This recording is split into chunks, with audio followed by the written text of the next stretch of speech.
Number one, it's a grade 1 plus hamstring strain is what they're calling it. He has not been ruled out. That's just me speaking as a player.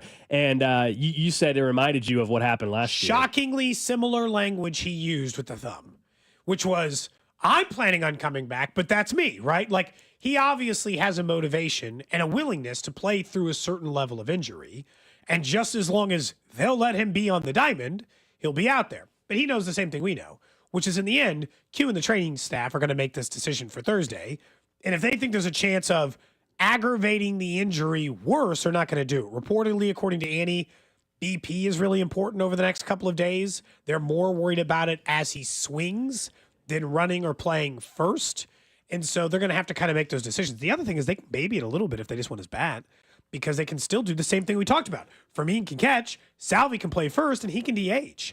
And so you can still walk him into the lineup and just shuffle people around. The difference, I would say, with the last go around, other than it being obviously a different injury, is, hey, we're pushing for the postseason, baby. I'm not missing the postseason. We got 162 games ahead of us. It is a long year. We know you want to play opening day, but if it means sitting you out for 5 days, if it means putting you, even if it requires a 10-day IL stint, as much as that sucks, you could still play 150 for us, and that's the balance that I'm sure they have to figure out over the next 48 to 72 hours or so leading up to opening day. And we may not get clarity on this until opening day. I don't know. Obviously. No, probably not. It's probably a game time decision unless they make a call, like you said, and everybody, to like an IL move. And everybody wants to see him on opening day. Of course, there's no doubt about that. They're obviously much better with Vinny in the lineup. It goes without saying. But it is a 162-game schedule. So if you tell me he has to miss a couple games versus pushing it for what? What are you pushing it for on March 28th? Like I told you, all this injury stuff for this year washes away. If he misses 3 games, let's just say misses 2 games, 3 games, comes back in game 4, plays the rest of the season healthy. I don't care that he got a slight hamstring thing in the beginning part of the season. That comes up a lot for a number of different players over a 162-game season. That doesn't fall into the same injury types as the other one. The fear was when you get it is like, okay, now I got to wait with bated breath whether or not this is an injury that's going to bother you this year or bother you for some time. But if there's already a chance he could still play Thursday, I immediately feel better about the injury. Is there still a chance he could miss a week? Sure. Well, they avoided the 2-month thing. That's what they've avoided, clearly, right? That's why it's a grade 1 plus versus it being a 2 or 3 month thing. It's certainly not as severe where it requires surgery or anything like that. You're trying to avoid it becoming that if you push it, though, and that's the balance and the trust that you have in the team doctors and everything to figure that part of it out. So I think, if it's just up to him, he'd play, but he knows he's a smart player. He knows that if the training staff says, hey, man, I know it's opening day, like you said, it's really hard to miss opening day. It's cool. The bunting, the pomp and circumstance. The bunting, he says. The bunting. All of it, It's a tough thing to want to miss. But if it means you get to play 155 games this year, 150 games this year, then so what? Maybe I missed it. Have they announced who's throwing out the first pitch for Thursday for opening day? I saw a headline today, but I didn't see who that said. Oh, they did announce the national anthem. Okay. I don't know if they said who's doing the first pitch. Obviously, Cole Reagan's is the opening day starter. We've known the that. The anthem's not getting sung by you, Cody? No. Opening day, could you imagine? Out of all days, too. Sellout crowd. Holy cow. Dude, I would be Talk about setting the tone for the season in a bad way, Cody, The only way I would agree to do an opening day national anthem is if you gave me a year to train with a professional voice coach. I would be so nervous to botch that. I'd get buried for life. They should actually have you sing for the Savannah Bananas when they're at Kauffman Stadium later this year. You should do the anthem for the Savannah Bananas game. It's perfect for that, Cody. Perfect. Savannah Bananas at Kauffman Stadium, I think in May. And that's also, I think, a sellout. And you can do the anthem for the Harlem Globetrotters of baseball. I've got the guy who founded its cell phone number because I did a brief radio interview with him once.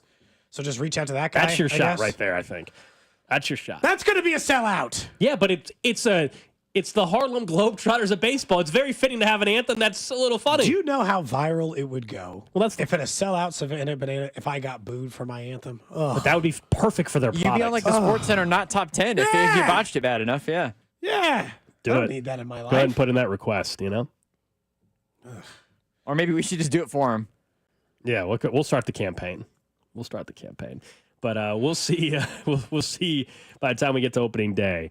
Not only who's singing the anthem, but more on Vinny Pasquantino. We're expected to have JJ Piccolo on the show Thursday when we're out at Kauffman Stadium. Of course, we'll have Vern stop by, plus maybe some other special guests as well, as we are fired up, ready to roll for the season. On Thursday, we'll talk more about your guys' expectations as well for the 2025 Royals, even when it comes to, it's kind of, this is like the last 2 or 3 days for you to get your futures bets in, too, for the Royals season. Last year, we laid out a couple of them. We came up short on our Cole Reagan's lead the league in strikeouts bet. Close, just though. short. Just came up short. So we'll see if there's any long-term bets that we like for the season we can maybe make as a show as well. I know we all think this is the year for Bobby to get MVP. Do you want to wait 6 months for a 2-to-1 bet though, or 3-to-1 bet? That's the question. I mean, a lot of times it's like if I think they're going to win, sure. But yeah, I think for him to win MVP, he's the favorite or he's one of the favorites depending on the book for a reason, because Aaron Judge's circumstances aren't as good. And if they have identical years again, I think they'll be more inclined to vote for Bobby even more, because Aaron won it last year and Bobby's doing it again. Plus India in front of him and all the other stuff that just kind of helped the numbers. But yeah, I don't rule it out. I'm excited. Obviously, we're only 2 days away from opening day, so I'm excited about the possibility of what we're going to get. And it just kind of depends on, now it's like with Vinny, you hope he's okay and they can get the full lineup and Cole Reagan's can take the bump and it can feel like a real opening day. A win always feels good. Remember last year? You remember last year when they lost the first 2 games and we were just sitting around here being like, oh my God. Must-win game in the third one of the season. We said, I can't believe we're saying this, but you can't go, and they were going to have an off day. Remember, like a Sunday off day, like immediately, or Monday off day. I was like, you can't lose your first 3 games of the season, have an off day, and then just dwell on this start. Brady Singer pitched really well, so he didn't have to worry about it, but whew, I just want the offense to start hot one time. Is that crazy? Can the offense start hot one time to start a year? The weather cannot be an excuse this Thursday. Normally it's like, what did you expect? The offense, it's 45 degrees outside. We got to wait till the weather warms up and all that. No. It's going to be in the 70s. That should not be a reason for the offense not to click. Jonathan India walk first at bat. Bobby Witt Jr. home run up next. Just everybody do the things we want more of this year. Oh, yeah. The last time the Royals won on opening day, I believe, was against the Guardians in 2022. They've lost the last 2 opening days. I think that's right. And the last one was against the Bobby Guardians. Witt Jr.'s debut when he was the game-winning run. That's right, 3-1 win. That In was the snow. bad weather. Yes. Yeah, most of the stadium was half full. I think by the time they actually scored that run, I think you had left. I think most people had left. Oh, yeah. It was miserable outside. Now, hopefully we'll get nice weather there. The other part that obviously appeals, and we'll talk more Royals baseball coming up here in just a minute, including stuff about some of the, I'd say, less big-name players that we're interested in. But an article over at Arrowhead Pride had my attention because it was talking about what the Chiefs should be looking at turning their offense to. And the direct comparison they gave in this is they can be the Lions offense just as long as they can find the right pass-catching back in the draft. Your Sonic and Knuckles, you have the Knuckles end of it in Isaiah Pacheco. If you add that second running back where the 2-tiered grouping can work together, and you think about Rice and Worthy and Hollywood together, they need to look at whatever offense in the NFL they think they can emulate and actually try to do that for the first time. I know that they like to do their own thing, beat to their own drum, but it is time to try to get the high-flying offense back on the page a little bit, take some of the pressure on what is going to be a younger defense and a less good, I think, defensive line when it's all said and done. At the very least, a younger defensive line when it's all said and done after the draft, and try to figure out the offense that are having success even though everyone switched to too high. And honestly, the comparison to the Lions is about perfect. The weapons they have, the deep shots they have, I watch what they do, and it's like, if you just got Jahmyr Gibbs who can catch it out of the backfield, why can't they look like that? Yeah, it's not even so much about emulating the Lions. We've all acknowledged, I think, that they need to get more explosive at the running back position. Whether that's because we watch the Lions or not, I think we've just recognized watching this team last year and seeing some of the struggles at times offensively, hey, they could use some youth, some more pop in that offense. You saw glimpses of it late, and I mean late, with Xavier Worthy, but you need some more explosiveness. It's not so much that I watched Jahmyr Gibbs and said, oh my gosh, the Chiefs need a dude like that. They do. I'm not trying to spend what did they spend, like the 10th overall pick on him or something?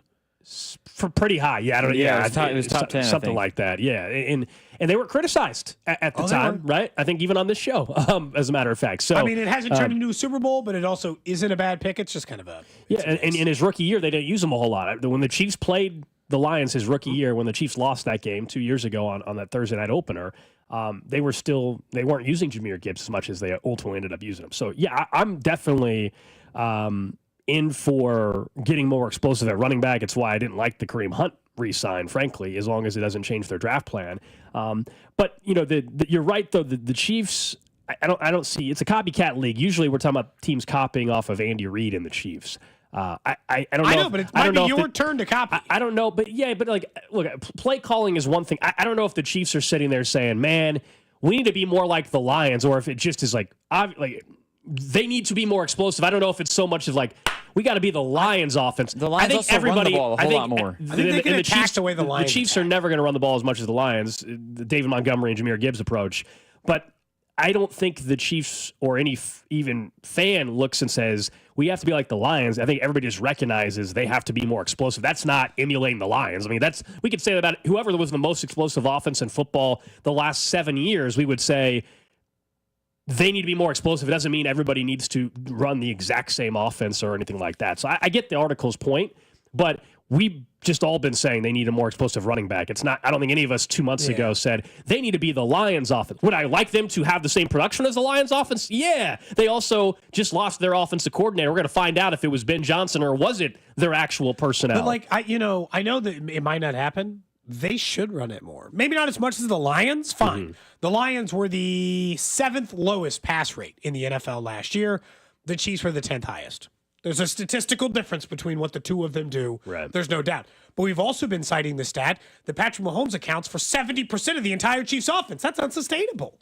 You actually should not be operating under that system. You should get closer to that number. Like maybe you should be 15th or 3rd, like even if it's not going full where they are offensively, that's fine because a lot of the bad teams in the league are the ones who pass way too much because they're always behind. Like all the loser teams are ahead of the Chiefs in pass rate, right? Cleveland, Cincinnati, Las Vegas, the Jets, Seattle. If I listed a playoff team, did Seattle make the playoffs last year? they did not. Dallas, the Browns the were Giants, higher? Chicago. Yeah, because they were behind everybody. Matter of fact, the first playoff team is the Chiefs at 10 in pass rate. Every other team ahead of them missed the playoffs. That probably tells you you're passing a little too damn much. I'd be curious to go back and look at previous years because is this something that's consistent? Because maybe it's just as long as Andy Reid is the head coach and the guy that's calling the plays. Teams every year. I don't know if they're ever going to be able to fully get to. They aren't. They're just not going to get to that point because we were asking last year, just run the ball a little. We were begging a little bit more, just 5 times more a game, but it just wasn't happening. They were 7th the year before. They were 8th the year before that in pass rate. They were, 6th the year before. But I'll say, the years before that we are mentioning is before the entire league adjusted to no deep balls. We're done here. And if you look at the previous years, there were more playoff teams in that same grouping with the Chiefs in the top 10 pass rate. Last year, one offense in top 10 pass rate in the NFL was a playoff team. The Chiefs at 10. Like your Bengals were 3rd. They went 9-8. They were the 2nd best team. You're here saying this is they need to adjust to the way that the league is Yes. playing, where you need to run the ball a little bit more and help your quarterback out. And the Lions were better at that. I'm not saying it's just like, let's just pull their plays and run their sheet. Yeah, I'm just I saying the way they attack defenses is a good mechanism for, and especially because I think the talent, right? A lot of it is like, all right, do you have the possession guy for like Amon-Ra? Okay, that's Rashee Rice. Do you have a tight end who can catch? Yeah, Kelsey. Do you have you have a lot? Do you have the Xavier deep Worthy, like Jameson Jamie- Williams. You know what? You know what they have also. a lot of the you know what they also working have. components. You know what they also have. Better quarterback. They have Penei Sewell on that offensive line. They also That have helps. they also have some guys that can protect Jared Goff, who's not exactly the most mobile guy in the world.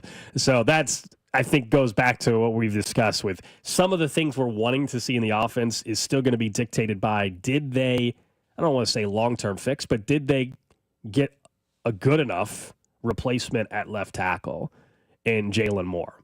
And we're not going to have that answer until September. But that also could change a lot of what we're discussing about how effective they were or weren't in the passing game. in other areas too. I was trying to figure out where at the end Pro Football Focus rated Detroit's offensive line. They do the end of the year one. I'm going to take a shot in the dark and assume that it is somewhere in the top 5. Right? It's a good guess. So to your point, I get it. And the Chiefs were not very effective at running the ball. Another reason why they lost their starting running back pretty early on and then had to make do with Kareem Hunt, who I do think did a nice job, but is a limited player. Like, both of those things can be true. And so it's just like some explosiveness. They have enough explosiveness on offense once they add in the explosive running back. Well, and then drafting running back is obviously one thing in where you draft them. But correct me if I'm wrong, I think obviously Jahmyr Gibbs was first round. Was David Montgomery second? Yeah, but he was just a free agent signing. They didn't. He was on the Bears right initially. Yeah. Right. So it wasn't their second, Sure. I guess. I just think in terms of if you, and I know that they're not going to fully emulate, like we need to follow the Lions plan to a T exactly, but in order to get somebody who's so effective where Isaiah Pacheco could be the second back, in all honesty, you draft a guy that is... Montgomery's a third, so that's the same as Kareem Hunt, though. Yeah, sure. So that's where you throw in Quinshon Judkins or Scadaboo or whatever the case is to get somebody to pair up. But it's more... Because the Lions kind of introduced more of the dynamic duo of running backs that were extremely effective, I think, more than anybody else has, and that's what other teams have tried to copy. We know with spring training and now at the start of baseball coming up on Thursday, we get some baseball stories. You never want your team involved in these stories. The Royals have had their fair share in the past. I'm talking about the baseball injury. Only in baseball type of injury. The latest comes from Jason Stark. Matt Strahm, there's an update. He has a middle finger injury. Okay, here's the story behind it. He was packing his daughter's toys in a box, jammed the cardboard between his nail and finger. Excuse me? It's his second packing injury of the spring. Quote, why don't you just hire somebody? I'm going to have to buy a house here so I don't have to pack. Now, we've all, packed a box, right? And you get a little cut under the fingernail, and it sucks. As a pitcher, though, that's a problem, it turns out. But that is such a baseball injury. We've had the stories of the guy slipping on the curb carrying luggage, right? That happened with Salvador Perez, didn't it? A couple years ago, a while back. It did. We've had people step off the curve at training camp for the Chiefs. Normally, it's baseball injuries. This one, though, packing a box and the cardboard cut underneath your fingernail, and it's the second packing injury of the spring. His second You packing make injury. millions of dollars. Have somebody else pack the box. The second you had one packing injury, you're out of the packing game. Your significant other, a professional packing company, a friend, somebody needs to pack the stuff for you now. I mean, come on. Packing your daughter's toys? That sucks. It's like, what, did it get infected? Or what's the deal here? No, probably just like you can't grip it. Like, because we know it hurt. Like pitchers get blisters or cuts and you can't grip the baseball the same way. Said he tore his fingernail in his throwing hand while packing his daughter's toys. He's expected to be ready for the start of the season, at least. We'll see. Now he's going to have a bad first month, and everyone's going to be like, it's because of the finger injury that took place outside of it. Look, it's just such a baseball injury. I mean, are you kidding me? Nothing. If you cut your finger packing your daughter's box, you wouldn't be out of a football game. No. Even at quarterback, you wouldn't be out of there. And I mean, like, the idea that, he cut one and tore a fingernail and jammed one in a box, it's like, how aggressively do you pack also? Have you ever cut your finger packing a box? Oh, yes, actually I have. I actually have. And I know exactly the cut he's talking about. And those stink right under the fingernail, right? We've all had that at some point. And I guess, again, for a pitcher, and he pitched well last year for the Phillies. And, he was with the Royals organization. So if you're wondering why the name sounds familiar, that is the case. I will say, I am never moving myself ever again. I paid the last time I moved. But you still might have to pack the boxes, though. And it was, but I paid someone to move us the last time, and I will never move myself again. Matter of fact, I think if you're over the age of 35, you shouldn't be asking people to help you move either. Ooh, it's time to either, but no one outside of immediate direct family. I think if you're over 35, save up enough money to just pay someone. So I'm with you. I don't think you should be, we're not in our 20s anymore, a case of beer and some pizza. Yeah. And ain't getting it done today to help you move. A single item? Okay. Your whole ass apartment? Yeah. Not interested. So I think, you still have to pack your own stuff, but definitely hiring the moving company to actually, take the bed frame, take the mattress, carry it down the stairs, load it up. The couch, they can deal with the couch down the steps and putting it in the back of a truck. But you still got to pack the boxes. That wouldn't have helped Matt here. No, wouldn't have helped him out. Also, he said he just needs to buy a place so he can have it. Yeah, I think it's time. Stop moving. Have a place in Arizona and just stick with it. I guess. I don't know. Like he said, it's like. When's the last? So he said he was packing up a box for his daughter's toys. What's the last injury as a dad? Like a dad injury you've had related to your kids, maybe? That's a good question. I mean, other than just like the normal. Like the stair, assault, you stepped on a Lego, it got to hurt like heck. That always happens. But like true, normally like maybe anymore, it's just like flying out because like Desmond, the younger one, is just kind of like uncontrolled energy at this stage. So he is constantly just like flying around with elbows and knees and feet. So like you're just constantly getting like side kicked in the side of the head. You're gonna get a black eye from an elbow from Desmond or something. Yeah. And he's got these like Hulk hands he puts on his fist. That, like you hold the little handle on the inside of it. You're just kind of asking for trouble with him. So probably more that. One of like the older one, she won't even tell me if she's hurt. My kids react to pain very different. So Desmond, yesterday we went for a bike ride. And he fell on his bike because he's still learning it. He's on the training wheels, but like he doesn't have it all down yet, but he's getting confident. So he's kind of zooming. And I wasn't keeping up because I was going to have to like pretty much like jog. I was going to have to like be in like a full run to keep up with him. He was kind of zooming. And so he crashed. And like it takes him a minute. He needs some time to get through it. One time Ruby fell like on a bounce house and like she was like, we're making her put like dance clothes on. And she had this like 4-colored bruise with like a scrape in it. I'm like, what the hell happened here? She's like, oh, I fell in the bounce house. I'm like, did that hurt? Yeah, it did. I was like, how old is it? Like, what happened here? Like, you should be more upset about being injured. So who knows? Text line, Jay Saflan service text line, 913-586-7965. Someone says just the other day they were playing around with those Hulk hands and out of nowhere their oldest hit him right in the groin, put him down for about 5 minutes. Just had to recover. I can see that. You got to recover. You got to catch your breath. Catch your breath a little bit after that one. Someone says, aren't you guys gym guys now? Please, I'm 60, will move my own things. Good for you. Shout out to you, yeah. Yes, we have been. I think all three of us have been going to the gym, but still paying someone to move the couch at this point. As somebody who's moved twice within my time in Kansas City, I have no desire to move for a while, and I don't enjoy like packing stuff is not fun. Nobody likes moving. It's not a good time. Someone says they're moving today on the text line. The money they spend hiring professional movers with their own truck, worth it, entirely worth it. Beautiful. It's worth every penny. Look, I packed my own stuff. I'm not making them because you got to pay for that too. I get it. Like packing your stuff. I'll do the packing. I'll pack. I mean, especially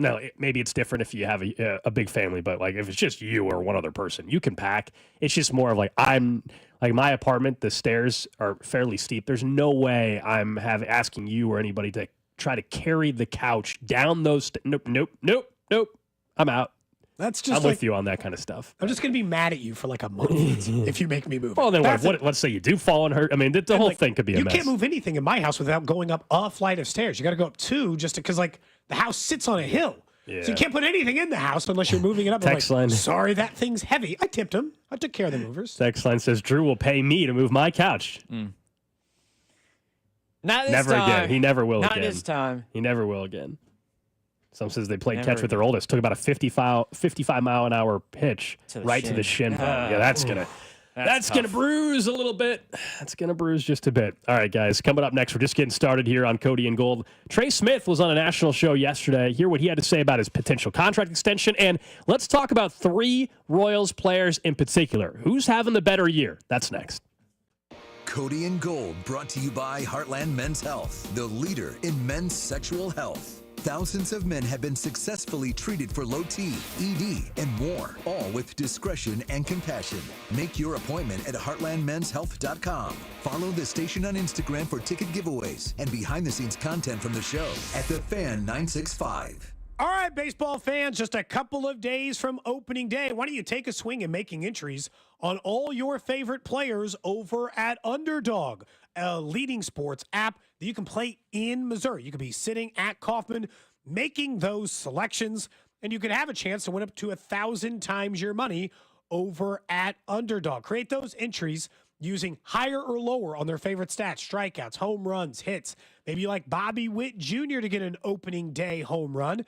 You can get that over at Underdog. Millions of fans have already won billions playing on Underdog. Their app has over 100,000 5-star reviews and millions of players working over there. Download the Underdog app today. Sign up using that promo code TAPP, T-A-P-P, to unlock a special offer for up to $1,000 in bonus credits when you make your first deposit. That's promo code TAPP, T-A-P-P, to get up to $1,000 in bonus credits instantly upon your first deposit. Must be 18 plus and present in a state where Underdog Fantasy operates. Terms apply. Concern with your play. Call 1-800-GAMBLER. Visit www.ncpgambling.org.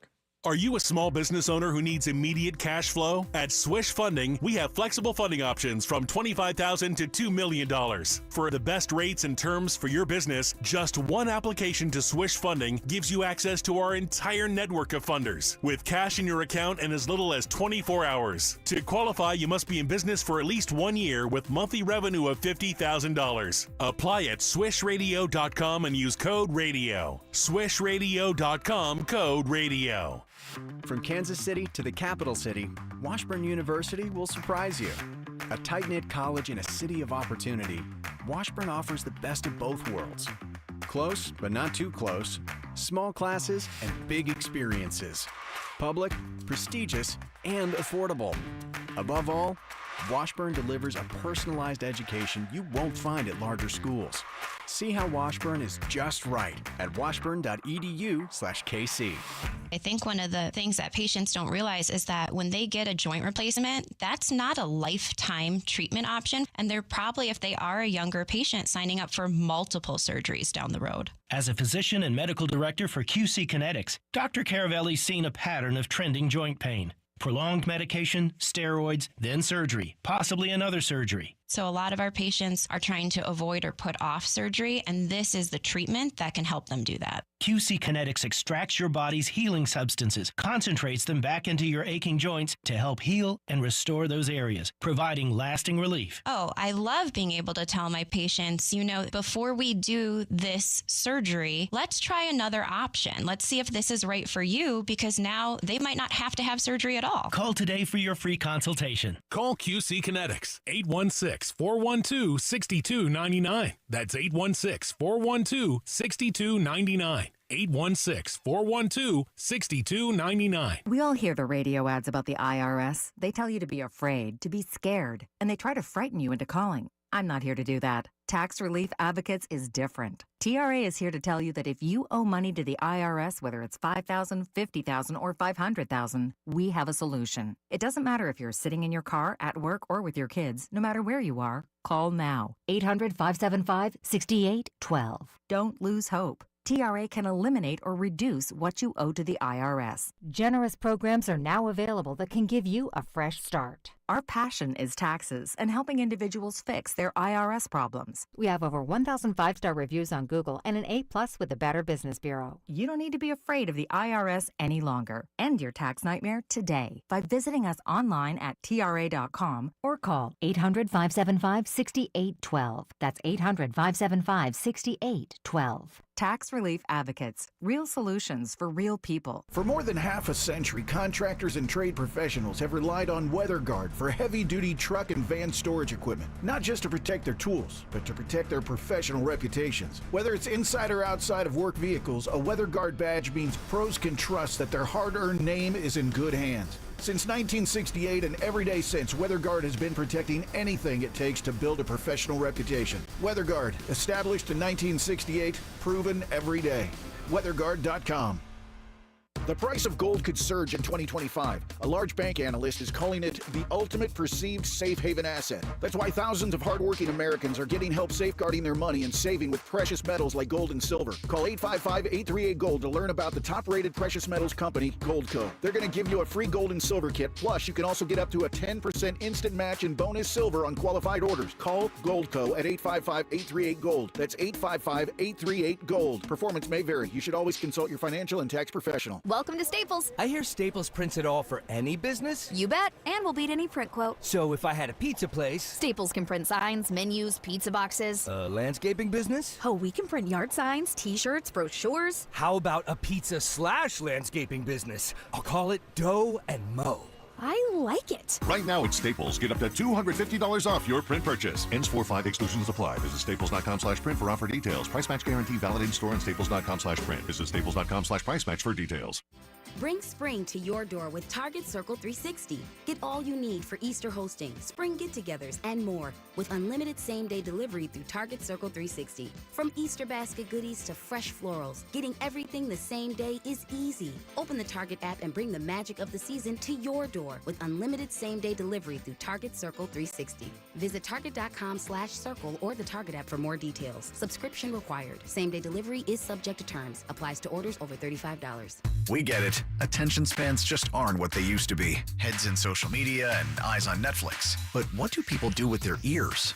Well, for one, they're listening to audio. Americans spend 4.4 hours with audio every day. Oh, and you want the proof? Well, you just sat through this ad that's now approaching 30 seconds. What could you say to a potential customer in 30 seconds? Let Odyssey put together a media plan tailor-made for your unique marketing needs. Advertise with Odyssey. Visit ads.odyssey.com.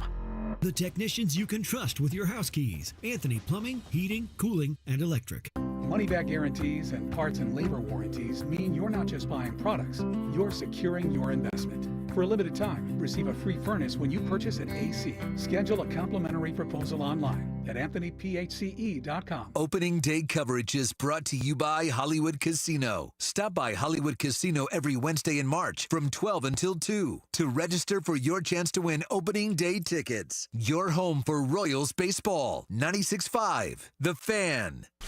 You're listening to 96.5 The Fan from the Mission Plumbing, Heating, and Cooling Studios.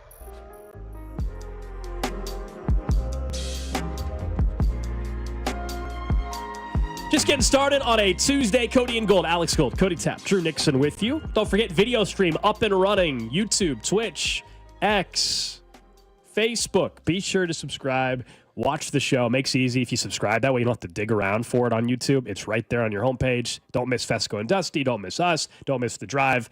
Anything going on here on 96.5 The Fan. Your home for KC Sports. So Trey Smith, we all know he signed the franchise tag. Quickly. Very quickly. Look, I mean, for a guy that wasn't making much money by NFL standards, it's nice to know you have locked in $24 million no matter what happens. He has till the middle of July to sign an extension. I think you and I have both agreed that in order for this offseason to be viewed as a success, if you already think it is, great. But for us, that extension has to happen because that was part of the offseason plan. You traded Joe Thuney.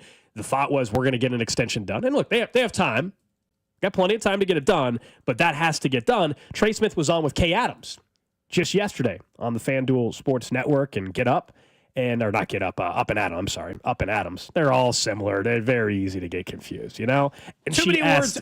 Yeah, that's what it is. And she asked him about him wanting to stay in Kansas City. You were one of two players, my friend, to be franchise tagged this year. T. Higgins got his deal. What's up? Where are we? Where are we in the process? Yeah, shout out to T. Higgins, man. Two Tennessee boys. They were in the same high school class, too. So really cool to see T getting paid. You know, ultimately, man, I can only focus on just working out and training, you know, and I love Kansas City. It's my home. I love the Chiefs. The fans in Kansas City are some of the best people I've ever been around. And, you know, ultimately, I would love to stay there. And that's my plan. Well, we know he's here for this year because He's not signed. Like, we're working on it. He signed the franchise tag. He locked in the $24 million. He's playing on the Chiefs this season. Okay, he's not getting traded for this upcoming season. That is not with that number. He's not. And the thing that we always know is deadline spur action, and it's only March 25th, and the deadline is July. But shouldn't the deadline be the draft? Well, okay, I think the deadline should be 28 days. Two different things, right? We know the real deadline is July, but I am with you that this needs to get done before then to give yourself some more flexibility. Although I don't know who they are limiting themselves. Like, to me, they've signed everybody they're really going to sign. So it's not even like, oh my gosh, got to clear up the cap space so they can go and make a move. They did way more than we thought, actually, considering they didn't get the cap number moved around. I know the draft class is going to eat up a couple $1 million as well. But all the numbers aren't in yet. Right now, it shows them at $15 million. Okay. But they had to move money around to make that happen with Mahomes and Chris Jones, which we knew was a possibility. Now, if they would have got the deal done with Trey Smith earlier, would they have had to move around as much money for Mahomes? The answer, I don't know. Maybe not. Maybe they wouldn't have had to do that, but that's the reality that they're in. I think Nate Taylor told us even before the franchise tag was signed, there's not a question. Truly, Trey Smith does want to be in Kansas City. That's not a BS thing. He wants to be in Kansas City. The Chiefs won him in Kansas City, but now that he signed the 24 point whatever million, that's your number, right? Like, so when you're negotiating with him, you can't be offering him less per year than that. He's got that on a franchise tag right now.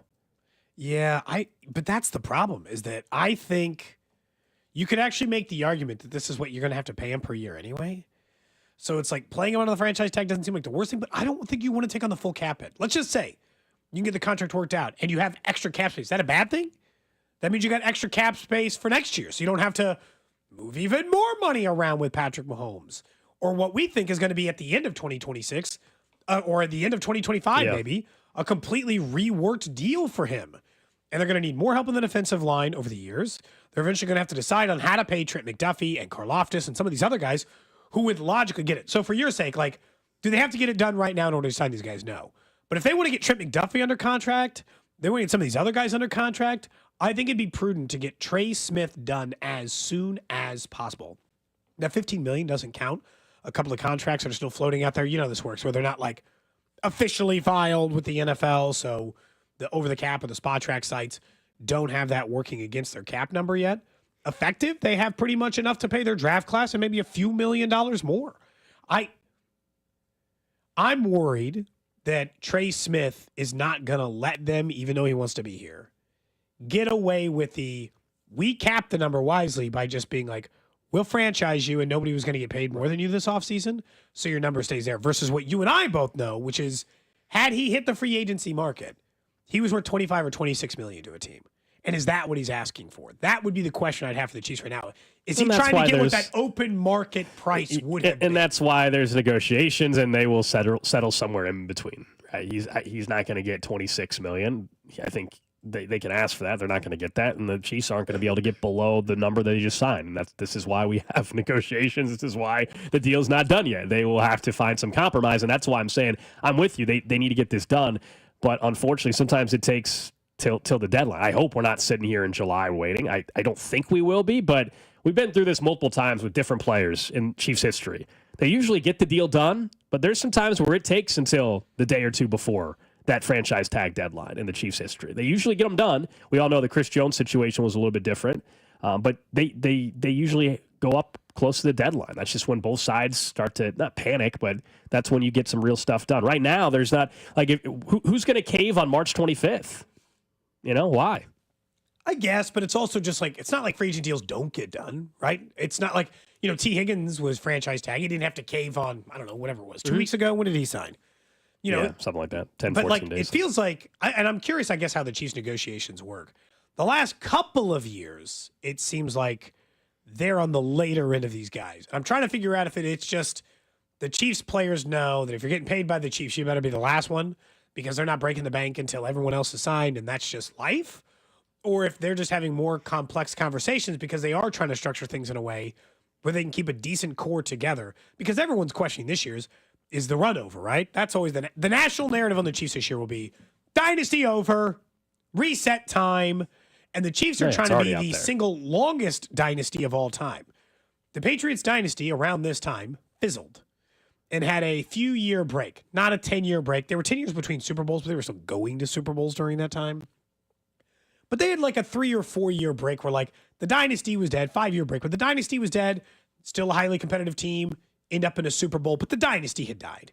And they needed a few more years to get it back put together. The Chiefs are trying to avoid that for probably the first time in NFL history. So I'm not saying it's not a difficult task. I wonder if that's what's holding up some of these contracts.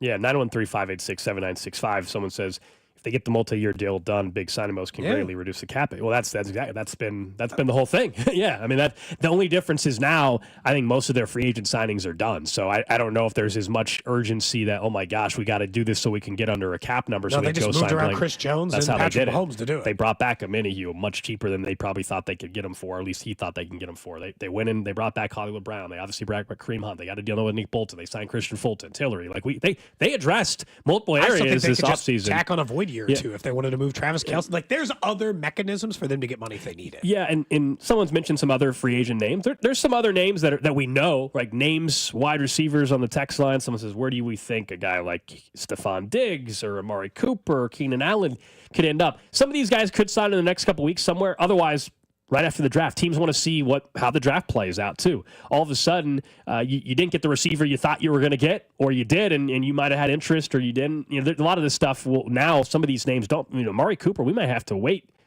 till after the draft to see somebody like him. I guess quickly, as you mentioned that, if he's still under a contract there, does guard become more likely?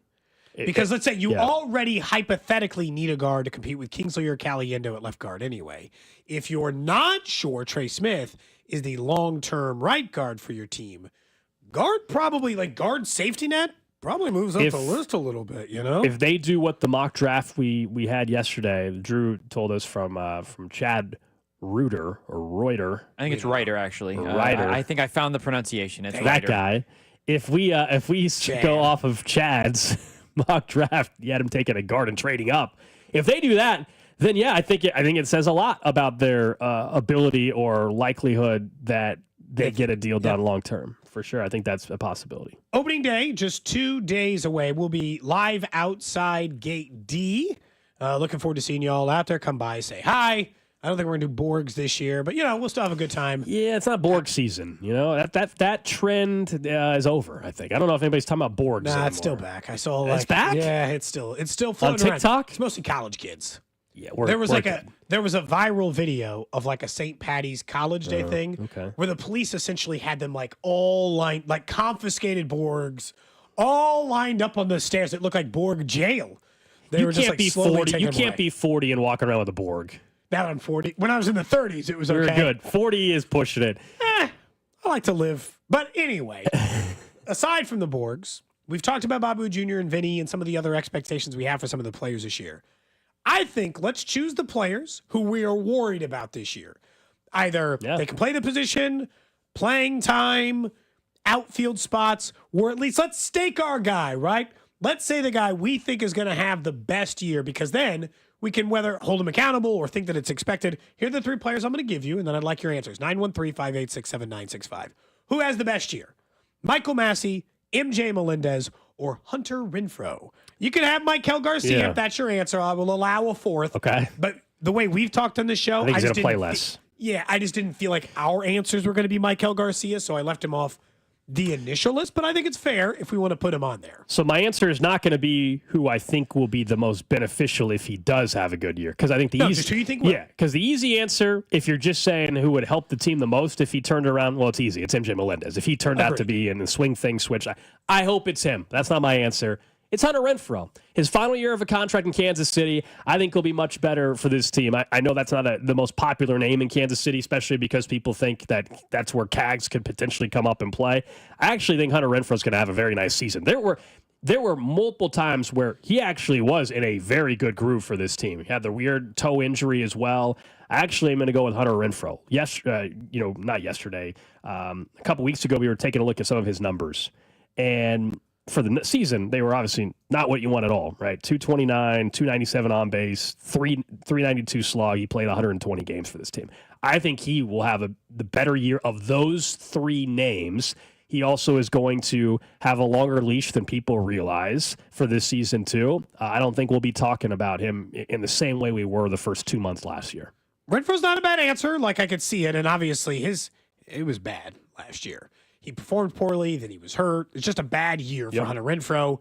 Seems like a decent candidate for the bounce back. I think my answer is going to be Michael Massey. Really, this is just do you want to believe that MJ fixed his swing, or do you want to believe that Massey will play enough left field that he doesn't get hurt, or that he's learned to play through the back stuff that has been a consistent issue for him in the big leagues? I'm going to go with Michael Massey because he possesses the power. He has shown a similar amount of power to MJ Melendez. He's still not a huge on-base guy. He knows he needs to work on that. I think he's consistently said it. But his ability to hit and play some left, some third, some second, I think is really going to benefit the Royals. And when we get through the whole year, the guy who will have the best season when we say this year is over is Michael Massey. I want to believe in MJ. You're right. That's the answer we all want it to be. I kind of want that to be the answer. But I'm not staking my name to it at the moment.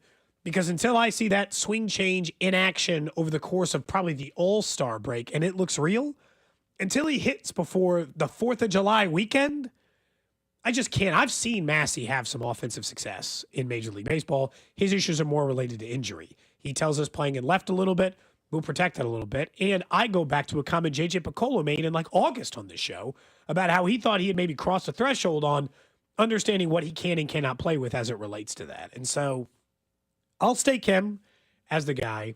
Like here in the text line over there, a couple of people saying Massey as well over on YouTube. A couple of guys are going with MJ Melendez. So it's like, yeah, I'll listen to your arguments for him, but I'm just kind of curious. Drew, you want to back a guy? Which of the four you want? I'm going to do Massey as well. I want to say about it. I thought maybe you were going to choose a new one. For whatever reason, I think that and I know it's going back to last year, but the way that he played in the playoffs, I feel like when he needed to show up big, he was able to show up big, where if he can stay healthy, maybe try to, ride the coattails of that into this season. And I think if he stays healthy, he's going to have the best season out of the three that you mentioned. Health, man, it scares me. That is the ultimate question, I think, with him. Hunter Renfrow, in the back. What's the best case scenario for him season-wise? What was he before now I'm trying to remember, what it looked like. I can't remember what healthy Hunter Renfrow looked like because it was just so blah last year. Let's see. The year before, 242, 304 on base percentage, 19 home runs. I mean, I'm not telling you he's going to come on and be a top tier outfielder or anything. I'm just saying. 4 years in a row, he had 31, 29, 2019. I think he will bounce back. That home run number will jump from 15 to the 22 to 25 range this year. I really believe that's a possibility for him. And yeah, I think the batting average goes from 229 to get back into the 240s, 245 or so. If he does that, that is a big improvement and a big boost to this offense. That's the name that I feel most confident in saying. Versus the higher ceiling. Career, yeah. Of course, the higher ceiling is still MJ Melendez in this entire group, right? We agree, no doubt. The ceiling is still the highest for him. So. Unfortunately, the floor might be the lowest. Out of any of those four players, him or Massey have the lowest floor. Massey, at the very least, and like MJ now at this point too. This is the one thing I'll credit MJ with. The offense has slipped significantly from what he was as a minor league player. He is now a very reliable defensive player. The athleticism nobody ever questioned. Yeah, a well above average left fielder in Major League Baseball. So he's made himself a valuable big leaguer. That's why, and he's a lefty. He's made himself a valuable player, and I think that will maintain. But yeah, I mean, at some point, it's the offense is going to keep him in a lineup every day. Coming up in 12 minutes, we'll talk more about the AL Central as a whole. Take a look at some of the odds out there. How competitive is this division going to be? And what team, if there is one that you're worried the most about competing with the Royals, who could that be? That's coming up in about 12 minutes or so. A follow-up from yesterday when we were discussing college basketball. We mentioned the Sweet 16 field is set, and we discussed Dan Hurley, right? You need a villain in sports. Is he good or bad for the sport? The balance there, you and I think, kind of agreed that yes, we need villains in sports. Doesn't mean you have to be a giant a-hole. And that's, we make it seem like it's cool that he's a jerk. Yeah, we don't need to glorify it. And that's not anybody like, oh my gosh, how dare he cuss? That's not what it is. You don't have to be an a-hole the entire time to everybody. The latest, you guys saw the update? There's a report that the SID, the Director of Communications for UConn men's basketball, threatened a reporter because the video that went viral of him in the tunnel walking up saying to the Baylor Bears basically I hope they don't F you too, right? Essentially, that went viral, and the UConn did not like that. Listen to this report.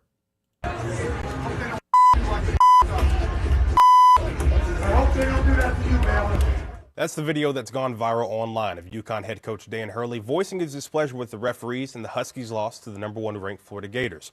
Charlotte Sports Live's own Joey Ellis took that video and then was confronted by UConn Director of Communications Bobby Mullen. Mullen asked for that video that had gone viral to be removed. He then threatened Joey, saying he would, quote, ruin his life if he didn't. This was heard by multiple other reporters and staff on hand. Our management asked Mullen for a statement on the incident, and here's what he said. The lasting image of Coach Hurley leaving the court should have been his walking off the court arm in arm with the seniors, overwhelmed with emotion. Instead, a reporter who was in an area he should not have been recorded on his cell phone a private comment made to members of another coaching staff, end quote. Charlotte Sports Live and Queen City News, stand by Joey Ellis's reporting. Is any comment private that you scream at someone in a public space? Anybody think that I can just go down in the Royals concourse on Thursday, scream something at somebody and be like, that was a private comment meant only for that person? In fairness, Danny Hurley's not the one saying it. It's the director of comms trying to protect Hurley. No. This is leadership goes down. You're a jerk all the time. All the people who work for you are jerks. It's not just that. It's like that's Hurley's essentially the boss of that guy too. I mean, just the way the program works. Like if Dan Hurley ever had a problem with his SID, he could get his SID fired. That's just the reality. If you have that kind of control, that's just the reality. Threatening reporters now? Yeah. This just adds to it. The fact that they went to that step. And this is a long-standing, like, just clashing thing anyway. The reporter's job is not to make it seem kumbaya and like, oh my gosh, it's this incredible story. You have your own reporters. You have your own photographers. If you want the lasting image, you have a Twitter account. You can post the photo of Dan Hurley hugging his teammates walking off the court. You can do that. You're the SID. You can make sure your in-house stuff is that way. You can't be telling other people how they're supposed to cover your team. It's also like the NCAA tournament. That's not an illegal place to record. The tunnels are available for the NCAA tournament. Yeah, the fact he said it was an illegal place to record is weird because it wasn't in the locker room, and he like snuck in the locker room and got it. Like he wasn't like in the team bus. Yeah, getting Dan Hurley complaining about it. I just like this to me is like how leadership filters down. There's no way, like, if you're not just like a jerk, like, I think if you're just like a medium level, not riding it 1,000% of the time, do you have an SID who's like, I'll ruin your life if you post that video? Dan Hurley, with tens of thousands of people in an arena, in an open public setting, yelled that. In what universe is that anywhere close to private? If he would like to say that to his team behind closed doors, before the media is allowed in, we're probably having a slightly different conversation. Also, this idea that like, hey man, you're painting him in a bad, because the SID is like, you're painting him in a bad. The last image of him should be walking off the floor with his seniors. You're like, He's not if trying he to makes protect the his lasting. guy, but he overstepped his bounds. Is what he did. No, but the lasting image is what you make of it. I don't have to paint you I in agree. a positive light just because you want to be painted in a positive light. If you wanted the last image of you to be walking off the court with your seniors, you could have been arm in arm with your seniors and not bitching about the refs as you walked up the tunnel. Yeah. You had a choice in your lasting image, not the reporter didn't do anything. Ugh, such a mess. He is the biggest crybaby. Now the SID's threatening people. You ever been threatened by a member of Threatened? No. I've been told they given a suggestion before. But I've given many suggestions. Not threatened though. And then did you see the NCAA is investigating this? Yeah. Which that part is, I'll be honest. The local police again, as well. I everybody's like, again, this is where we can all use some common sense. We can I don't disagree. think the threat was we can disagree. We can say that he's a jerk and all this. The NCAA is investigating a postseason ban. Stop. That's also ludicrous. Like the whole thing. I mean, let's relax here. This is crazy on both ends. For UConn, like stop. I still think this is I more do about not think they need to be banned from the tournament. This is more about the director of comms than it is Hurley, because I don't think Hurley's image. I think Hurley wanted that. Hurley would. I don't think he would double down on his comments if he could. Where the director of comms is trying to just cover his ass a little bit and say, he needs his lasting image to be this, and he just overstepped his bounds by you don't threaten anybody. One, two, in a space that's public as well. Like he was trying to protect his guy, and he said something that he shouldn't have. I just this is a really common phrase, and they say it for a reason, Drew. Attitude reflects leadership. It's not like the SID was just on an island. I agree, but I don't think Danny Hurley said go out there and threaten the reporter. I think Danny Hurley was just doing his thing, and I think Hurley liked that he threatened him. Does that make sense? I don't think he cares. I think it's just I think it's a bit of a reach. But I mean, I'm not saying that Danny Hurley gets a pass for any of this, because obviously the whole situation, to your point, Cody, and what you said, all of it is resolved if Danny Hurley is actually acting like the director of comms said he is acting like. Like, his lasting image should be him arm in arm with the seniors and him being emotional. Then he should be that way and not complaining about the refs going off the floor. Up next, we'll get back to some Royals baseball in the 11 o'clock hour. Taking a look at the AL Central a little bit. Who's the biggest threat to the Royals? And we'll also work in a little trash of the day coming up here on Cody and Gold. What's up, Kansas City? This is Bobby Witt Jr., and you're listening to Cody and Gold, weekdays starting at 10 on 96.5 The Fan. Brought to you by Heartland Men's Health, the leader in men's sexual health. Thousands of men have been successfully treated for low T, ED, and more, all with discretion and compassion.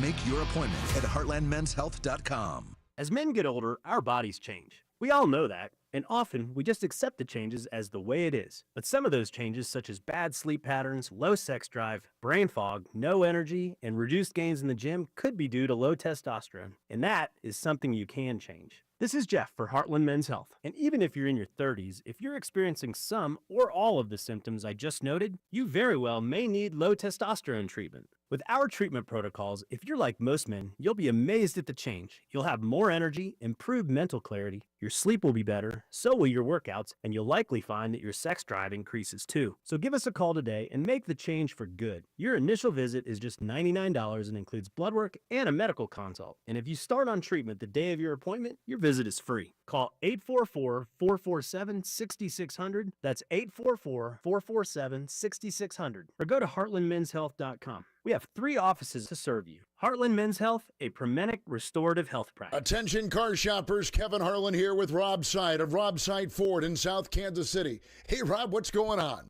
We are making 2025 the best year in Rob Side Ford history, and we are doing it with 4 simple steps. Simple is what I love most about Rob Side Ford. So Rob, what's the plan? It starts with Rob Side Ford's non-commissioned sales staff, Kansas City's lowest prices on brand new Fords, the best trade-in values, the biggest selection we've ever had. With those 4 steps, it is my personal mission to make Rob Site Ford the easiest, most value-driven Ford dealership in Kansas City. No BS. That's why Rob Site Ford is the only dealership I'll send my friends and family to. But you're forgetting one thing. What's that?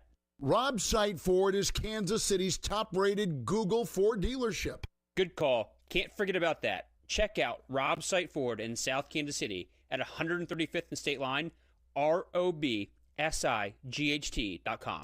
Kick off the Royal season with 96.5 The Fan at Hollywood Casino. Join us for an exclusive 96.5 The Fan roundtable featuring Michael Massey, Josh Vernier, and other special guests on March 28th at 6 p.m. Don't miss your chance to get insider insights before the season begins. Need to sell your house fast in Kansas City? Whether you're facing foreclosure, going through a divorce, dealing with an unwanted inheritance, or just ready to move on, Rex Buys KC is here to help. What makes Rex Buys KC different?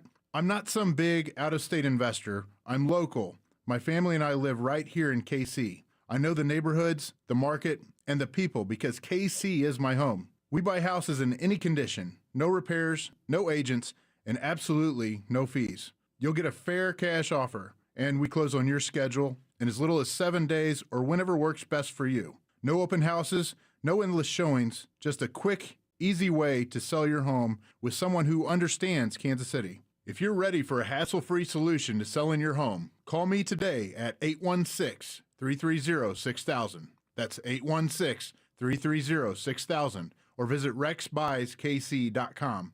Rex Buys KC. Local, fair, and fast. Hy-Vee's new fresh fried donuts are pure melt-in-your-mouth happiness with icing on top. Fresh out of the fryer every morning, you'll fall in love at first bite. Mix and match your favorite glazed donuts, donut holes, fritters, twists, cream-filled Long John, sprinkles, and gourmet delights. Pick up a dozen today. You'll be the hero of the morning meeting, queen of the book club, classroom parent of the year. Sweeten someone's day with decadent fresh fried donuts only from Hy-Vee. I love saving money, and Hy-Vee is helping my family and me fight inflation. Not only are they lowering prices all over the store, but man, with those fuel savers, I save a ton at the pump every time I get gas.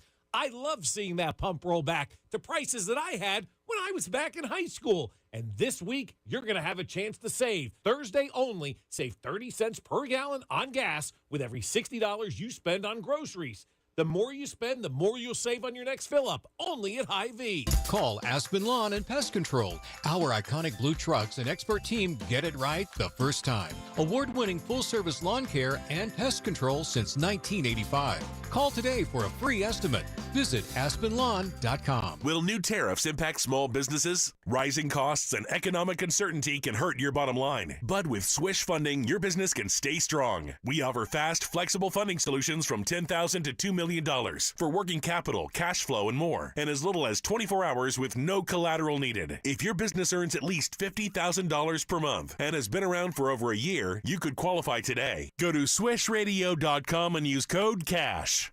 swishradio.com, code CASH. T-Mobile home internet is all about speed, value. What you doing, Zach? I'm rehearsing. There are so many benefits. You got to talk fast. T-Mobile home internet ranks #1 in customer satisfaction for home wireless internet by J.D. Power. Wow, you are good. Try singing it. T-Mobile has price lock. They won't raise your rate on internet. Hulu and Paramount Plus on them. Get T-Mobile home internet all in for just $55 a month with auto pay and any postpaid voice line. Additional terms apply. For J.D. Power 2024 award information, visit jdpower.com/awards. For more than half a century, contractors and trade professionals have relied on WeatherGuard for heavy-duty truck and van storage equipment. Not just to protect their tools, but to protect their professional reputations. Whether it's inside or outside of work vehicles, a WeatherGuard badge means pros can trust that their hard-earned name is in good hands. Since 1968 and every day since, WeatherGuard has been protecting anything it takes to build a professional reputation. WeatherGuard, established in 1968, proven every day. WeatherGuard.com. The price of gold could surge in 2025. A large bank analyst is calling it the ultimate perceived safe haven asset. That's why thousands of hardworking Americans are getting help safeguarding their money and saving with precious metals like gold and silver. Call 855-838-GOLD to learn about the top-rated precious metals company, Goldco. They're going to give you a free gold and silver kit. Plus, you can also get up to a 10% instant match in bonus silver on qualified orders. Call Goldco at 855-838-GOLD. That's 855-838-GOLD. Performance may vary. You should always consult your financial and tax professional. The Royals Roundtable with Michael Massey, Kyle Isbell, and Josh Vernier. Friday, March 28th, starting at 6 o'clock at Hollywood Casino. Your home for Royals baseball. 96.5 The Fan, KFNC FM and AM, HD1 and HD2 Kansas City, an Odyssey sports station. 11 o'clock hour here on Cody and Gold. Alex Gold, Cody Tapp, Drew Nixon with you. You guys can always hit us up on the J Southland Tow Service text line, 913-586-7965. We'll get to the trash of the day in about 17 minutes here on the show. We ran out of time yesterday, didn't get to it. I want to get to the trash that is just an interesting an interesting way that I guess we're gonna allow this to happen. It's not something any of us would have said probably like 5 years ago, 6 years ago, something like that. But it's a thing. It's a thing. Anybody can do We'll now. see. So we'll get to that in just a bit. But I want to talk about the AL Central. We know the Royals made the playoffs last year. 3 teams from the AL Central made it. They all beat up on the Chicago White Sox. Who's the team that threatens the Royals' chance at winning the AL Central the most? Now, I can just tell you the odds at FanDuel, at least, it is really a close division. And it makes sense. Other than the White Sox, who are a joke. Yeah, you can bet $10 and win $2,800 if you want to throw away $10 on the White Sox to win the AL Central. You can do that. You can. But what if they won it? That's right. The Twins are plus 220 to win the Central. The Tigers plus 230. The Guardians plus 290. And the Royals are at 310. So the Royals have the 4th best odds to win the division, which normally we'd be like, well, that sucks. But they're even odds, But they're so close. The gap is so close. So who do you think, if your answer, maybe you do think the Royals are winning the division. We'll give our official picks and everything on Thursday, opening day. But who's the biggest threat to that? Because I think we know what some of these teams were last year, and then you got to look at the offseason. It is very fair to say the Royals did have the best offseason of anybody in the division. They did. Yeah, I think that's fairly obvious. You look at the areas they addressed, it doesn't mean there aren't holes, but some other teams in the division really just stood pat. Like the Tigers, if they would have got the big swing to come through and get Alex Bregman, that's a different conversation. They didn't. I still think the answer is the Tigers, though, despite not doing much because of their rotation. They had one of the best pitchers, the best pitcher in the American League last year. Cy Young favorite in the American League again. So, and so when you have a pitcher like that dominant, plus some other young talent that came up at times last year in the lineup, I will say that the Tigers are still the biggest threat to the Royals in the division. I don't trust the Twins staying healthy. Royce Lewis is already hurt. Yeah. And the Guardians, they brought back Carlos Santana, and Shane Bieber will get back after being hurt. That'll help them. Last year he got hurt very early on in the season, right? I think it's the Tigers and the Royals. I do not like, and this makes no sense because they won 92 games last year. I don't like the Guardians' rotation, even with Bieber. I don't like the Guardians' lineup. The bullpen's great. I'm not here to make an argument for that. They're Clase is ridiculous. very, very, very, very good out of the bullpen. I think it's the Twins. Even with Royce Lewis, one is just like history. The Twins every couple of years just be like, they don't have any business winning and win. It's what I want the Royals to be. The team that you're like, this can't be the year for them. How can it possibly be? They were only 4 games back of the division last year. I think the Guardians, like you, are the team that come back a little bit versus, to the rest of the class versus where they were previously. And I'm with you. The Tigers needed some help. The Tigers also exceeded. Let's not pretend like the Royals were the only team in the Central who exceeded expectations last year. The Tigers maybe even more so because they didn't have, they had Scooble, but they didn't have the lineup that looked like it was ready to go. I don't think they got any better in their bullpen. I don't think they got any better in their starting rotation. It's still good because they've got Scooble, but I didn't see them make any kind of real change. The Twins, I think, still have guys who I think can be great again, right? Like the Carlos Correa signing is still there. And some of these guys who were coming off years, that it's not hard to see. I look at their starting rotation. I don't think it's hard to see success there. And specifically because they've been so good against the Royals over the last couple of years. But I get why that might not be someone's choice. If you made me guess, I'd say the Twins are the biggest challenge. It's going to end up being the Guardians somehow because neither of us are believers in them. But no, that's usually how that thing works out. My question, kind of how we've talked about the outfield here in Kansas City, do they have enough pop? And will they have to position themselves to make a move in season to go swing for a bat? I think that the Twins are in that same spot, Cody. I worry if I were a Twins fan about replacing some of the production of Santana and Kepler and that lineup, and are they going to have to make a move midseason? And that's fine. Teams do it all the time, but that would be a concern. They also, much like the Tigers who were flirting with Bregman, they were flirting with Pablo Lopez, and Christian Vasquez and some other pieces, and nothing happened on trades involving those players. So the odds are close for a reason, though. I mean, this is really competitive. I don't know if we're going to see 3 teams come out of the AL Central again. The White Sox are not going to be good, but I also think they will not be historically bad to the point where everybody is just, what were the Royals, 14-1 or something like that against them? I don't know. I don't know if that's happening again. Probably not. Let's just be real. Are we sure? And so, they're pretty stinky still. Look, our social media crew, our guy Kramer had us record something today. It'll be on social media tomorrow, I think, or on opening day. They were asking us our win total, and we'll do it on opening day. I don't want to spoil it, but I'll be honest, my win total was pretty aggressive for this club. He told me what yours was. Also, we weren't very far off. We didn't have the same number. We weren't far off, though. So we both have the same kind of view of what we think this Royals team is going to be. And I think the Tigers would be the biggest threat. Now they open up with the Guardians right away, so we'll get a first look at them immediately on opening day, and we'll kind of see what the Guardians have in store. Right now, the AL Central over at FanGraphs only have one team with a better than 50% chance of making the playoffs, according to their metrics, preseason metrics. This is like an AP preseason top 25 poll in a lot of ways because they don't even know who's going to be hurt, who's going to play, what to like about these teams, if someone stinks, whatever. The Twins at 55.2%. They have 3 teams in the AL West with a better than 50% chance to make the postseason, and then pretty much giving no chance to the Athletics and Angels. And then they have 2 teams in the AL East with a better than 50% chance. They put the Orioles in the same boat as essentially the Royals. That 45, it's 50-50, but we're not siding on the side of the 50, if that makes sense. And so I don't think it's crazy to think that this division might very well end up being back to my fear is that it goes back to a 1 division league. Hopefully not. And not. that 91's got to get it done, or 93's got to get it done. And you better be the team. Last year, 92 was the number for the Guardians. You better be the team who gets the numbers where they need to go, because we know the AL East is tough. And, the AL West should be tough again between the Mariners, Rangers, and Astros. And so are there enough spots for a 3 bid out of the AL Central? Seems hard. The great news, as we all know, the Royals are in the American League. Not just the AL Central, they're in the American League, and that is crucial in this whole conversation. When we look on the NL, we all know about the Dodgers and what they're doing, and the Braves, for example. You're competing in the AL. There's question marks around... And in the worst division in the American.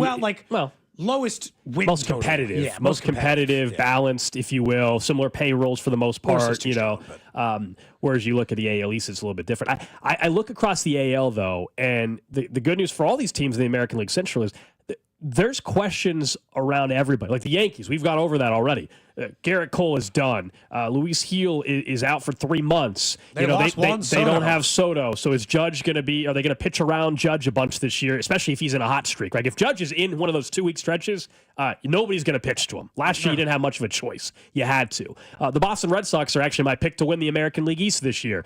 They still have questions, but I like what they did this offseason. They add Crochet. They add Alex Bregman. They have some young prospects. I think A couple of the top prospects in baseball could come up and help that lineup. So the Red Sox are really well positioned. But you keep going through. I mean, the Blue Jays, who knows what to expect there, right? I mean, it's a contract year for Vlad Guerrero Jr. In the American League West, like, what are the Astros now with some new pieces, some pieces that have left? I'm sorry. Can Yordan Alvarez stay healthy? There's and go on and on, team by team. There are questions everywhere. Can Julio Rodriguez fix his swing? They got the starting pitching. Does he have the swing fix to get back to one of the the top 5 guys in the American League? There's so many questions around the AL. I don't view it anywhere like the NL, where there's like 2 or 3 teams that are clearly just the dominant teams going to run the league. So FanGraphs, they have their odds on to win the World Series too. All right. Here's the percentages for the American League teams.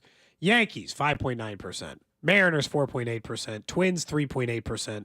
They're all in this same range, right? Like 5.9 is the highest they give any American League team. They give the Royals a 2.3% chance. In the NL, well, yeah. FanGraphs projects the Dodgers at a 22.9% chance to win the World Series. Do you hear? I just said the Yankees have 5.9. They're the highest American League team.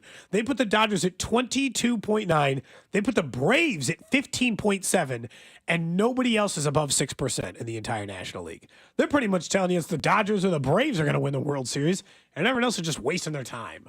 Yeah, that's the point, man. It's a great thing you're not in the NL right now, and it's where baseball is at. It gives you a real chance still because of the dynamics. If you get to the World Series, then you just got to get hot for 4 games. Nobody's complaining if you get to the World Series. See what happens. You've always been playing some great baseball at that point. I mean, it'd be hard to be like, I'm predicting the Royals to win the World Series. Yeah. Like, if you told me right now the Royals in the World Series against the Dodgers, and you're like, all right, Cody, it's game 1. Who are you predicting to win the World Series? I'll be honest with you. It's going to be very difficult for me to answer Royals in that scenario. Unless they won like 110 games, Since you brought it up, in case you were wondering, the Royals are 40-1 to win the World Series. 40-1. Huh? They were 30-1 to win the Central last year. That's right. Think just about win it that Central, way. Not, that's right. They are just behind the Guardians at 35-1, the Padres 33-1, D-backs 33-1. Twins 30-1. That's kind of the ballpark that they're in from an odds perspective. The favorites, of course, the Dodgers at plus 240, the Braves 8-1, Yankees 9-1, Phillies 10-1, Mets 11-1. Dodgers at 240. Such a ridiculous. So there was only one AL team in that grouping then in the top 5. And that's the point. Exactly. Yeah, Drew, that's exactly it's a wide open American League. It is anybody's league this year, which should make for a fun 162. What is the Royals to win the AL then? Like 4 what we just talking about, like 4-1, 3.5 to 1. It's 4-1, not no. He's talking the whole league. The Central. Sorry, the Central, the American 15-1. It's half, right? Half of the World, roughly half of the World Series odds. They're 15-1. The Guardians are 14-1. The favorite to win the American League, based off of what it was the Yankees, right? Yankees plus 390. Okay. Orioles 6.5-1. Red Sox 8-1. Rangers 8-1. Astros 8-1. The Yankees, by the way, who lost a ton. Why are they the favorite to win the American League? I'm with you. Because it's the I told you. I think the Red Sox are winning the AL East. That's kind of my team to. I don't want to say surprise. It's not really that bold of a take. I think the Red Sox will win the AL East this year. That's all. Let's talk a little NCAA tournament. As we know, it's Thursday. We got a couple more days before the tournament kicks back off and the Sweet 16 gets underway. Only one double-digit seed in there, but I think if we ask a majority of fans, they're all going to say the same thing. All right, who's going to win it now? Now that we got the same. I will get answers of the following: Duke, Florida, Duke again, Houston, and Duke again. Someone will again say Duke, most likely. So I want to, I was trying to think about it as like, okay, if it's not those, right? It's not those. Who is the seed that is 3 or higher that I think is going to win it? And I've settled in on Kentucky. I don't think Texas Tech is a bad answer. I'm still not a believer in Arizona, even though they did make that come, like they played well against Oregon, were able to come from behind and do it. I'm not saying there. But if I'm choosing a 3 seed that's still going to get this thing done, I think it's Kentucky. They got Tennessee, a matchup that I think favors them okay. They will then get to another round of either the winner of Houston or Purdue. You and I both think it's going to be Houston. They wouldn't have to face Duke until they got to the Final Four. So maybe you get lucky. Maybe BYU or Alabama or somebody else comes and messes this thing up for you, and you get to wait a little while before you face Duke. That's why I'm never choosing BYU or Alabama or Arizona. You have to face Duke way too soon. And maybe I should have gone on the other side of the bracket. Yeah. But if I'm choosing a 3 seed or higher that can still get it done, that can knock off the Duke or the Floridas or whatever in the world, I'm taking Kentucky. I think that's a team that's getting hot at the right time. They came out of the SEC just the same, And I like their path better than some of the field. Not all of it, but better than some of the field. If I have to pick a 3 seed or higher, I'll just stick with the original, pre-tournament view on some of these teams. Oh, you had one of them in the Final Four or the championship game? I had Tech as a 3 seed playing Duke in the national title game. I haven't seen anything to suggest that that's not viable. Their matchup is against Arkansas instead of St. John's. And I know Arkansas is playing well, but I'll still take that path instead of what I thought it was going to be. Now, they will have to run into most likely Florida unless Maryland beats them. Florida and Maryland are playing on the other side. So the winner of Florida Maryland plays the winner of Tech and Arkansas. So can Texas Tech beat Arkansas, then potentially Florida to get to the Final Four? That's what we're talking about. But that was the path that was necessary before. I'll stick with Tech. They haven't even had one of their better players play yet. Now, I haven't seen the latest update. They've been really quiet about it. I thought he was going to play against Drake, and he didn't. They were fortunate. They didn't need him. Toppin's been ridiculous. My God, why didn't they quadruple team him at one point in that game? First half, they had no answer for it. Like, I'm not kidding. They should have legitimately triple teamed him. It'd be better to give someone an open jumper than that. So I'll go with Tech. I'm also banking on them getting McCollum back. So, yeah, Texas Tech would be my answer. I'll stick with them. I debated because I didn't want to do the same as you guys. Plus, I debated between Purdue because they're playing in Indianapolis. A little bit of a tough draw for Houston. I didn't think about that. A little bit of a tough draw for Houston, who have to go to Indianapolis, which is basically an hour from West Lafayette. I'm going to go with Michigan though because I think that, and they've shown over the course of the tournament, they're one of the hotter teams. If they can take care of the ball, they can beat anybody in the country. I think they also have the size to go up against Jani Broome. The guard play is the big question for Michigan, where they go up against guard play that's been very good for Auburn. If Michigan can take care of the ball, I think they can go and win the whole thing because they've got Vladislav Golden, they've got Danny Wolf, who's one of the best players in all of college basketball. They've got a good combination, and then Trey Donaldson's been great as well over the course of the tournament. So I'll say the 5 seed Michigan Wolverines. If they win, we could also get a in-state matchup. If Michigan State beats, heavens forgive me, who are they playing? Ole Miss. If they beat Ole Miss, they could play Michigan if they beat Auburn. So that could be a fun little Elite Eight matchup, if you will, depending on how things go. But I'm going to go with the Michigan Wolverines. I mean, we got 3. I don't actually think any of those are probably the 3 best answers outside the 1-2 line. Look, if you wanted to make an argument for any of the 1s or 2s, it's pretty easy. We thought it was going to be a chalk field. It's been a chalk field, and pretty much none of those teams have given you great doubt. Maybe Michigan State struggled against Bryant for I don't know. New Mexico gave you some fits. And New Mexico. So Tennessee struggled against Wofford for a little bit, and that makes the same sort of deal. Yeah, the twos have looked not on shaky ground in the sense that I thought that they were definitely going down, but it didn't look as smooth as it looked like for the 1 seeds. But they also weren't they needed a buzzer beater, off the glass at the end of the game in order to do it either to advance. And so as the 2 seeds, they've still been the ones that 2s have been the most comfortable probably the entire time in this NCAA tournament. It's crazy. Find out Thursday. Get Sweet 16 action. Trash of the day. All right, we're pivoting. I lied on one of the trash of the days. I'm not going to do the one that we had in the rundown. I found one new that I think will be more interesting. Oh, okay. It's worth it. It's worth it, I promise. We go to China for this one. This is a real story involving a man and his girlfriend. So, the photo of the story, when you guys get a chance, is incredible. All right. Is it in the rundown? I'll go quick. I'll put a link in there for a second for you guys.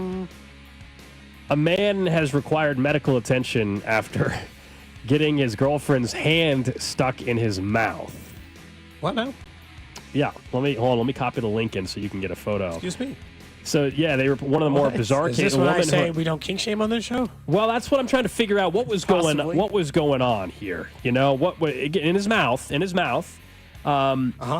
if you look at the photo, literally the photo is just, you just see this fist in this dude's mouth. All right, so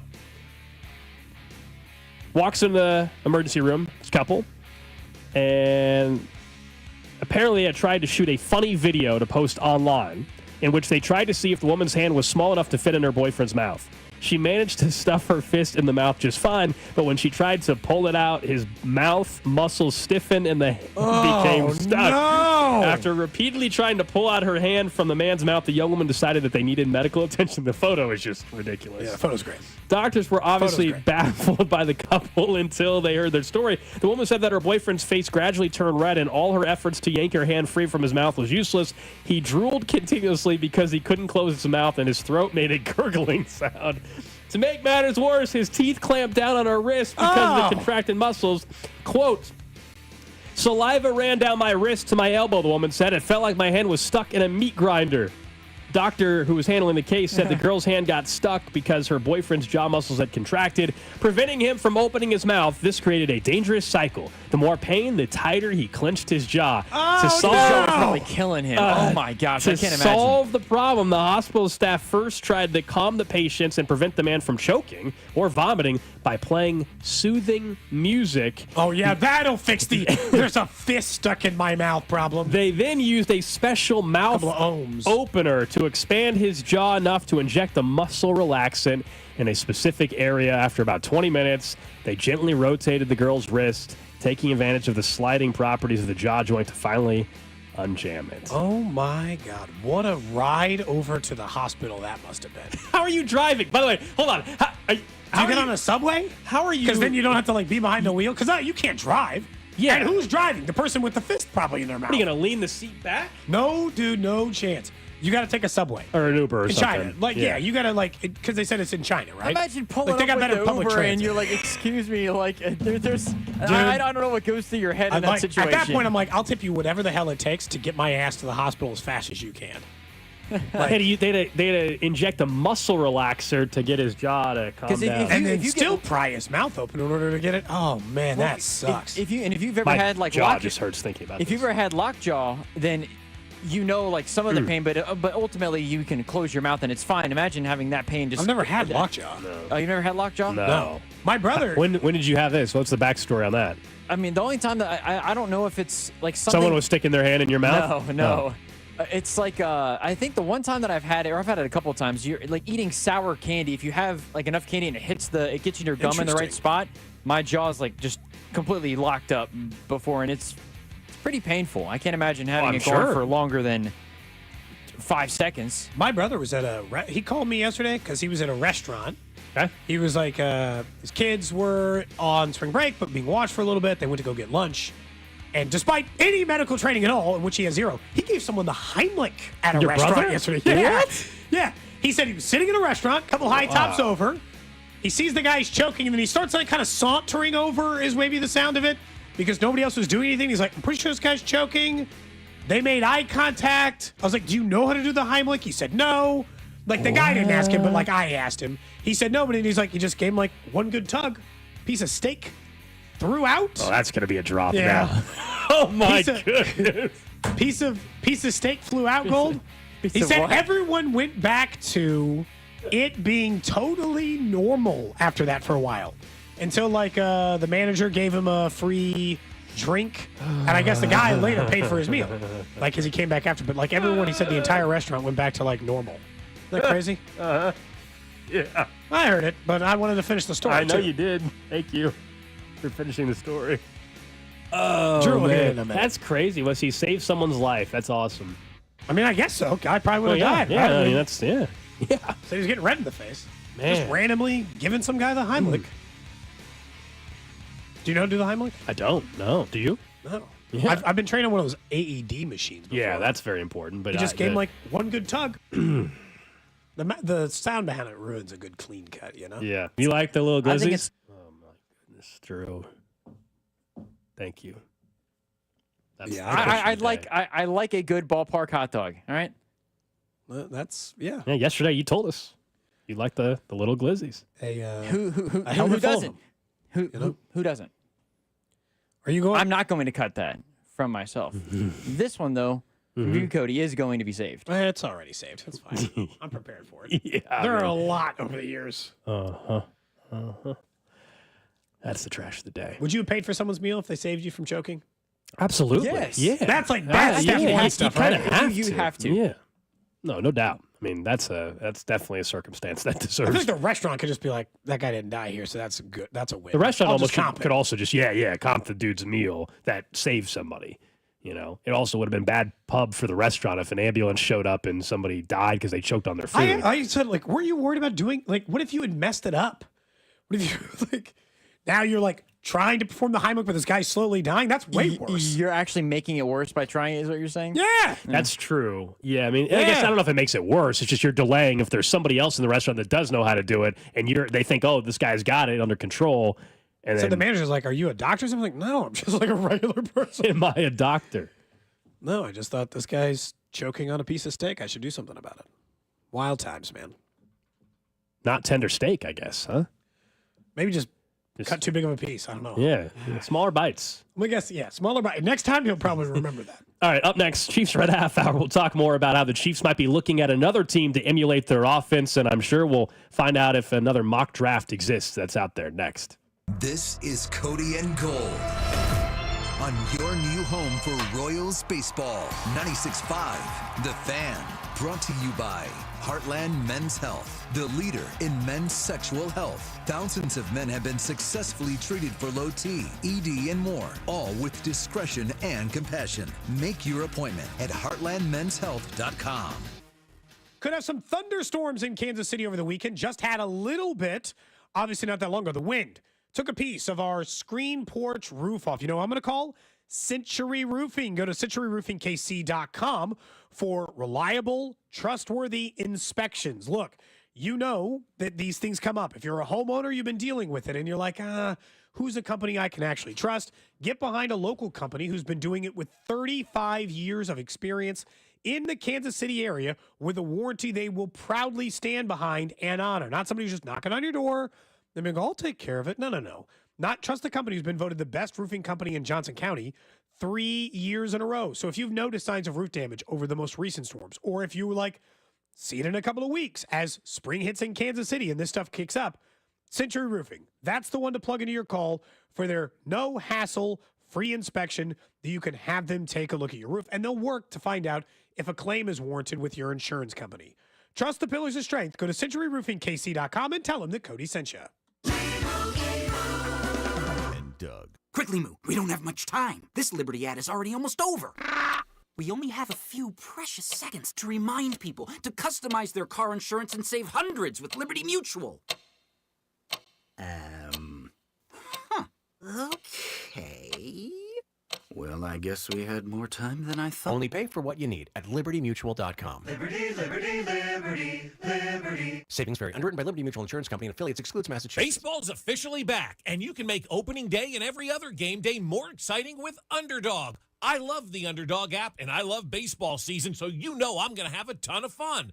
To play, choose whether a player will go higher or lower on one of their stats, strikeouts, home runs, hits, and more. And they've got all your favorite leagues, teams, and stars to choose from. You can create entries with all baseball selections or mix and match across other sports as well. Millions of fans have already won billions with making plays on Underdog. Their app has over 100,000 five-star reviews and millions of players. Download the Underdog app and sign up now using the promo code BOB to unlock a special offer of up to $1,000 in bonus credits when you make your first deposit. That's promo code BOB to get up to $1,000 in bonus credits instantly upon first deposit. Must be 18 and over and present in a state where Underdog Fantasy operates. Terms apply. Concerned with your play? Call 1-800-GAMBLER or visit www.ncpgambling.org. March is officially here, and that means it's one of the best times on the sports calendar. There's no better place to celebrate that than with my friends over at The Other Place. With 5 great Kansas City locations, Shawnee, Olathe, the downtown Overland Park, Mission, and the newest one in Belton. Stop by for a one-of-a-kind game day experience with enough big screens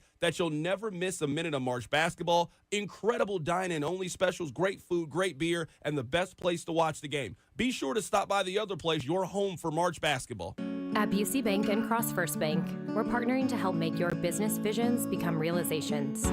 Through securing capital for growth, cash flow management, and comprehensive strategies that ensure a prosperous future. Because thriving businesses mean thriving people and thriving communities.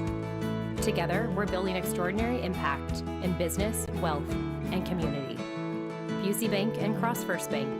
Member FDIC. Hey, it's Gold. You've heard me talking about Max Motors the last couple of months. Have you made it down to one of the 7 area locations? Have you gone online to maxmotors.com? If you haven't, you're going to notice when you do that they've got new 2025 Ram 1500s, up to 15% off MSRP plus 1.9% for 72 months. Stock number S250016. Must finance with dealer lender. Offer expires 4/1/25. Max Motors is the best in the Midwest. Best financing options available with the max trade-in values. Max Motors, the easiest place to buy a car. maxmotors.com. Still getting around to that fix on your car? You got this. On eBay, you'll find millions of parts guaranteed to fit. Doesn't matter if it's a major engine repair or your first time swapping your windshield wipers. eBay has that part you need, ready to click perfectly into place for changes big and small. Loud or quiet, find all the parts you need at prices you'll love. Guaranteed to fit every time. But you already know that. eBay. Things, people, love. Eligible items only. Exclusions apply. Did you know your skin is the largest organ of your body? Huh? That's why you should shower with Old Spice Super Hydration Body Wash instead of plain old bar soap. Love your skin by super hydrating it with vitamin B3 and glorious notes of vanilla and shea. Did you know that my super hydrated skin is the second largest organ of my body? The first is my heart. Old Spice. Men have skin too. Old Spice Super Hydration Body Wash. 24/7 renewing moisture. With daily use.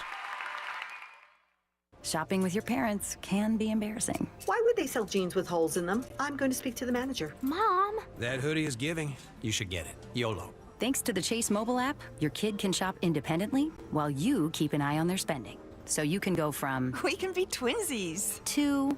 How was shopping? Saw you stayed on budget. Thanks, Mom. Freedom for kids, control for parents. That's family banking from Chase. Account subject to approval. Chase mobile app is available for select mobile devices. Message and data rates may apply. JP Morgan Chase Bank N.A. Member FDIC. Must qualify for enrollment. Results may vary. We all hear the radio ads about the IRS. They tell you to be afraid, to be scared, and they try to frighten you into calling. I'm not here to do that. Tax Relief Advocates is different. TRA is here to tell you that if you owe money to the IRS, whether it's $5,000, $50,000, or $500,000, we have a solution. It doesn't matter if you're sitting in your car, at work, or with your kids. No matter where you are, call now. 800-583-5795. Don't lose hope. TRA can eliminate or reduce what you owe to the IRS. Generous programs are now available that can give you a fresh start. Our passion is taxes and helping individuals fix their IRS problems. We have over 1,000 5-star reviews on Google and an A+ with the Better Business Bureau. You don't need to be afraid of the IRS any longer. End your tax nightmare today by visiting us online at TRA.com or call 800-583-5795. That's 800-583-5795. Tax Relief Advocates. Real solutions for real people. The technicians you can trust with your house keys. Anthony Plumbing, Heating, Cooling, and Electric. Opening day coverage is brought to you by Hollywood Casino. Stop by Hollywood Casino every Wednesday in March from 12 until 2 to register for your chance to win opening day tickets. Your home for Royals baseball. 96.5 The Fan. You're listening to 96.5 The Fan from the Mission Plumbing, Heating, and Cooling Studios. Welcome in to the Chiefs Red Half Hour. Every day at 11:30 with Cody and Gold on your new home for Chiefs football. 96.5 The Fan. All right, it is the Chiefs Red Half Hour. Hope you guys are having a good Tuesday. It's Cody and Gold, Alex Gold, Cody Tapp, Drew Nixon with you. So we all know the Chiefs offense, for a variety of reasons, never reached the level everybody was hoping it would get to. And it's been a couple of years since the offense reached the level that we once saw. And I'm not even talking about Mahomes' individual numbers. Like, I don't think we're going to see the 50 touchdowns, 5,000 yards thing. I'm not even talking about that. I think we're talking about explosive plays. We're talking about how this offense can get back to being one of the top-tier offenses in football. And the folks over at Arrowhead probably did a write-up, and they were looking at the roster the Chiefs currently have and comparing it to some other teams. And in particular, one of the best offenses in football the last couple of years. Last year. Last year. I know the last couple of years they have been, no doubt. And that's the Detroit Lions. And can you emulate something from that? And is it how, from a personnel perspective, can you do that? And I don't. And look, that's a fine roster to look at. It makes sense. I don't even think it's so much as like, hey, we got to do what the Lions are doing, as it is some of the things we've highlighted when we looked at the offseason. Got to get more explosive. Where running back for starters. Well, who do they have? They have Jahmyr Gibbs and David Montgomery. Can the Chiefs get an explosive back to go with Pacheco and Kareem Hunt? if they do that, well, that's a huge step forward to making that offense happen. I looked at all the offenses above them last year. They finished 12th. Denver scored more points. That's surprising, on offense last year. Now, part of that is because their defense set them up, but they were a very efficient offense. I've told you they had the league's best offensive line. That's probably part of the reason. Denver and Arizona both scored more points than the Chiefs last year. That should be very concerning to you. Atlanta, who lost their quarterback in part of the year, and Kirk Cousins, who stunk. This is the company you kept. Indianapolis only scored 5 points less points per game than you last year. I look at Detroit as mostly just an example of, look, I'm not trying to get back to 33 points a game. That'd be cool. I'm not against that, to be clear. Detroit has a really good offensive line. So maybe that's not the best example. Who's the team because here's the problem. Detroit has a great offensive line. Here's the offense is better than you. Detroit has a great offensive line. One of the 5 best in the league last year. Buffalo had one of the 5 best offensive line. I think they had the best offensive line, or the second best offensive line in the AFC last year, if I was ranking them. Denver, who was ahead of you, had a great offensive line. But, since he didn't, Washington's was okay. Philly's was great. Okay, fine. Tampa Bay's was okay. They got a great left tackle, which certainly helps. But, it wasn't like a murderer's row of offensive lines. So you should be able to get back into that top 5 category, even with offensive line issues. Can we in any way chalk up last year to just they will be more like Detroit? And it was just going back to the trio of wide receivers, that if they had just had all of those guys available day one from the beginning, they would have not finished below Denver. Well, they would have been 12. Points per game. I think both feel pretty confidently in saying they would not have been 12. Would they have been top 5? I don't know, because the left tackle spot does cause plenty of issues for you. But if last year or hopefully this year, they have a chunk of the season, a good chunk, a majority of Worthy, Rice, and Brown on the field, I think they can very easily just that. And that's what they're banking on, by the way, too. Oh, yeah. Other than drafting a running back, if that happens, there's really no other offensive piece that's going to change anything from where they're at right this second. There's just not. I guess they could draft a receiver in the 3rd round or something, but this is that the guy's offense. going to be so far down the immediate need list or option list that it shouldn't matter. This is the offense for the most part, unless they do draft an explosive back fairly high that can factor in. So their offseason plan, in large part, as we acknowledged yesterday, is that running it back. We think we had the right guys. We just couldn't get them on the field. Now that's part of the problem. But that is their thought process. Hey, Rice either isn't going to get suspended or maybe it's 4 to 6 games. We think Rashee Rice is ahead of schedule anyway on his injury. Hollywood Brown. He's healthy now. He gets another full offseason. Xavier Worthy continue to build on his rookie year, right? And so that's what they're banking on. Travis Kelce, maybe he doesn't have the pressure of being the guy anymore, but we think we can still utilize him in some really key spots and he's going to still be one of our top weapons in the offense. Yeah, I just wonder whether or not, and I don't think it's the worst plan, because if you look at the individuals and what they accomplished, Rashee Rice, before he got hurt, looked like he was going to be a 1,400-yard wide receiver, maybe, at least 1,200. He was certainly going to be well over 1,000, but somewhere in that range. I had originally, remember, I said he was going to be a 11 or 1,200-yard wide receiver. That was looking light at the beginning part of the year. Xavier Worthy, by the time his season ended, he was looking like a 900 to 1,000-yard guy, and he was pacing at that for this whole second half of the season. Hollywood, a little less known. You could take in the factor of his entire career. Let's just call him a 800-yard, whatever, 600, 700-yard guy. A nice complimentary third wide receiver, and we don't think Kelce stinks. So, he's still a very, very, very good tight end. On paper, this should be one of the more talented offenses in the entire AFC. But it's I do think that they have to, honestly, this may be the first time I've said this in the entire Patrick Mahomes era, they need to pass less. The thing I like about copying what the Detroit Lions do is get another running back and take, you're our offensive line isn't any good. Okay, yeah, but also, you put way too much heat on them last year. Patrick Mahomes accounted for 70% of your offense. The interior is good, but with the tackle play, how are you throwing the 9th most in the NFL last year? They typically throw that much. Last year wasn't the year for it. And so if you get another running back and you are explosive, you don't have to put all this pressure on Jalen Moore to be above average. You can just run it more and solve some of your problems that way. You get light boxes. Everyone's standing 20 yards deep on you because Patrick Mahomes is the quarterback and all the offensive weapons you have. This is a great year to take advantage and do it more like Detroit, who passed the 25th least last year. And you probably wouldn't even think about that for a team that has Jameson Williams, Amon-Ra, St. Brown, like has talent. But they passed.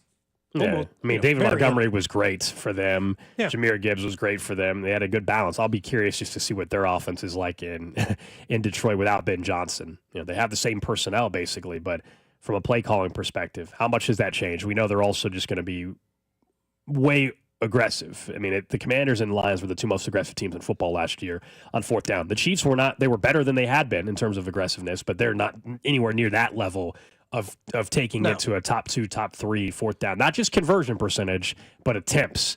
And the reason why a team like the Commanders also had a great year with their rookie quarterback is they weren't only going for fourth a ton, their conversion rate was insane. Everybody talks about the Lions and Dan Campbell and how great of a story he is. They were converting like 70 Commanders or 80%. were just as good, if not better at times, than the Lions were at the same fourth down conversation that we had all year. I think that's why Cliff stayed. I think Cliff thought he could get a better job. Oh, another year with Jaden Daniels, yeah. Yeah, and I don't know who was like really banging down the door for him this year, but I think he wanted to do what Ben Johnson did, which is I'd like to pick my spot a little bit more. Maybe have an idea. Like if I'm an offensive coach, I kind of want to know my quarterback's he could be the head coach of the New York Giants if it fails this year. Yeah, they take Cam Ward or they take Shadur Sanders. It doesn't look like a functional offense, and they're like, yeah, you're our guy now. Although I still say, like, if you're doing that, my argument is always fire your coach now. Well, of course. Get him with the offensive guy you want now. I thought it was a huge mistake in Chicago. You don't have to repeat their mistake. This will now be the third offense in 3 years that Caleb Williams is trying to run, and not including college or anything else. No, or including college. You don't have to do it that way. A competent organization, the Giants, they would have fired Daboll and the GM this year and then drafted a quarterback. And you're correct that it looks like they're going to be having a regime that gets a rookie quarterback and then they fire him after this year. And that new coach and GM are going to inherit the rookie quarterback. It's weird. I'm not saying the Giants shouldn't draft a rookie quarterback now, but that's the spot they have put themselves in. Yeah, just consistently. They should take one. Thinking of the draft, another mock draft sounder here on Cody and Gold. Drew, where are we going this time? We're going to the Athletic. This is not Dane Brugler. Not I trust Dane Brugler, a reliable, well-thought draft expert. When Dane Brugler comes out with a mock, we will be reacting to that. But Ben Standig is the one who came up with this one. It's just one round. They do not have... They have some trades, but the Chiefs are not involved in a trade this time around, Gold. Thank you. Thank you. He's not anti-trade, Ben. I mean, trades do happen, so... Sure. Correct. This one's not egregious, though, where I think Chad had 4 or 5 of them in the first round. This is just 1 or 2. But anyways, with the 31st pick, he has the Chiefs taking Josh Simmons, offensive tackle from Ohio State. So he's right in his this is a guy that could go in the teens, was mocked in the teens early on, got injured during the season, but he's a guy that has the talent to be had the talent to be up in the teens. Here's his description, if you don't mind. Everyone saw the Eagles pass rushers demolish KC's O-line in the Super Bowl. Simmons had top 15 potential before a left knee injury cost him 10 games in 24. The 3-year starter for Ohio State would challenge Jalen Moore on the left side, join the battle to replace left guard Joe Thuney, or prep for the future while working as a needed swing tackle.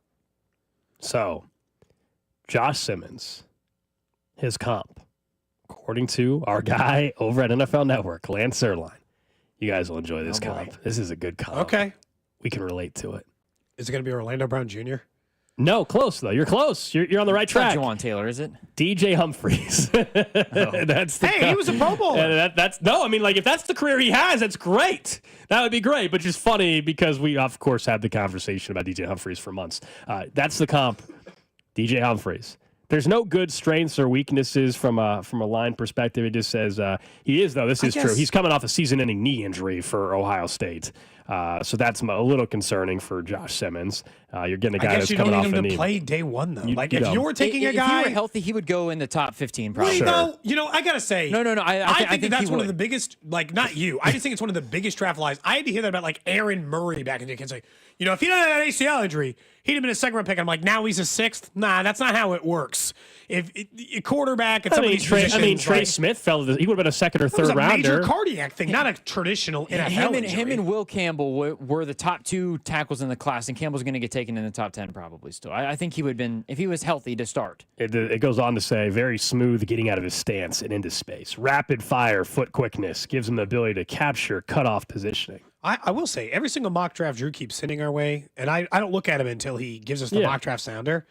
Once those play, Membo from Missouri is going in the top 10. He might be picked ahead of Campbell now, yeah. He is going in every single, and he's a right tackle, but he's going in every single mock draft in the top 10 now. Had an unbelievable combine. And Luther Burden is hit or miss on if he's even in the first round. Correct. Some people have him like 12, and some people have him like 40, and I don't understand. So, for Missouri guys, I got no sense of it. Because... here's the problem. Just 2 years ago, or 2 years ago, they took FAU, and he was a project player in the first round. It's a little soon. Be taking the project player in the first round again. They've done a pretty good job finding if he's valuable best player starters. available, I guess. I know. At the time, we don't know if that'll be the case. 2 out of 3 years, we're gonna take project players in the first round, because that's what he is. Could compete for the job at left guard or at left tackle. And look, it's not I've never viewed it as a bad thing. Let's just say they signed him and they were immediately like, this guy's way better than Moore. That to me is not a bad thing. You didn't tie up so much money in Moore that it's bad. Sure. That the guy you took at the end of the first round, you're like, damn, that's our starting left tackle. Ooh boy. Okay, cool. That's fine. No complaints here. That's cool. But that seems like the longest and long shot, knowing the Chiefs' history. I don't know why everyone thinks they're taking an offensive lineman. I'm convinced they're taking an offensive lineman. So yesterday I was on social, and BetMGM Network put out a clip. It's Odyssey's betting network, and one of their hosts, Ryan Horvat, was talking about the Chiefs draft. I've been on his show. Yeah, Ryan's a good dude, and he was talking about the Chiefs draft and some of the odds, and you can bet on what position is going to go in the first round, right? And he was making his case why he thought offensive line was the best bet. It was like minus 105 or minus 110. So that means there's some other positions that are plus money, like wide receiver or corner or defensive line. And he said he thinks that's the best bet, is the Chiefs take an offensive lineman. And I listened to his reasoning, and he listed off the depth chart for the team and who the projected starters are. And he said, Creed Humphrey at center and Trey Smith at right guard and Jawan Taylor at right tackle. And then he said, they brought in Jalen Moore at left tackle. And then he said, at left guard is, Mike Caliendo. And I was like, see, that's the confusion outside of KC. I'm not saying they won't draft a tackle or an offensive lineman, but no, they might. I wouldn't bet on it, I guess, is what I'm saying. Didn't even mention that, Kingsley, their first-round pick last year, is likely to be competing, if not, given that left guard spot. So they have 2 people who could play left guard for them this year. Yeah, and so I think people are looking at that and assuming they're going to take an offensive lineman because they know how bad. This is what every offseason discussion, and the Chiefs will have to prove people. It's weird for a team that won 15 games. They will have to prove people wrong again early on next season. I kind of already like how it's being built up because people are writing them off because of how awful the Super Bowl was, and they clearly got their ass kicked.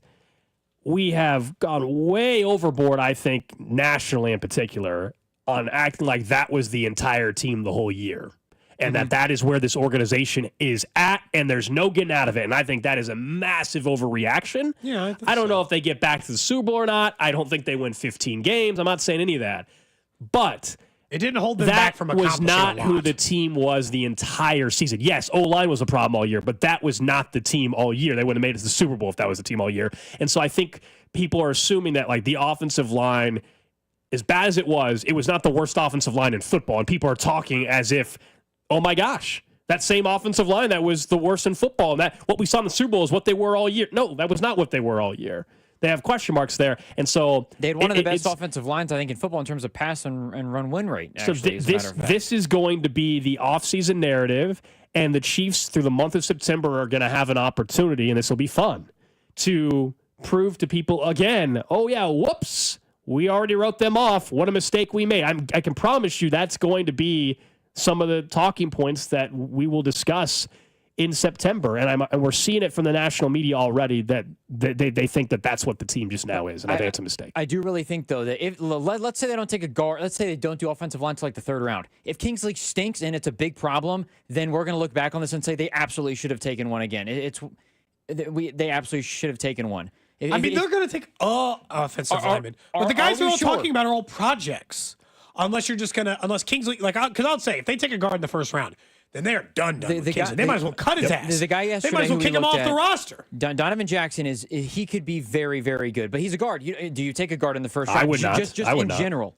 Or do you? Because if you take him, if I needed one to start tomorrow, yeah, sure. Well, that's what I'm saying is if you take him, if they take Donovan Jackson, who's the guard from Ohio State, he's going to start he's going to be the guy ahead of Kingsley who's going to get every single shot because he's a first-round pick. Mm-hmm. If they wait and they take guard later, it's normal competition. That's fine. I know, but is it worth having a third-rounder and a guy that failed at left tackle competing for a guard job? Yes, that's a normal guard competition. That's what the Chiefs had at guard. I know, but I'm saying if it fails and we're once again having this conversation 5 months from now of holy crap, the offensive line looks really the left side looks really bad. Defense though, right? I mean, we're having like a similar conversation where you're like, they'll just be better by attrition. I understand, but you're not comparing to other teams when you're trying to get better yourself in your own building. And I think them being able to get better at the left spot, yes, they made it to the Super Bowl last year amidst all the problems. But why not try to make it better and not just say, well, we don't need to draft an offensive lineman because, we still made it to the Super Bowl and just bank on that. Not in the first similar round. Thing happening again. I think they shouldn't draft one in the first round, but I will be stunned if across their, 8 picks that they have, that they don't draft an offensive lineman at some point. You can always use O-line depth, always. It is notable, too, in this mock that Walter Nolan was selected by the Eagles the pick after, which, again, would be that's another outstanding pick by the Eagles. It makes the defense only even better. I guess the way I view it is like with if they bring somebody in is like it's generally speaking a good that's not a bad way of finding a guard. If we were talking about quarterback, Drew, I think I probably agree. Finding a bad way to find a guard is not failed left tackle from last year goes against 4th round pick. That is exactly how they found Trey Smith. So part of it is he was in a camp battle with, was it Niang? Is that he was in a battle with? Trey Smith who going was way Trey back? Smith in the battle? Some random vet. No, it wasn't Niang. Who was he in a battle with at right guard? Text line, I don't remember. 913-586-7965. He was in a battle with some underperforming guard. He came in as a 6. That guy got dinged up. Trey Smith never gave the job back away, and then he was the starting right guard. It's a not crazy way to find a starting guard. That's all. So I think it's interesting because last year, obviously, they didn't take a tackle in the first round and they took Kingsley and everything like that. But this year, there's more of a need maybe for defensive line, as we've talked about. But I think if I were the Chiefs, I would just be sick and tired of having to just put a Band-Aid over the position forever. Yes, it has worked, but we're at the point now where Jalen Moore is going to be the guy. That's a 2-year contract, if I remember right. If he's okay or it doesn't work out well, you're going to have to draft one next year anyways to try to. But it's a bad year, to get right? ahead of. Well, that's what I'm saying is that it's like you're trying to continuously put the Band-Aid on. Where if you can get somebody who you feel like in the first round can at least solidify the left side in general, help out the left tackle a little bit. Where we don't know if Kingsley can do that at left guard, and let's say Jalen Moore struggles, that whole left side is going to be a problem. Why not draft the guy that you think is going to help your line out for the long term where you don't have to address that position, period, in the future for the next 2, 3, 4 years? It was after Kyle Long got hurt, who they had signed to a deal to play there. He then was expected to battle for the starting spot with LDT, Laurent Duvernay-Tardif. The doctor. And Trey Smith won. It's not Trey, LDT was not a failed tackle, in fairness. He was kind of meant to be on that side, but I don't know. I get it, Drew. But that's the generalization you're making, I guess, is what you could say about almost anyone's offseason. It's just whether or not I like the plan. Because we could say, is paying, T. Higgins and Jamar Chase the right decision? Well, if it doesn't work, then we're going to crush them. Of course. For it not being the right decision. I'm just saying, this is a pretty good way to go about guard. If they take a guy in the 3rd round and they say, hey, you're in a battle with Kingsley. May the best man win. May the odds be ever in your favor, and good luck. I don't hate that strategy. I feel like that ends up being a cream rises to the top situation. They find a guy who can play. I'm with you guys. They need to draft a defensive lineman, I think, in the first round. It makes too much sense for them to get a high-quality guy. If they want to draft a guard in the 2nd round even, I'm cool with that. That's fine. But first round, right now, I would lean defensive line. Except since they've brought in, Pennell and they've brought back Charles Omenihu as well. Since we last had this conversation specifically the defensive line, I don't think there's the same urgency to spend the 1st round pick there. I do agree that they have a lot of flexibility now in round 1 to go attack us to any position. Like if there is a surprise player that falls to them at 31, they never thought was going to be there. I wouldn't hate that. But if you were just right now talking positional preference, guard would not be 1. It would not be 2. It'd probably be 3 or 4 at least on my list. Behind running back, it would be behind D-line. in the first round. It would be behind defensive tackle. Round, It'd be behind defensive tackle, offensive tackle. So like even a guy like Simmons. I would argue wide receiver, I would even argue corner. For the first round, yes. For the first round, it'd probably be like 5th. I don't know. It'd be ahead of running back and it'd be ahead of linebacker and safety, but it would be below all the other important positions. All right, coming up next, we'll get to what's trending here on the show and also discuss a little bit more about Vinny Pasquantino's hamstring strain and what the Royals are saying. What's up, Kansas City? This is Vinny Pasquantino, and you're listening to Cody and Gold, weekdays starting at 10 on 96.5 The Fan. Brought to you by Heartland Men's Health, the leader in men's sexual health. Thousands of men have been successfully treated for low T, ED, and more, all with discretion and compassion. Make your appointment at heartlandmenshealth.com. Twin Peaks is the best in the game. Here, your favorite drafts are poured at a frosty 29 degrees, and rare barrel-aged whiskeys are served just the way you want them. It's bigger game days and bolder fight nights. I mean, where else can you find a scratch kitchen that always comes in clutch every day from lunch to late night? Only at Twin Peaks, the #1 sports bar.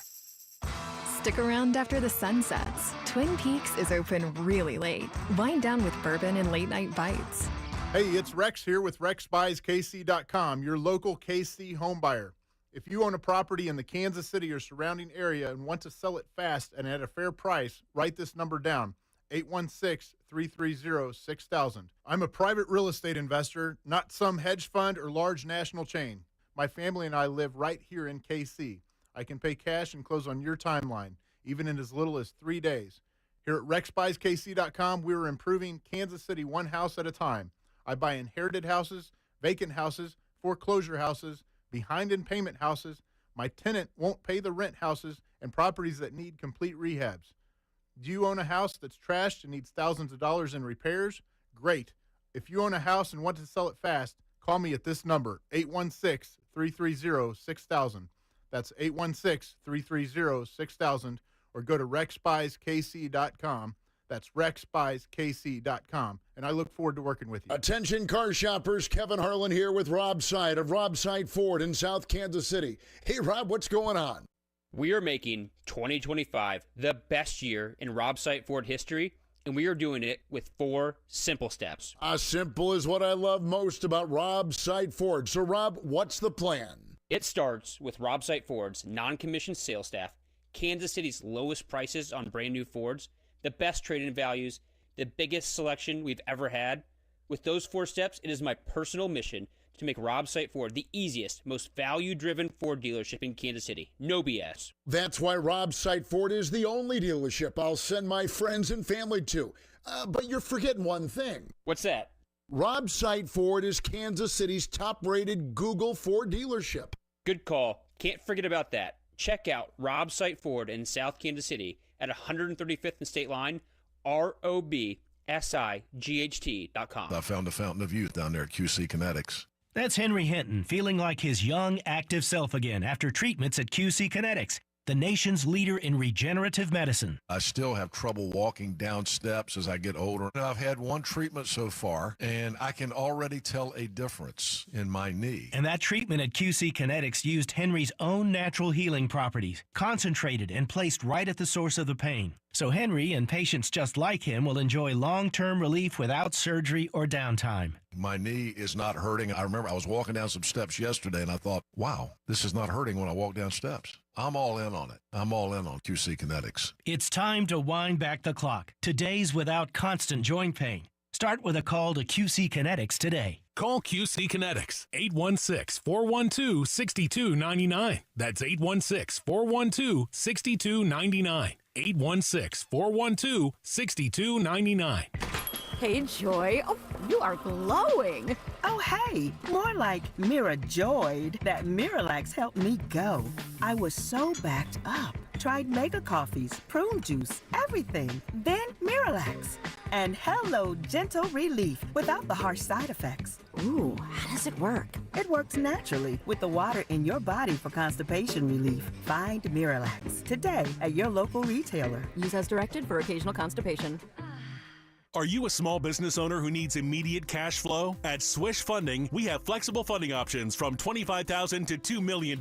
For the best rates and terms for your business, just one application to Swish Funding gives you access to our entire network of funders, with cash in your account in as little as 24 hours. To qualify, you must be in business for at least 1 year with monthly revenue of $50,000. Apply at swishradio.com and use code CASH. Swishradio.com, code CASH. Must qualify for enrollment. Results may vary. We all hear the radio ads about the IRS. They tell you to be afraid, to be scared, and they try to frighten you into calling. I'm not here to do that. Tax Relief Advocates is different. TRA is here to tell you that if you owe money to the IRS, whether it's $5,000, $50,000, or $500,000, we have a solution. It doesn't matter if you're sitting in your car, at work, or with your kids. No matter where you are, call now. 800-583-5795. Don't lose hope. TRA can eliminate or reduce what you owe to the IRS. Generous programs are now available that can give you a fresh start. Our passion is taxes and helping individuals fix their IRS problems. We have over 1,000 5-star reviews on Google and an A+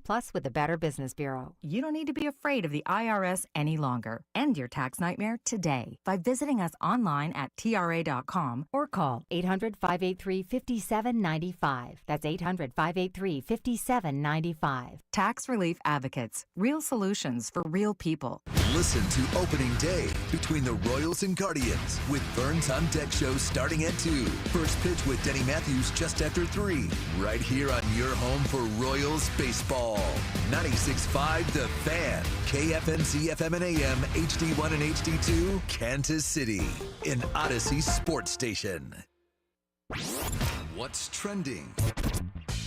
What's Trending is presented by Baker University, where graduates earn higher salaries and land jobs faster than any other university in Kansas. Applied today at bakeru.edu. We'll get to Vinny Pasquantino's injury after What's Trending, but the Royals did make a couple moves today, right? You're still trying to finalize the Major League camp roster and everything. Harold Castro, Taylor Clark, Brian O'Keefe, Tyler Tolbert assigned to minor league camp. Nick Lofton, Drew Waters, Joey Weimer have been optioned to minor league camp, so they're going to be optioned to AAA Omaha. That leaves the Major League roster at 26. That's the number you have to have for opening day. Yeah, now Annie Rogers did mention that she expects, that means because of this, that Kevin Biggio is expected to break camp with the Royals. He's working at some first base. Now they maybe need some more depth there, and he will be selected to the 40-man. That's what it seems like, barring some sudden change. No, it looks like Kevin Biggio is going to make it. Probably a little more flexibility in there. Dyron Blanco is going to make it. And that's that's your roster. I mean, if you look at the projected roster right now, I still like it for the Royals. We can talk more about the AL Central later, or where the Royals are, obviously 2 days away from opening day. Next up on What's Trending, devastating news to college women's basketball yesterday. USC star Juju Watkins suffered a torn ACL during her team's 96-59 win over Mississippi State last night. K-State is actually taking on USC in the Sweet 16, but they'll be without the single biggest star in college basketball on the women's side, which is Juju Watkins. Made a little contact with the player, then it looks like she went to make a step, and the ACL just gave out. You could tell the second it happened last night that it was a serious injury, and then at like 1 a.m., I think Shams and a couple of other people started to leak out the news that she had suffered a torn ACL. Really terrible. Yeah, don't like to see that whatsoever. Did you see prior to that on a more positive note with her than the injury? That before one of the games, I guess Jaden Daniels, the quarterback of the Washington Commanders, was sitting in the stands next to Juju and Watkins, and they were clearly talking, maybe flirting a little bit, and you could tell things were going well. Uh-huh. And Jaden Daniels' mom is his agent, okay, and she's very protective of her son. All of a sudden, they cut back, and his mom is sitting between the two of them and basically killed the whole vibe. She said she's not letting anybody ruin his career or mess up his career. They looked like they were having a nice convo. They were flirting a little bit. Ruin his career. He can date and have a career. Damn. Look, I can't. My mom was not overprotective like that. She might have been the opposite, probably. The video's hilarious. In all fairness. You're not sitting in between me and a girl and flirting. Get the hell out of here. The video's unbelievable because things were going well for both of them. They seem both to be enjoying the conversation and everything, and then they cut back to the stands, and his mom is right there, and you can tell that the look on both of their faces completely changed. Conversation was dead. Some cold water in that situation. Yeah. That's rude as hell. Elsewhere, college basketball, UNLV is set to hire former Georgia Tech men's basketball coach and former Memphis head coach Josh Pastner. That's because UNLV unfortunately let go of their head coach after 4 seasons. Lon Kruger's son. What was his name? I don't remember I apologize, I don't remember his son's name. But Lon Kruger's son. Remember, Lon Kruger left Oklahoma to go help his son at UNLV. Yeah, I remember and that. then 4 years, no tournament berths, so they move on. And Josh Pastner, he was once, 10 years ago, was like the... When he was at Memphis, he was like he'll be at the young, next he was like 35 years old and like, oh my gosh, this guy's going to be the next great head coach. Is that what his name was? Kevin Kruger? I was thinking Kevin or Kyle. I felt like it had, I thought it was a K name. I thought it had some alliteration. Yeah, I mean, look, it's fine. UNLV is maybe a little bit of life. Yeah, He's got kind of some energy. Kevin Kruger was Lon Kruger's son. Okay, so a little bit of extra life in there. It's not a bad thing. Next up on what's trending after his pro day yesterday, Cam Ward has become the heavy favorite to be the number 1 overall pick, upwards of minus 1,000 at some books, minus 700 at some books. Depending on where you look at it, he's become the heavy favorite. Most scouts saying he looked awesome. And there, the real question is not that Cam Ward's going 1. The question is it the Titans who are taking him at 1, or are they trading that for a basket of picks to some other team to select him instead? I just couldn't imagine the feeling as a GM. Even if you're a new one, and Mike Borgonzi, if you give up the number 1 overall pick and they end up being a star, what the hell were you thinking? How often do you get to be the number 1 overall pick? And if you blow it and Cam Ward's a star and you trade away the picks, boy, try to recover from that. Schefter, as you were speaking, literally 20 seconds ago, just put out a little update on that. Says Tennessee will hold an additional private workout with Cam Ward. Titans have become increasingly impressed with Ward, and while they are expected illicit offers for the number 1 overall pick, it would now take an even stronger package. Okay, well, yeah, they wish. I mean, I'm sure that's just Titans also would like more if you yeah. would like to trade for Cam Ward. That's just playing the game. I'm not saying they don't like Cam Ward, but like, of course they're leaking out there. there. Yeah, worked out beautifully. That was great timing. All right, Thanks, Shefty. that is what's trending here on Cody and Gold. Let's talk about Vinny Pasquantino. I purposely didn't mention in what's trending because I knew we were going to talk about him a little bit here. We know it's a grade 1+ strain is what they're calling it, which on its own right is actually not terrible news because it could have been grade 2 or something. He could be out weeks and weeks and weeks and weeks. Doesn't look like that's it at all. In fact, there is still a chance that he doesn't miss any time. He can play Thursday. Andy Rogers had a quote from him yesterday in which Vinny was honest about the situation, right? He acknowledged as a player, quote, I plan on playing Thursday, but that's just me speaking as a player. And over the next couple of days leading up to opening day, the Royals training staff is going to make a decision. And there was a further update on this on the last hour or so as well from Andy Rogers that, and Matt Cotrero was talking about that Vinny told him that everything felt good in the cage. The next step today is increasing the intensity on the field. So still going to go through some of the testing and see where he's at. They're obviously not going to risk anything here. It's a 162 game schedule. This is different than just pushing it to get back for a playoff game. This is, hey man, we know you want to be out there for opening day. If it's not right, it's not right. And so hopefully it is, and he's out there, but you know there's no reason to force this thing given the long haul of the season you have. Yeah, I mean, I just don't want him to risk it and then risk further injury. It's great news that it's such a minor strain because the immediate thought is like, oh no, snake bit. Like the immediate feeling anytime someone who's been hurt in previous years gets hurt is like, oh man, not again. Not for them. He's one of their most important bats. We saw what happened after he went down last year with the thumb injury. It took so long for that offense to find any kind of rhythm at all. And it just doesn't work in that case. And so, no, I feel pretty good that that's a possibility. I'll just say, like, if it were like a 50-50 call, I mean, opening day is important, and they got an off day on Friday, and you get a lot of off days in the early part of the season for whatever reason it seems to lay out that way. You get a couple there early. I mean, I think I'd be careful because I want 150 games out of Vinny this year. That's the goal. That's what he was on pace to play last year. Actually, a little bit more. 150 games. That is, injury stuff is behind you. You played a full-ass season. And last year, he was putting it behind him. He'd had all the shoulder stuff. He'd had surgery. He was playing every day, every game, every time. No questions. He was on the field, no doubt. And then the freakazoid injury got him. This one's a more common one, right? In the hamstring, you're like, man, are you just snake bit? Like, there's just no hope?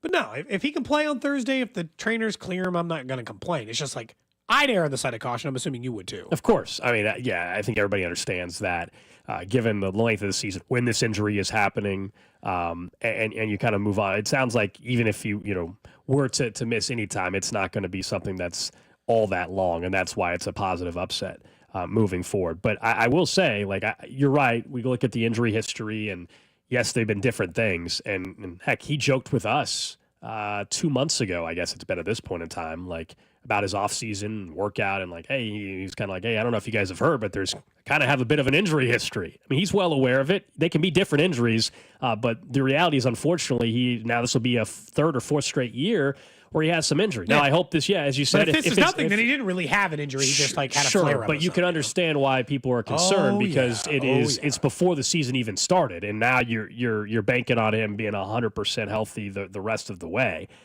That's the concern, knowing that this isn't just a one-time thing. Yes, different injuries. We talk about this in football all the time. You've been critical of other players, right? I mean, like at some point, probably most recently with the Chiefs, the guy can't get on the field, whether it be freak clavicle injury or other stuff. Yeah. So I mean, it sucks. And so we'll see. We'll find out more probably again tomorrow after the fielding stuff today. Tomorrow's the workout day, and you would like to have maybe an answer by then. We know opening day, of course, Thursday. We'll be out at Kauffman Stadium outside Gate D Thursday. So if you're going out, sellout crowd, weather looks pretty darn good. It's going to be awesome. So we'll be out there. Stop by, say hello on Thursday. And then don't forget Friday, Vern's got his Q&A roundtable, 96.5 The Fan. We're all going to be out there at Hollywood Casino, 6 o'clock Friday. Michael Massey, Kyle Isbell, sitting down with Vern, talking some ball, and then we'll have a meet and greet afterwards with the players. Plus, everybody from the station's going to be there. And Sweet 16 night, right across from the sports book there inside Hollywood Casino. So should be a good night. It's going to be an awesome time. Really happy to do this event. Ideally, it'll be something we get to do every year. They're almost always scheduled off on that Friday because got to be home. Got to be home. Got to be home, and they're always worried about weather, right? They don't want to have to miss opening day and then do it that way. So, yeah, really looking forward to Michael Massey, Kyle Isbell, Vern talking to those guys, and then your chance to get to meet them. Both those guys are great people. Like, they're going to be generous with their time. They are great dudes overall, and it should be a good time. Plus, like I said, everyone can maybe get on a craps table together. Maybe we can all try to get hot. Gold, last time you and I went to the craps table together. Woo! It went poorly. We were in Vegas. This it was went poorly. I lost all the money I'd won playing poker on that single craps roll. It was crazy. What's weird, that wasn't actually the last time we were in Vegas. No, that was back. That was a Super Bowl. That was last February. It was over a year ago. The last two trips, we did not play craps, I don't think. We were just probably because we were at stadium swim and stuff. But gun shy after our last time. The Super Bowl trip at the craps table was we were done. What did you say? Within 15 minutes, 10 minutes? Because we were like, we're just going to keep throwing away money otherwise. We were done pretty darn quick. Well, like it was also at a casino that doesn't exist anymore. It was we stopped by because the table limits were getting up there on Super Bowl week, like getting high. Yeah, they were getting and we were cheap. And so we were like, no. So we went to Tropicana. That has since been demolished. That's where the new A Stadium, if they ever get that thing done, is. The Tropicana doesn't exist anymore. Yeah, I mean You gave them the last few bucks before they went out. Before they demolished the place? Yeah. Literally, it's like that was the day, like, if you guys remember the story of me being drunk in front of our boss. All of this is like one day. I go out and I play poker and drink at the tables for hours. I win all the money there. I'm like, I'm way up. I'm feeling good. And then you and I did the concert and everything else and the client thing. We go to the concert, then we go back, and then I hit the craps table, and it went bad. Both times I've seen you play craps in Vegas, it went bad in a hurry. We did not get a single hot roll either time. What the hell? We're not due. Good. We're actually due. Maybe Hollywood. Maybe Vegas isn't our place for craps. Maybe it's here, Yeah, we can try if you want. I tell you, the table limits won't be nearly as bad. Table limits at Hollywood will be friendly compared to what we had out in Vegas. It was like $20 minimums and stuff. That was more than that. Or 40. Yeah, you're right. When we walked through Aria, it was like 40. It was It was a little bit up there. Was Aria? Is that where we were? That's what the concert was? No, where was it? Cosmo. Cosmo. That's what it was. Luke Combs. I've been to too many. You don't remember that night very much, do you? Well, I remember enough. I just don't. All I know is you told me, Cody. I know 100 times that you had lunch with Pete Sweeney. He told me 100 times. That's what I was playing. That's what I was playing poker with. I must have heard this story about how good the lunch was so many times on the walk back. Fancy lunch. It was unbelievable. The bigger question. I remember most of the night. Now that we've had a little time separated from it. Yeah. We've been to Vegas too many times now. I can't remember which things we did at which hotel. Oh, that's fair. Like we stay at Circa, we do stuff there. We have been to Vegas. I went to Vegas 3 times last year. I'm like, which hotel were we at for the concert? Cosmo. I remember the lobby now. Very posh. Cosmo's great hotel. Very fancy. Yeah, Cosmo's a great hotel in Vegas. I want to pivot a little bit. We haven't talked about the World Cup in a while, and just that massive event that's a year or so away from coming to our city, and what a stage this is going to be for Kansas City. Jonathan Katz over at Fox 4 just had a couple updates on this. I thought some of it was interesting. Just we know the experience we're used to when we go to the Truman Sports Complex for Chiefs games in particular, or on Thursday for a Royals game, right? Tailgating. You just drive right up. We're used to the atmosphere. Drive right up. So Jonathan Katz was talking to some reps over at FWC 26 KC. That's like the group in charge of everything, right? And he said he was told that you may not be able to drive to Arrowhead for the World Cup if you're going to a match in 2026. The parking lot will look a lot different than it does on game day. And I think there were some rumblings about this as well. Remember, we got what do they say, 1 million, potentially across the entire World Cup in Kansas City, 1 million people coming to our city. Once we find out the draw, I mean, you could, let's say you have Brazil or whatever, Honduras, whatever. You're going to have so many people internationally coming in that obviously aren't going to have vehicles here that are going to have to be shuttled to the games. And so you're not going to be able to just drive up and park like you're used to.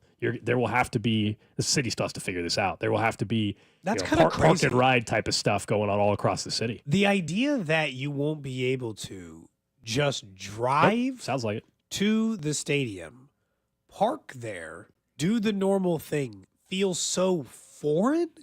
Like it won't even feel like going to Arrowhead or Kauffman if there aren't people sitting in their cars playing music with a grill going. It'll feel like bizarre. I also feel like that's a mistake by FIFA in one area, which I'll say is you choose these host cities, they make their bids, and you choose them because of like who they are as a city, how they presented themselves, like the reasons people might want to go there. And like part of Kansas City sports scene, including what you see in Power and Light or there, or why soccer's been so huge, is that.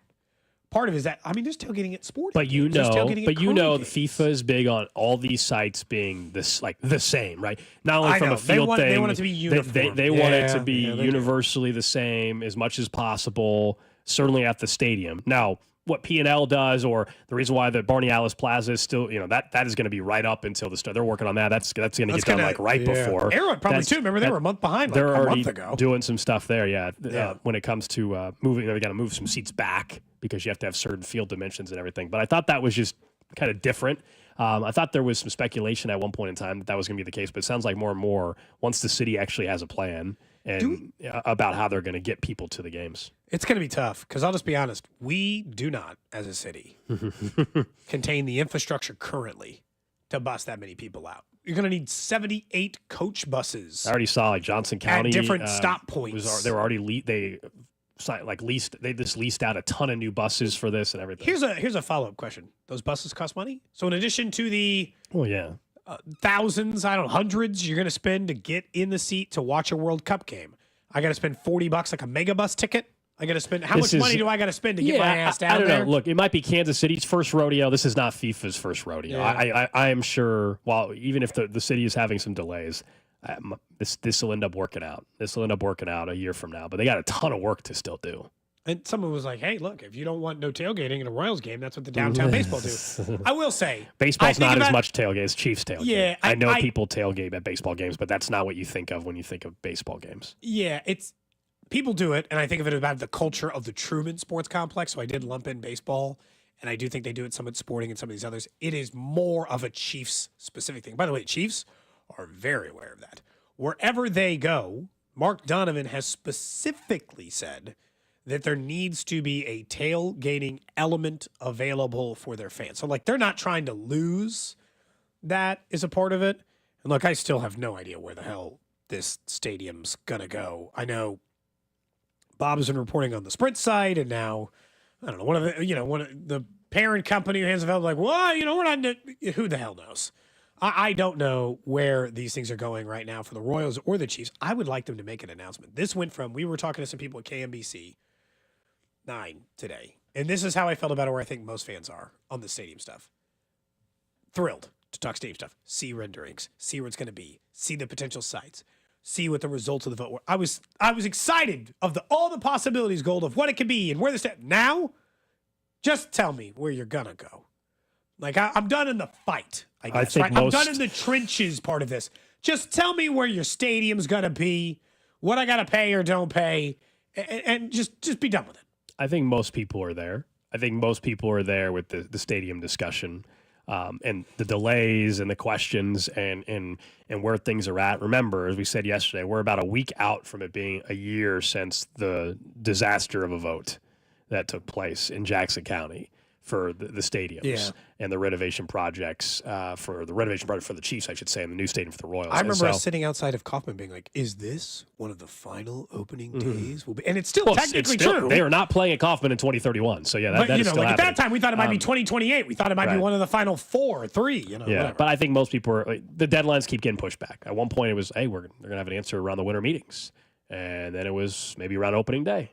Now it seems like there's more discussion around June. And I do know the Star bonds in Kansas expire in June, but it sounds like we were talking to somebody about this a couple weeks ago that those can be extended if necessary. But yes, in June, they technically do expire, the Kansas Star bonds. Someone said on the text line, they went to Qatar. They said the bus system they explained was exactly what it was. They said it was awesome.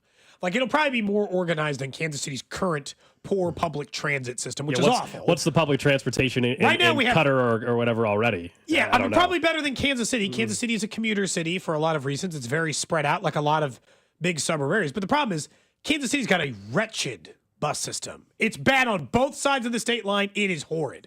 The streetcar makes it a little better, but they don't even have that thing down to Riverside yet, or out, and they're not getting it out to the stadiums.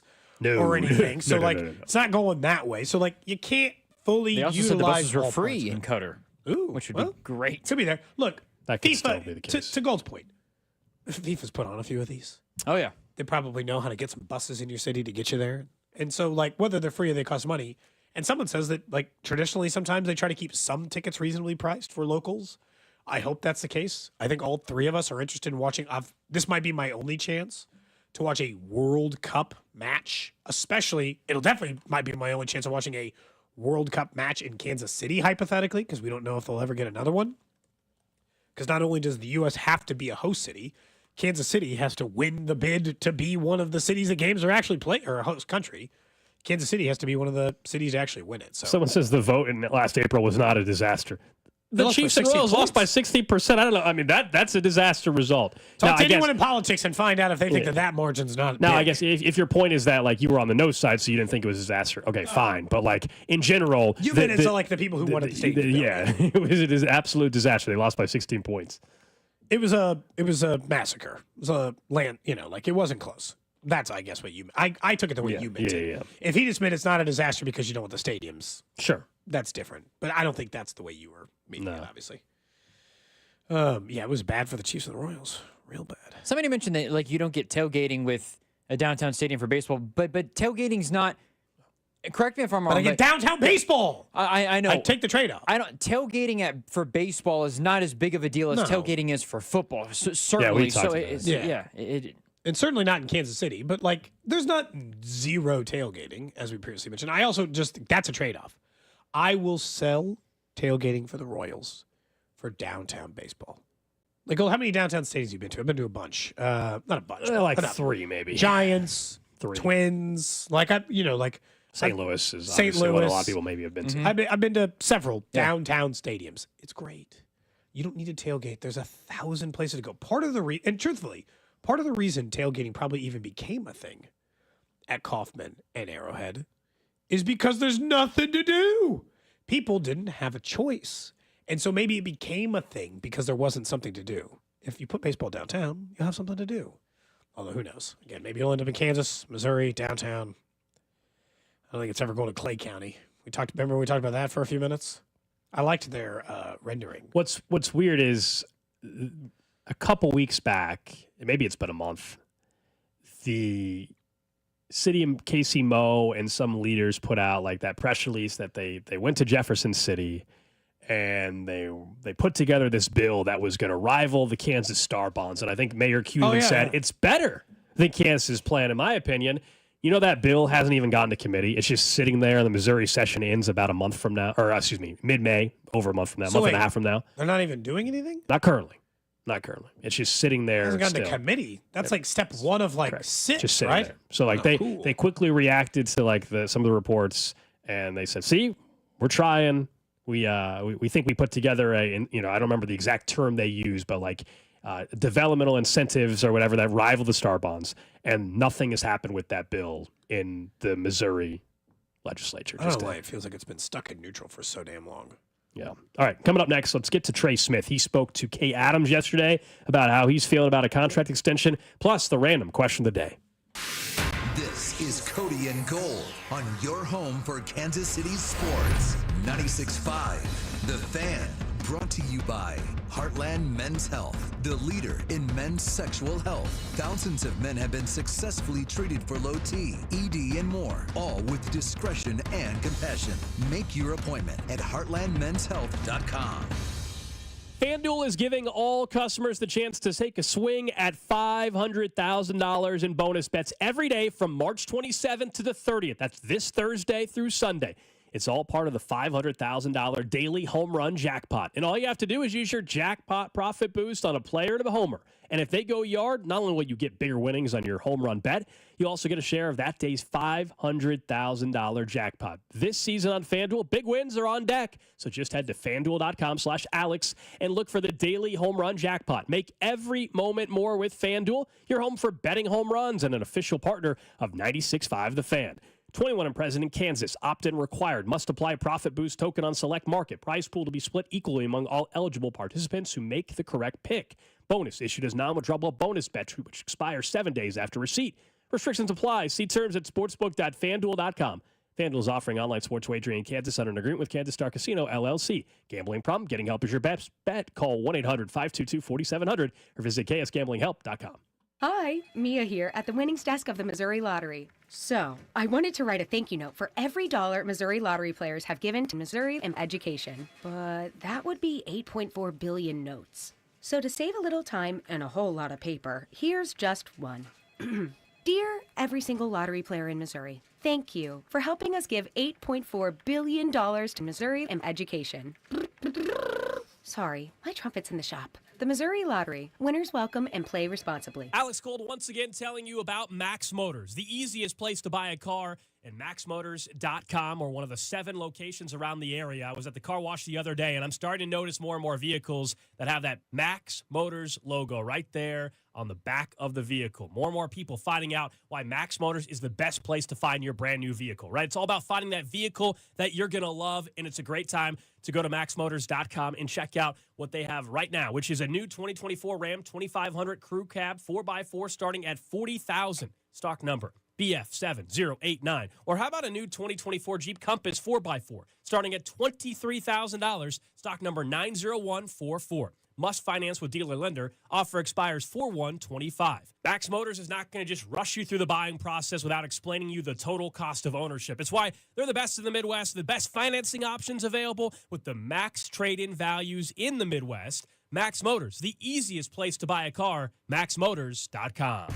Ready to shoot your shot? Log into BetMGM and make your picks in our March Matchups $250K Pickup for your chance to win a share of bonus bets. It's free to play and easy to get started. Just log into your BetMGM account and predict what will happen at different points throughout the college basketball tournament. You'll earn points with every correct answer, which gives you a shot to win a share of bonus bets. That's right. Just pick what will happen throughout March Matchups, and if you make enough correct picks, you'll win a share of $250K in bonus bets. Think you know college basketball? Log into BetMGM and make your picks to win a share of $250,000 in bonus bets. It's free to play. BetMGM and GameSense remind you to play responsibly. See BetMGM.com for terms. 21 plus only. Kansas only. Existing customer offer. Subject to eligibility requirements. Rewards are non-withdrawable bonus bets that expire in 7 days. Please gamble responsibly. Gambling problem? Call 1-800-GAMBLER. In partnership with Kansas Crossing Casino and Hotel. At Busey Bank and CrossFirst Bank, we're partnering together to help make your goals become lasting legacies. Through bespoke plans that maximize your wealth and partnerships that give you peace of mind. Because building wealth, tending to it, and passing it down secures a brighter future. Together, we're building extraordinary impact in business, wealth, and community. Busey Bank and CrossFirst Bank. Member FDIC. If severe weather hit you last year, don't worry, Century Roofing is here. We have extended our free material upgrade sale on all roof replacements to celebrate our 35th anniversary. We'll provide an in-depth inspection to determine if enough damage exists to warrant filing a claim with your insurance company. See for yourself why Century Roofing has been voted Best of Johnson County for the 3rd year in a row. Trust the pillars of strength, KC-based and female-owned. Century Roofing, KC.com. Century Roofing, trust the pillars of strength. I'm Bob Burke, founder and chairman of Burke America Parts Group, a family of brands that includes RepairClinic.com, an appliance and HVAC parts solution company that's grown into an international brand. Before AmericanEagle.com, we partially launched a new technology platform developed by another firm. American Eagle helped take our technology to a whole new level with digital marketing, software development, and business insights into our key markets, appliances, HVAC, and outdoor power equipment, and did so both on time and on budget. AmericanEagle.com has the resources, experience, and talent needed to produce solutions. Our new technology platform, developed by AmericanEagle.com, has produced tremendous results with higher traffic, conversion, engagement, and online revenue. If you have any home repairs you need to take care of, check us out at RepairClinic.com. If you need a world-class website or technology project, then I would highly recommend AmericanEagle.com. Call AmericanEagle.com at 773-NETWORK. That's AmericanEagle.com, 773-NETWORK. It's time for basketball, and Uber Eats is dropping deals on game day favorites to keep you locked in on the action. Like when you're craving a buzzer beater, but also buffalo wings. Or when an upset makes you want to ugly cry into a pizza. And right now, Uber Eats has game day deals from McDonald's, Popeyes, Pizza Hut, Wendy's, and hundreds more local favorites. So you can keep your eyes on the ball and your hands on a hamburger. Order now, only on Uber Eats. Product availability varies by region. See app for details. So, your small business is outgrowing your garage. You could go online, find a space, and get catfished. Or you could work with an agent who's a realtor, here to guide and help protect you from the surprises you didn't see coming. Realtors are members of the National Association of Realtors, right by you. When you're trying to find quality candidates, all the searching, screening, and interviewing can become a job itself. You need Indeed, the all-in-one platform that makes it easy to interview, screen, and hire quality people. Visit Indeed.com/credit. Springfest and Ego Days are here at Lowe's. Right now, get a free Select Ego 56-volt battery with purchase of a Select trimmer, blower, or mower kit. Plus, shop today for new and exclusive items you need for your lawn. So get ready for spring with the latest in innovation from Ego, the #1 rated brand in cordless outdoor power. Only at Lowe's. We help, you save. Offer valid through 4/2. Selection varies by location while supplies last. I'm Kareem Abdul-Jabbar. I learned about atrial fibrillation the hard way. My symptoms would come and go: shortness of breath, fatigue. I kept going. Then I got so lightheaded, I couldn't. My doctor said I have AFib, so I'm about 5 times more likely to have a stroke. Other symptoms: irregular heartbeat, heart racing, chest pain can come and go, but the risk of stroke stays. If you have symptoms, tell a doctor. Visit NoTimeToWait.com. Sponsored by Bristol-Myers Squibb and Pfizer. Brought to you by Urban Air. Urban Air is where fun takes flight. With our awesome attractions, it's always an adventure. Visit UrbanAir.com today to find your local park and book your tickets, membership, or birthday. Urban Air, let them fly. Attractions vary by park. Opening day coverage is brought to you by Hollywood Casino. Stop by Hollywood Casino every Wednesday in March from 12 until 2 to register for your chance to win opening day tickets. Your home for Royals baseball. 96.5 The Fan. You're listening to 96.5 The Fan from the Mission Plumbing, Heating, and Cooling Studios. Back here on Cody and Gold, we'll get to the random question of the day in a couple of minutes. I did want to pass along just an update. We were talking stadium stuff already. Obviously, you guys know yesterday we played the audio from our own Bob Fesco reporting that he was hearing the more momentum around the 119th and Null site, the old Sprint campus, as we all just kind of referenced it as.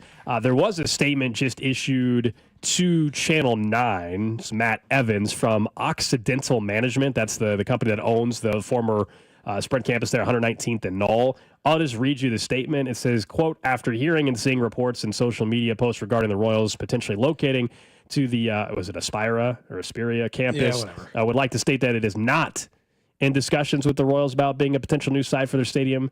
Went on to say there is a lot of speculation out there. This is just a rumor. We are not talking with the Royals about moving to the campus, said Chad Stafford, Occidental Management's president. That's just their response. So we just have conflicting reporting going out. On one side saying that there's no discussions. Like, I'll be honest, I didn't expect the management to say, you know what, yeah, we are talking to the Royals. I'm sure the Royals would love that. I hope they still give us the deal we so want. I don't, Who knows? So I don't think I've seen some of you, unfortunately, try to take direct shots at our guy Fesco saying he's 100% wrong. I'll be honest. We don't know the end result, but that statement doesn't mean anybody's wrong. That's all I'm saying. It's like, it's a conflicting statement. It doesn't mean anybody is wrong or incorrect with their reporting. So I would say, like, you don't need to make it personal attacking anybody at the station for their reporting. That doesn't mean anybody's wrong or anybody's doing anything intentionally. So I'll back him up on that, but not that he needs it. But it's a conflicting report, that's for sure. My official stance is I don't have any idea. Yeah, right. And I don't think I don't think maybe they know. Like, maybe they know, but we went through this in the early stages of this process, too, with Washington Square Park and the Sprint, and not Sprint, but like the old KC Star building and the North Kansas City ones and all the reporting happened to this. A lot of times, varying reports come out for the obvious reasons. They're trying to nudge one thing the other way or convince the other of the other thing. Who the hell knows? Yeah. I would like this to be done. I would like them to just say where they're putting the stadium.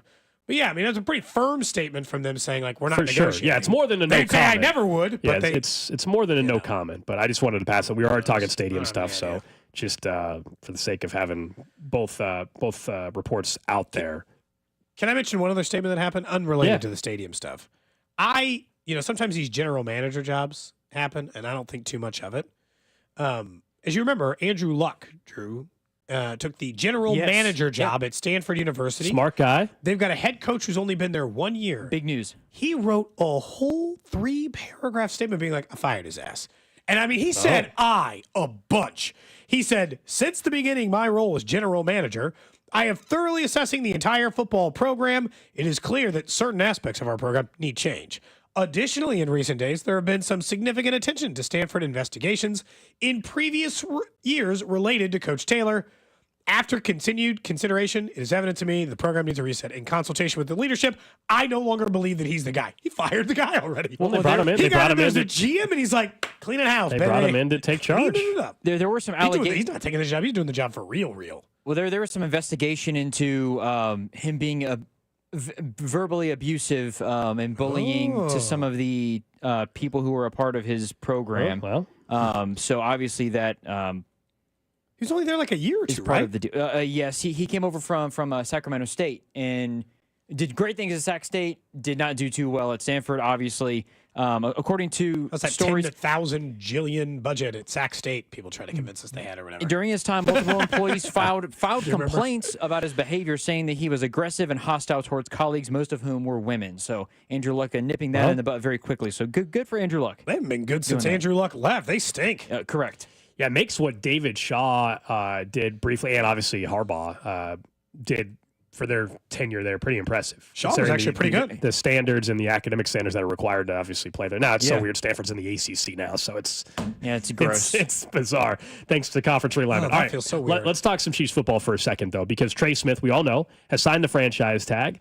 That's not new news. You guys know that. We know there's a deadline in July for them to agree to a long-term contract with him, and so now the waiting game continues. When is a deal going to get done? And I think for it to be viewed as a successful decision to trade Joe Thuney, part of that is thinking that you're getting a long-term deal done with Trey Smith, which I believe both sides want to have happen. Here was Trey Smith on with Kay Adams yesterday. You were one of two players, my friend, to be franchise tagged this year. T. Higgins got his deal. What's up? Where are we? Where are we in the process? Yeah, shout out to T. Higgins, man. 2 Tennessee boys. They were in the same high school class, too, so really cool to see T getting paid. Ultimately, man, I can only focus on just working out and training, and I love Kansas City. It's my home. I love the Chiefs. The fans in Kansas City are some of the best people I've ever been around. And, ultimately, I would love to stay there. And that's my plan. The number, though, has been set, like the minimum, right? I mean, if you signed a tag for what he signed it for, that's the number. You're not taking less. Yeah. And so that's the challenge, and that's probably why this is taking longer than maybe people thought. When he got tagged initially, the thought was, oh, they might get a deal done like the next 5 days kind of thing. Well, now we're thinking, oh, they tagged him because they knew it was going to take a while to get a deal done, and they did not want him hitting the open market where he was going to have 31 other teams up in the price. I'm not saying you can't play him on a tag this year, because it ended up working out with Chris Jones. So they could hypothetically make it work again. This goes back to the thing that I've crushed other teams for, and I think rightfully so. Do not let this go a whole year. Do you know what guards are going to be making by next year? Don't do this. Just pay him the amount of money he is making on the tag as an average annual per kick it up a couple of 100,000 or whatever the hell you need to do. Make him the highest paid guard. The biggest problem with all of this and the lack of long-term deal, if they don't get it done. And look, I think it's very clear. Trey Smith has made it very clear. He wants to stay in Kansas City. He is interested in staying in Kansas City. That doesn't mean he will. Tyrann Mathieu made it clear he wanted to stay in Kansas City, and he didn't, right? Sometimes it just goes down like that. But you can't let Joe Thuney walk and not get it done. Because you could have just let Trey walk. Got a comp pick, pay Joe Thuney the 1 year. If you had a 1 year guard, Thuney's actually the better answer. You got a 5 year guard, that's where age and all the other things, Trey Smith makes sense. But if it's a 1 year guard playing on the tag, I don't like the risk that comes associated with it.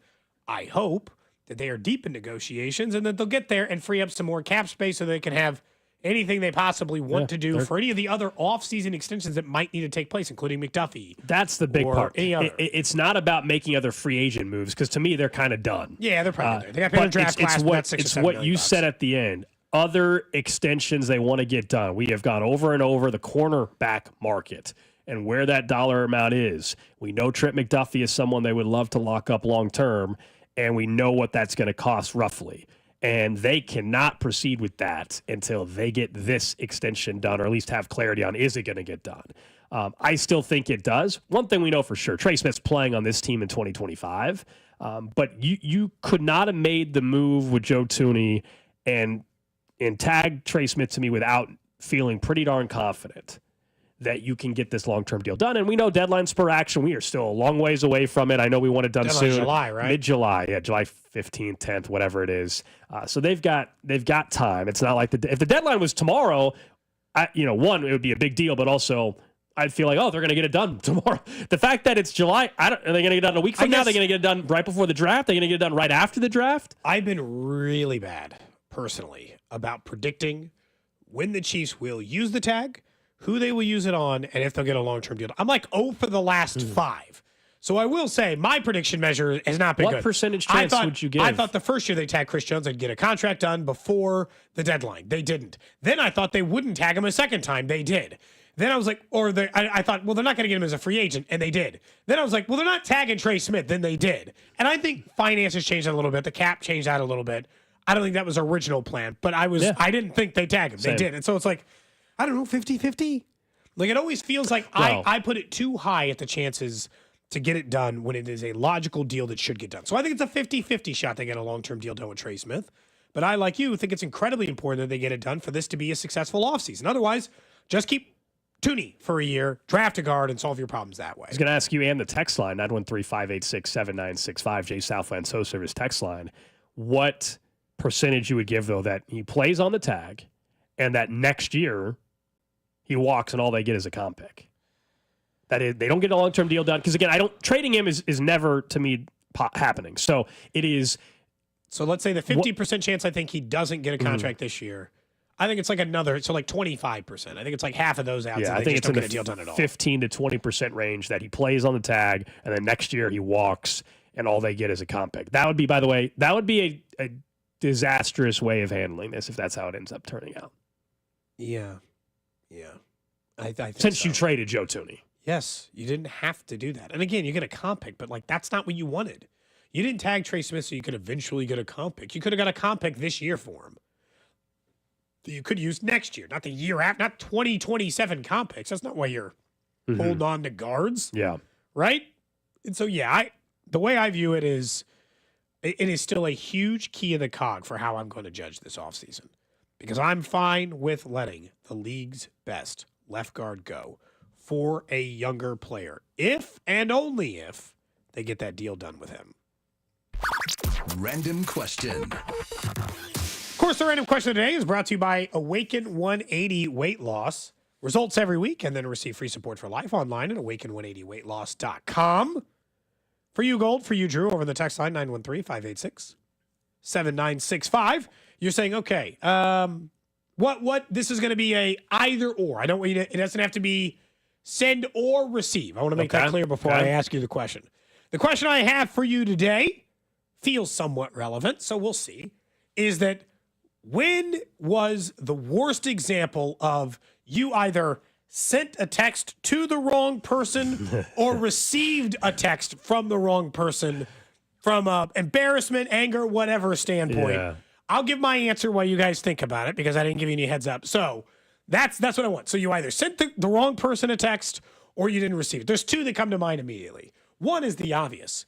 You were in a group chat with someone else. You then were talking trash about what an idiot this person was and just sent it to them. Mm-hmm. Did you follow up with it was a sibling and they were in a different group chat and I was being like, they're being kind of stupid. And I was sending it to some of the other siblings and I had instead included the sibling we were trying to say a negative thing about at the time. Bad news. Sending a negative thing about a sibling to other group of siblings, and then that one sees it. Oh no good. I didn't out them by name. They probably knew that it was them. Never really talked about it. Great. The other one was I did once send a text that was meant for a person I was dating. Not graphic, but like words that you wouldn't want to send to just a friend who you were also texting. So I sent a sexually charged message to a friend instead of the person. Sexually charged. Again, it wasn't like I didn't send like a photo. Okay. If that helps. But I did send a message that was sexual in wording to so then the wrong did you person. Quickly like say my bad, or did you quickly try to play it off? How did you try to play it off? I don't think they ever bought it. No, Didn't you have to take your L. And So take the L? You have to take I don't your want L. to take the L. So the scenario you first brought up, absolutely been there, which is you were talking some crap on somebody, and unfortunately, you sent a message to that person because they were been there. The most recent one though was somebody sent me a message. I don't know if it was necessarily bad, but just like it was weird. So I get a message, and there's 7 other people in this message, and I have none of the numbers. And the message is like something along the lines of like, hey, this is so-and-so, and it's so-and-so's 50th birthday, and we're having this event, and please make sure, let me know if you can make it. And all these people are responding like, oh, I'm sorry, I can't make it to, Margie's whatever, whatever, just making up names, like the birthday party or whatever. And all these people are responding. I finally go, hey, so-and-so sounds like, I hope you have a great birthday, but I have no idea who the hell any of you are. And they're like, they all just started laughing, and then I left the group chat. That was it. It wasn't a negative one. It was just one of those where it was like, kind of silly. How did my number get in this, 50-year-old's birthday party group chat? I know none of the numbers in there. Similar situation with yours, Gold, where I tend to be very careful. I will say, now that we have iPhones, the unsend button is very useful in certain situations. I've done kind of both. I haven't sent anything like that, but my brother has complained about my sister to me. But in our group text, he sent it there on accident. So my sister's like, "Hi," she's like, "Hang on a minute." She wants to do the group FaceTime and everything like that, and is calling him out, and he's like, "I'm sorry." And it's just kind of nuts. I think this is a good one from the 816 freshman year of college. Texted my mom thinking it was my girlfriend. Told her I couldn't wait for her to wear a certain underwear and bra combo tonight. She immediately called me, and I blamed it on my roommate. I'd be dead. He said he blamed it on his roommate. Said he put his phone down and he grabbed it. Clutch way to get out of it. Blamed on your roommate? That is clutch way to get out of it. But everybody's phone's locked nowadays, and you have to use the face thing. The idea that someone if Cody couldn't just take my phone and start texting people, it's locked. He would have to use my face or know my code. I don't buy that someone took my phone. In a certain era, you could have gotten away with it. Yes, true. In a certain era, you could have gotten away with it, but whose phone's not locked after a minute or so? Unless they take unless they know your password somehow. Know my password. I mean, why would I know your password on your phone? I don't know if you're looking over my shoulder. People or saying something. they sent a dirty text to their mom instead of their wife. That's worse than me sending it to a friend. Well, yeah, a million times worse. A million times way worse than that. People are confused about your story. They're saying you sent a sexually charged message to a female that you were dating at the time, or what? And then you sent it to a dude. Well, I just and said it he to was like a friend of confused. mine. Should he have known that it was not a dude? It was no. This wasn't. It would have been worse, honestly, if it was another girl. That would have been way worse. Agree. And 100%. way harder to explain. 100%. No. It's just like a Someone good friend of says- mine from high school. Someone has accidentally sent "I love you guys" to the family group chat instead of the 96.5 text line. There you go. There you go. I mean, it is a bad. It is Someone said this was back in We love you too. 2011. That's why the phone thing worked. Okay. Someone else. A lot of these have to do with relation. I can't read this full text, but you guys will get the gist. Someone says, "I promise this is real." They said they meant to text their girlfriend at the time. It's blank day. Can't wait to celebrate. And I sent it to my mother instead. That's from the 816. Over on Twitch, Ari says, my wife was in college and working at our college job, working with a good friend of ours at a coffee shop. Our friend spilled some milk on herself and kept calling herself a milky girl like as a joke.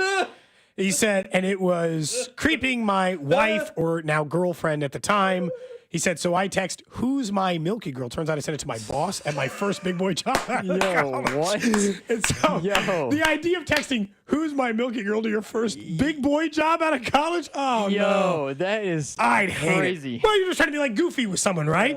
But if they don't have the context of that, no good. No good, I'm going to have to man. cut that and just save it separately. Should I? I feel so bad, man.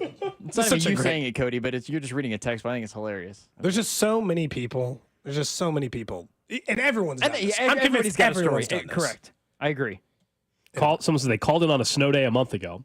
They work with their brother, and he texted me worried, so I texted him the truth that I was just playing hooky. Yeah, I sent that to my boss, not my brother. Or was that a follow-up? From yeah. That's the worst. So you're telling your brother, you're like, I'm not sick. His brother texted his boss instead of me, complained about his boss and made fun of him. He lost his job after calling it Cooper's, not Cooper's Hawk. You can guess what the other word he used instead of Cooper's Hawk, the wine place. He might have called him Cooper's something else. That's unfortunate.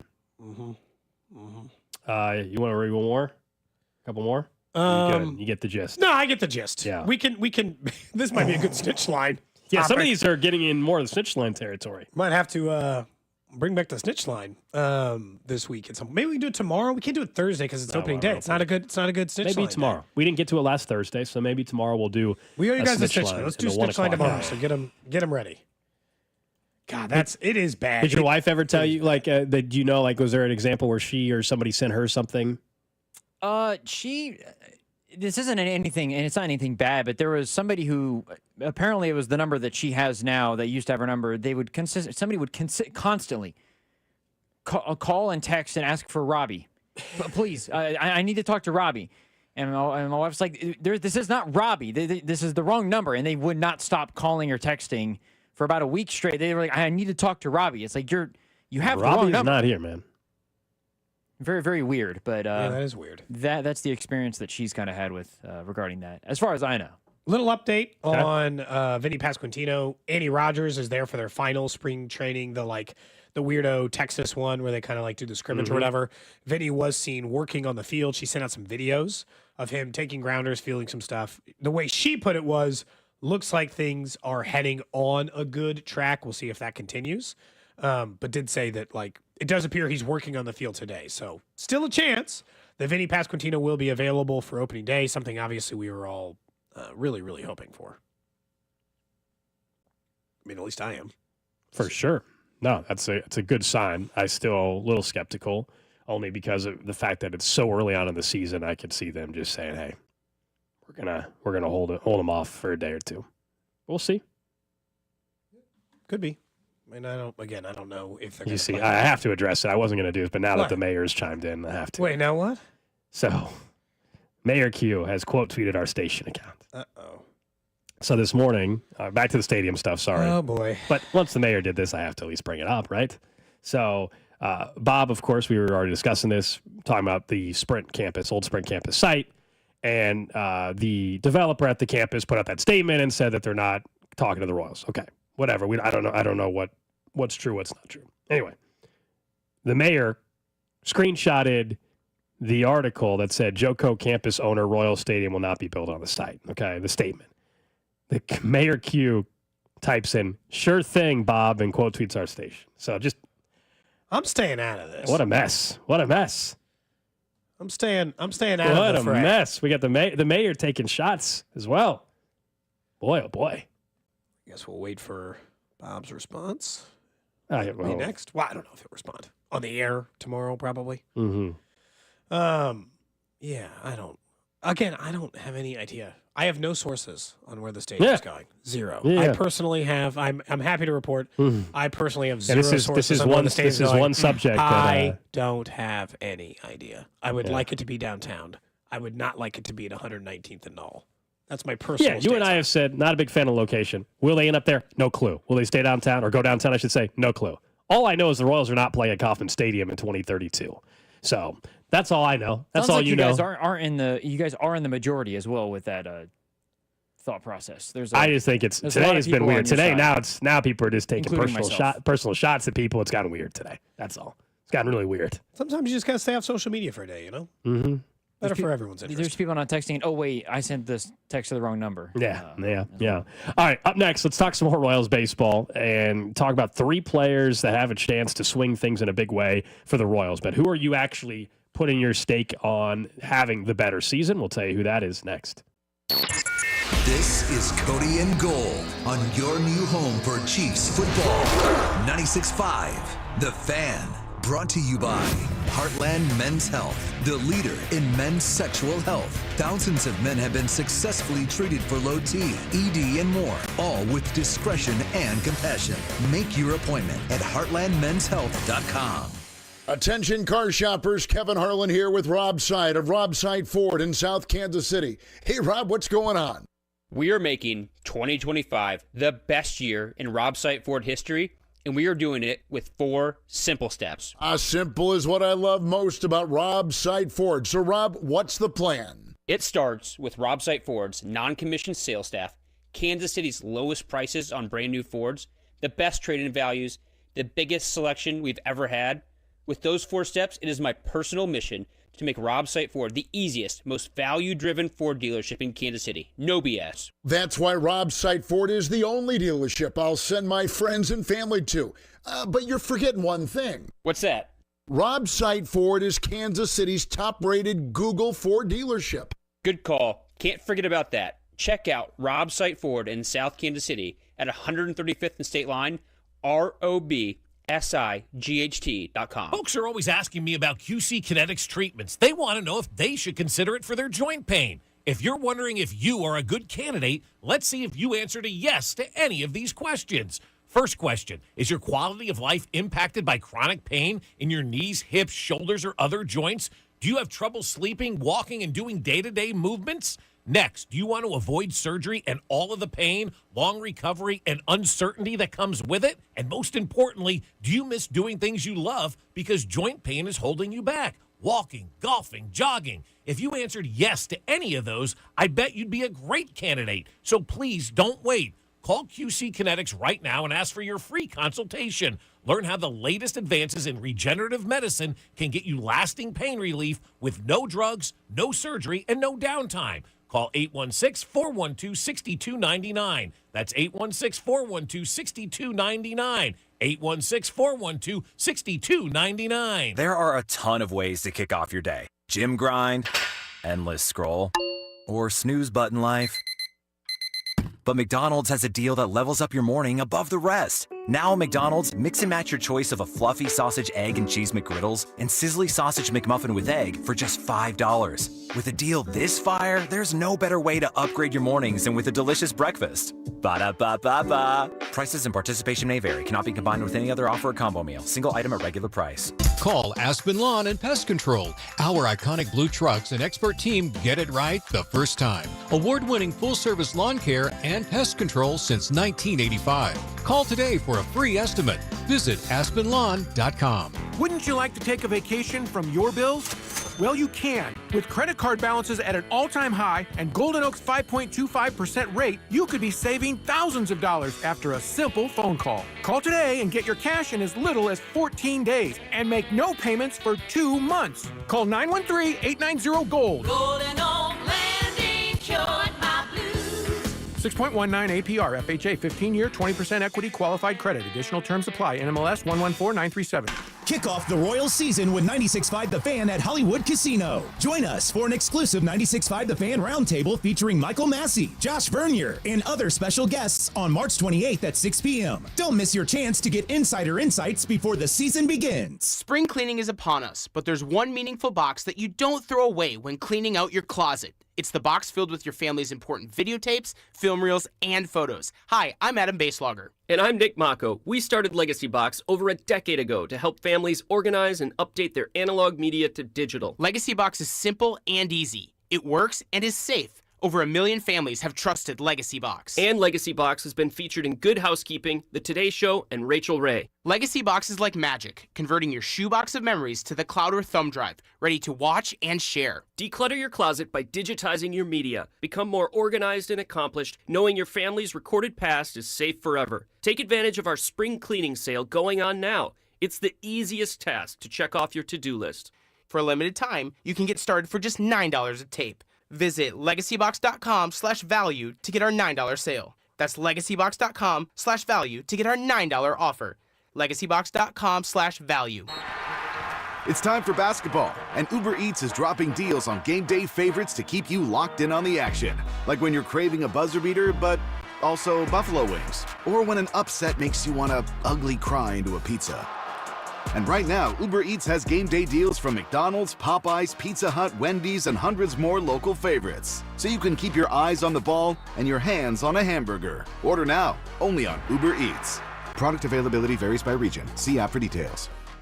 So, your small business is outgrowing your garage. You could go online, find a space, and get catfished. Or you could work with an agent who's a realtor, here to guide and help protect you from the surprises you didn't see coming. Realtors are members of the National Association of Realtors. Right by you. When you're trying to find quality candidates, all the searching, screening, and interviewing can become a job itself. You need Indeed, the all-in-one platform that makes it easy to interview, screen, and hire quality people. Visit Indeed.com/credit. Hey, it's MJ Melendez. Catch Vern's On Deck Show 1 hour before first pitch right here on your home for Royals Baseball, 96.5 The Fan. KFNC FM and AM, HD1 and HD2, Kansas City, and Odyssey Sports Station.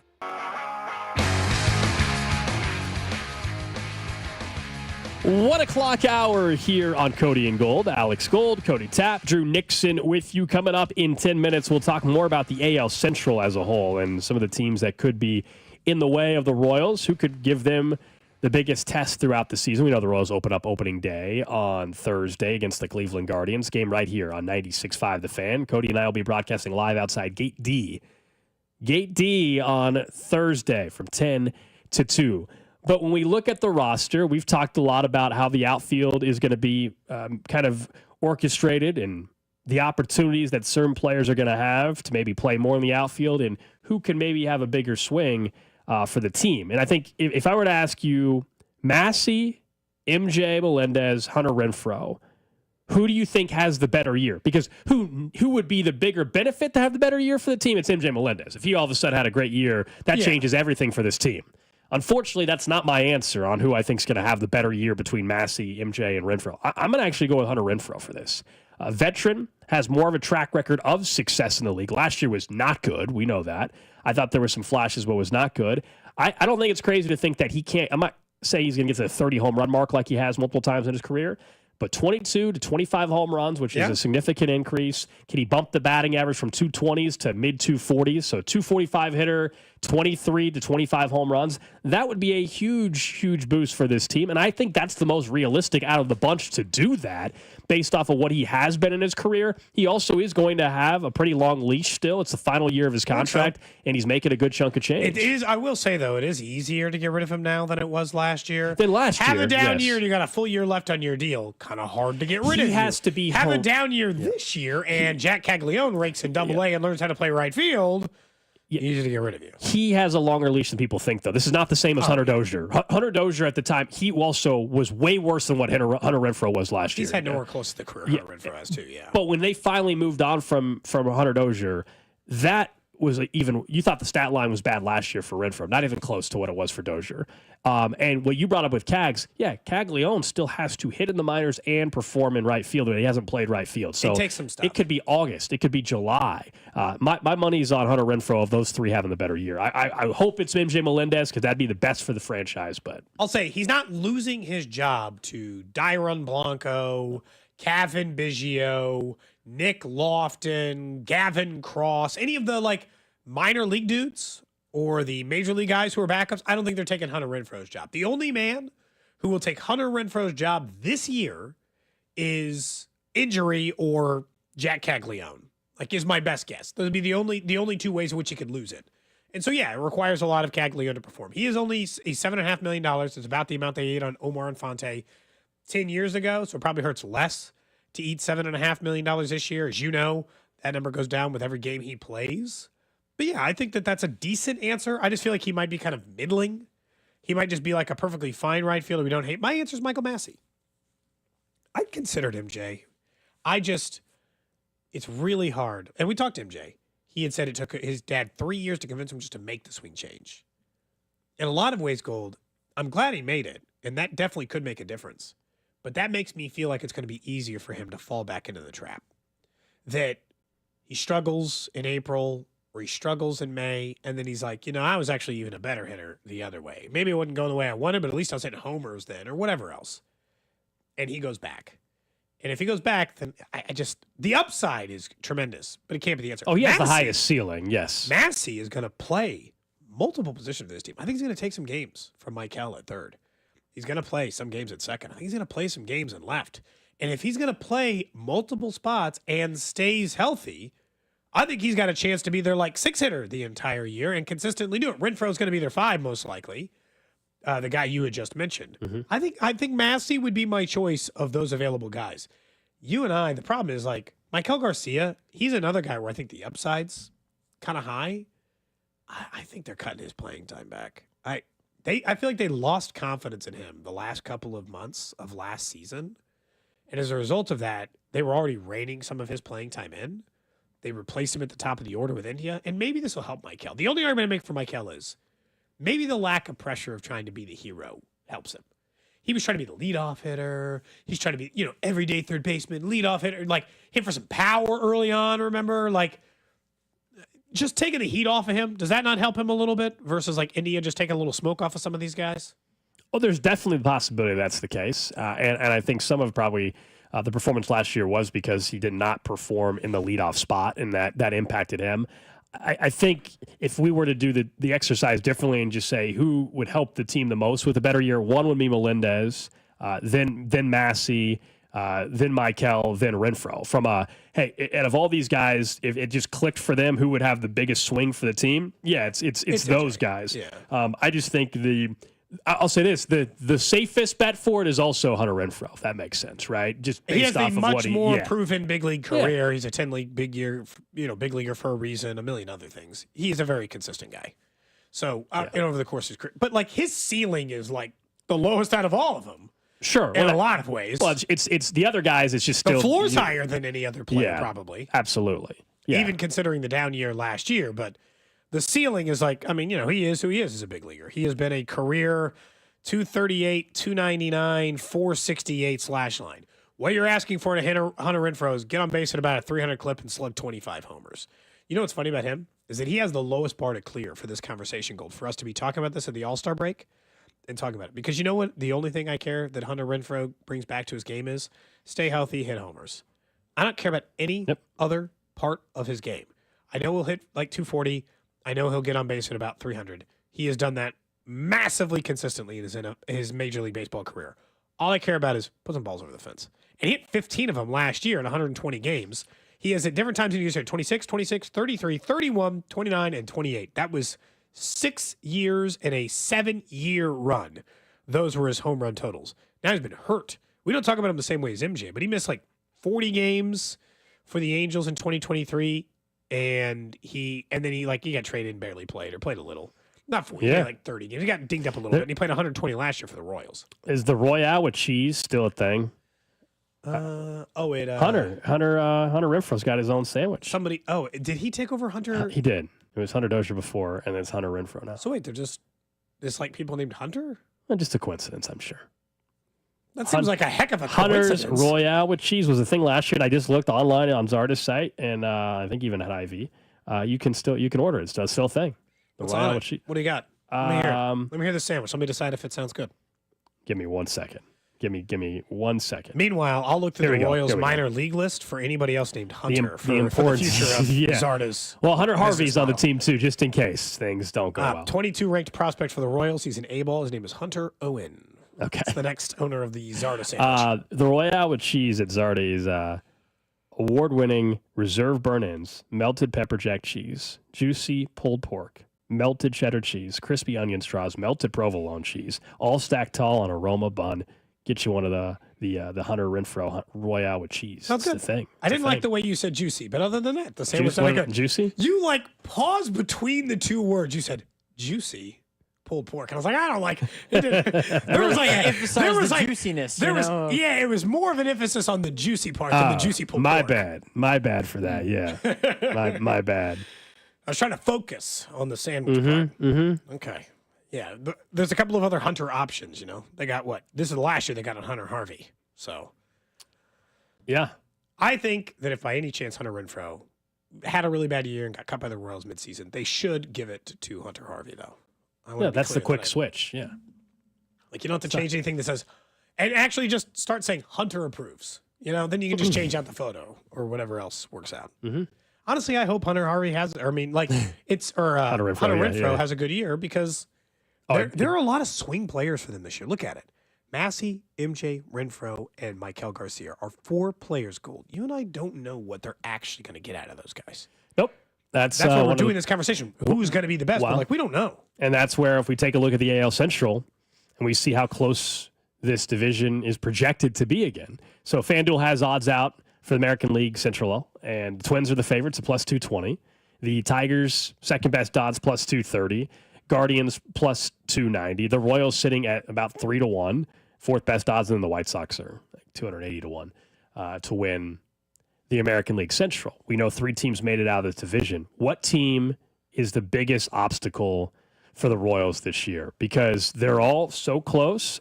I look at the off seasons, and I still think the Royals by far had the best off season of any team I in the agree. American League Central. I honestly don't think it's close. And pretty much every book says it's like razor thin margins. I think that the team that will be battling at the end with the Royals is the Detroit Tigers. And it's not like they went out and made a ton of moves, but they had the AL Cy Young Award winner last year. He's also back with them, of course, in Skubal. They have some other young pieces that worked in that lineup. We all saw how they played down the stretch last season, too. It was pretty remarkable. I mean, they were the best team in the division down the stretch, not even close.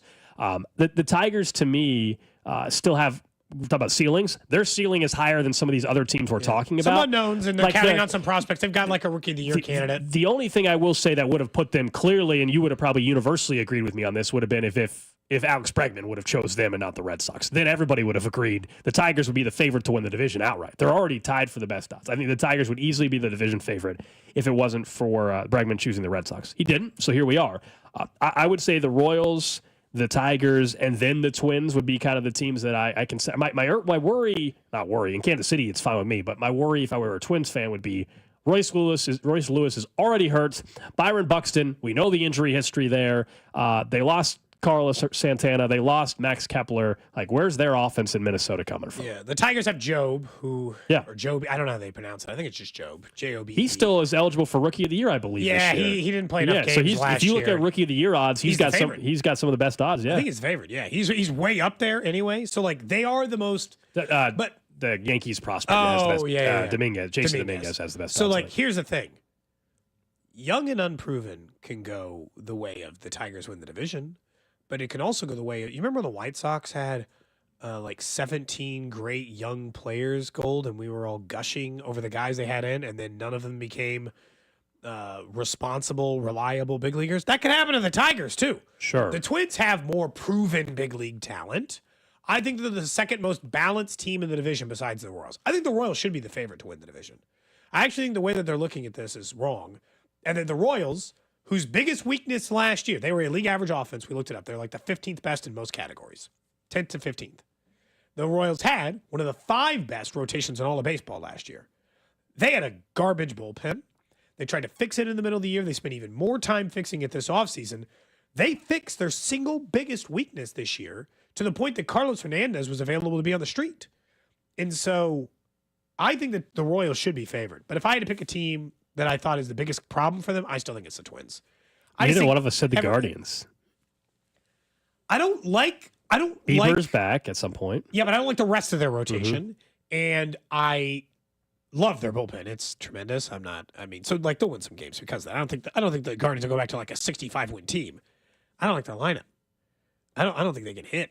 And so, I don't think they have any protection in the middle of the order for Ramirez. Yeah, Carlos Santana goes from the Twins to the Guardians, and he just, that's who's supposed to protect Ramirez. Yeah, that's the question for them a little bit. I think ultimately it's going to be a very close division again, and I don't believe 3 teams are going to come out of this division like last season. Everybody beat up on the White Sox. The White Sox still stink. It just won't be to the same degree.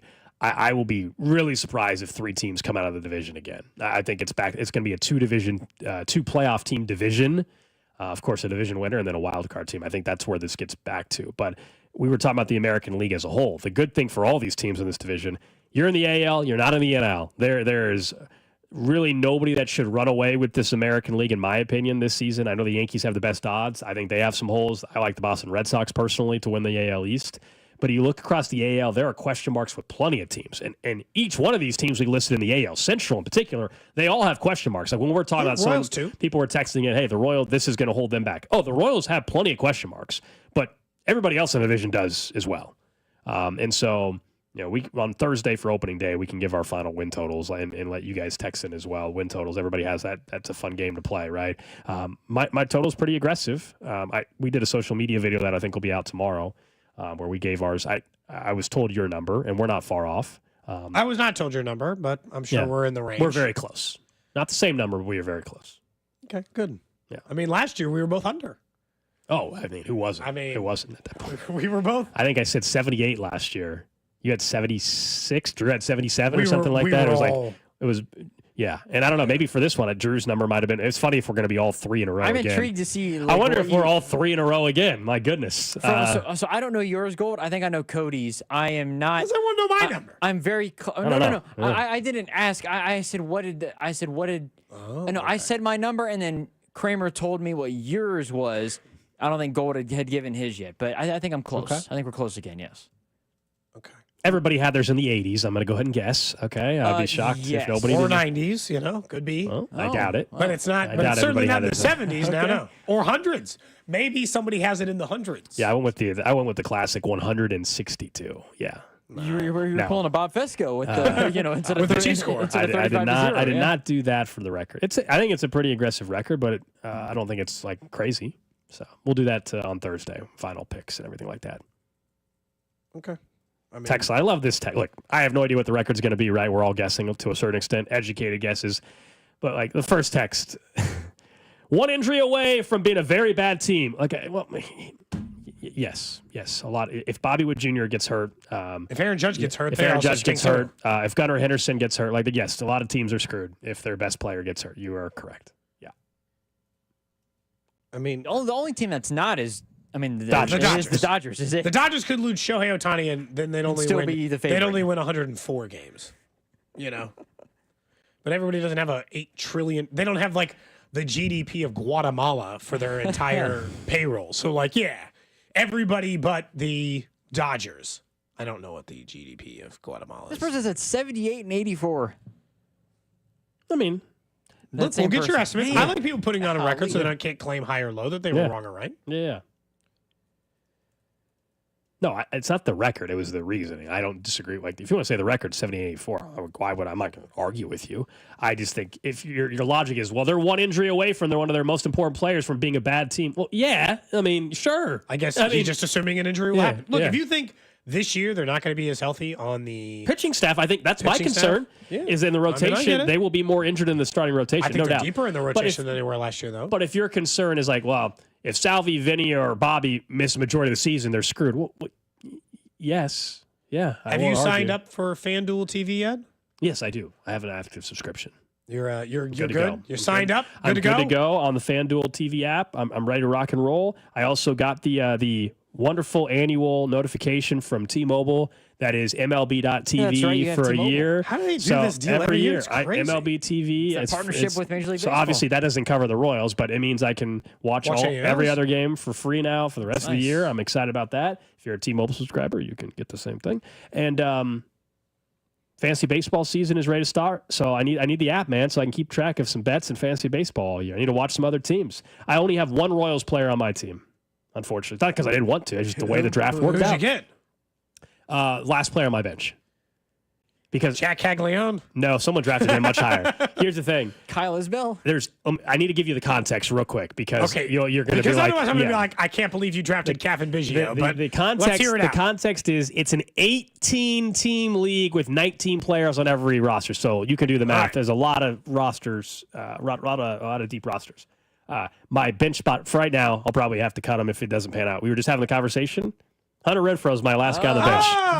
That is why there's 18 teams, Cody. That was why Gold picked him. Somebody draft Caglione, but I'll be honest, in this league it makes no sense because he's going to be sitting on your bench for months. Can't stash him on the injury report. He's not injured. He's just a minor leaguer. No, I wanted other Royals players. It was a Kansas City fantasy baseball league, so as you can imagine, people overdrafted. Bobby Witt Jr. went second. He went second, which is fine. Yeah, he should. But like even I thought Kansas City was. But Salvi and Vinny and some of these guys went even higher than their projected spots because we're in Kansas City. Big believers, you know. Yeah. Plus, it's hard to get good offensive catchers in a fantasy baseball league. I went with Salvador Perez is probably one of the better ones. I went with the Astros catcher, Diaz. He's my starting catcher since you guys care so much, I'm sure. But we're locked into fantasy. I know you're locked in. You're locked in. Cody was baseball. invited. I mean, you were all invited. I was invited. We got a lot of listeners in the league too. So I'm sure some people can. I'm sure some people can relate to this. It's a lot of work for fantasy baseball. I have done fantasy baseball before, pre-kids. And pre-kids, as in like I only had like a job or like maybe, I don't know, 2 jobs or school and a job, but like no kids, no things eating up my time. And it almost buried me. Like the amount of time it takes for some, not all, but this league did. The amount of time it takes for me to get through a fantasy baseball league and the amount like versus fantasy football, it is just easier. It is also just easier to know the players who are good. Do you know how hard it is to know who the second best outfielder is for the Cincinnati Reds? I don't know. I don't know who that is. I don't even, other than Ellie De La Cruz, I'm not sure which Red I can name. Well, Brady Singer. Name 2. That's right. No, I hear you. But Look, like, it's tough. This year we changed it up. We're doing weekly instead of daily because we used to have it where you could change your lineup daily, and so you really had to dive deep. It's weekly. You set it on Sunday or Monday, and then you forget it for the week at least. That's going to help. But yes, it took a lot more time than I thought last year. A lot more time. I tried fantasy baseball one time, and it makes you enjoy the league better. I think very much so. But 3.5 weeks in, I forgot my lineup a couple of times, and I'm like, there's no way that I'm going to keep up with this. And I just finished the season out, and I was done after that. I liked it because the Royals were competitive last year, and so knowing more about it allowed me to know more about the league and players, frankly. If the Royals weren't competitive, maybe I wouldn't have been as interested. But yeah, I'm excited. I mean, I definitely will know more about the league because of it. Just like anybody that plays any fantasy league, you feel like you know players more. It helps you learn the league better. I enjoy it. It's fun. But it's like it's such a regionalized sport. I don't think anyone cares that I can't name a third player on the Cincinnati Reds. I pay attention to the divisional teams, the rest of the AL, and then as they get ready for these series, I start seeing where the matchups are for the Royals as it relates to how they are capable of winning. Like more than anything, I look at it that direction. But yeah. I mean, I sign up for FanDuel every year. I share it with previously Bally's or whatever. And a few people have told me that if you have not. If you did not use FanDuel's the Sportsbooks promo for NBA League Pass, that there's an offer out there for FanDuel TV. If you bet five, you get 3 months free. Like but if you claim the NBA League Pass one, supposedly you may not be eligible. Is this for new customers? Nope. Maybe get 3 But months free before I start if paying you for use it. the NBA League Pass promo from October, you may not be eligible. I split it with my father-in-law. It's like $60. So do you get access to the other teams that have FanDuel Sports Network? No, just the Kansas City one. So the Blues, the Thunder, who are great. Correct. And the Royals. Okay, cool. Yeah, and then I just cancel it October whenever they finish the postseason. That's right. Doesn't matter. Like I just get rid of it. I don't keep keep it for the Thunder. And of course, every game on the radio right here on 96.5 The Fan. Don't miss any game. My phone keeps sending me ads for both the Royals and the Cardinals for FanDuel TV. I'm like, get this Cardinals one out of here. Stop it. And it's the same dude. And he just puts on a different hat. He's like, hey, St. Louis. Same guy. Puts on a different Are we hat. going to have the same So commercials stupid. over and over during the FanDuel? No Remember on chance. the We're going to Bally have app? family fun vacation. That Bally app, Come the sounds of experience the water swishing around the whole time over and over and over. My The gosh. whatever YouTube adventure one was the one that was going to send me to the end. The come follow the whatever family on their family adventures. They go through whatever. And I was like, oh. At least on MLB TV, I think they give you like the baseball Zen, where they have like the base pass being lined. That gets old after a while, too, though. Yeah. No, Road Trip Angler. Jameson Redding was the one. That was the one that was on all the time. Anyway, I guess it worked, right? We know the name of it. Hated it. No, I'd like to think that FanDuel's going to, I mean, at the very least, it might just be a lot of FanDuel ads, but if it's not the same ones over and over and over and over and over and over and over again, I'll live, I guess. Give me a little spice of life. Can I buy a 30? How much can it cost? You're just running the same guy's ad over and over again. You should let me have a 30 for free. Our show fund's not making No, we're not even advertising. We're not even actually trying to sell anything. Hon. No, we don't even do that. It's just it's like the way Tracy Morgan did it in 30 Rock. We're just talking about whatever the hell we want for 30 seconds. Yeah. We don't even advertise the show. They have to like look up who the hell these idiots are. Yeah. Great taste, less filling. Great taste, less filling. Over and over. Over and over all baseball season. We'll see what they got for us this year, huh? We'll see. I mean, can't How about you run that by spec during the commercial break, Cody? What's that? We have the games on our station already. Yeah, we're not trying to advertise on. Well, no. Hey, if you're not watching this on TV, No. You advertise the shows. Hey, when you're not watching, when you're not watching, got it. Tune in to the shows. Yeah, that'd actually be better. It is both. Got to work out a partnership, you know. Yeah, that's right. Good stuff. Up next, guys, we're going to get to what's trending. I want to talk a little bit about the NCAA tournament. Sweet 16 begins on Thursday.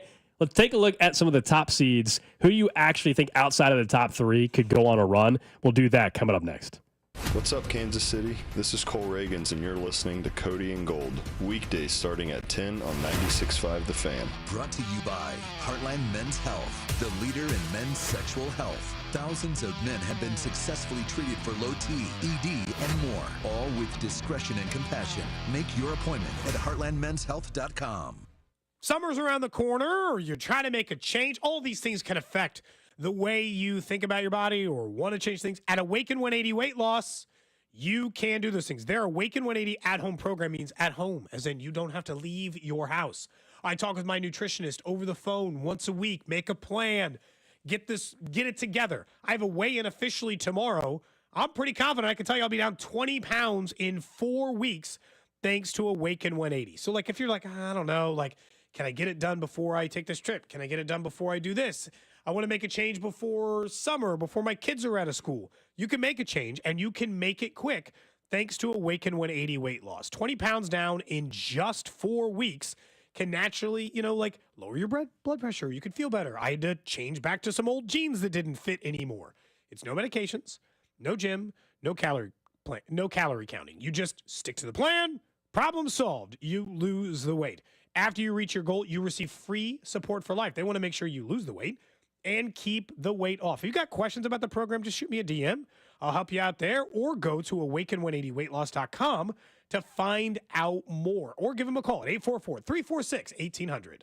Men, here's the truth. In the bedroom, good enough isn't really good enough, is it? This is Jeff for Heartland Men's Health, and if your erectile dysfunction is making intimacy less enjoyable for you and your partner, give us a call today. Because whether your ED only happens sometimes or all the time, it's time to stop good enough and time to start really good. At Heartland Men's Health, we're experts in treating ED. Whether it's only mild or moderate, or even if it's severe, our treatments have success rates of well over 90%. And because we have a variety of treatments and can even combine protocols, we can likely get you performing like you haven't in a long time. You could even last up to an hour or more and make sex great again for you and your partner. So make an appointment and be done with good enough. Your initial visit is just $99 and includes blood work, a medical consult, and if medically advised, a test dose. And if that test dose doesn't work in the office, your visit is free. Call 844-447-6600. That's 844-447-6600. Or go to heartlandmenshealth.com. We have 3 offices to serve you. Need to sell your house fast in Kansas City?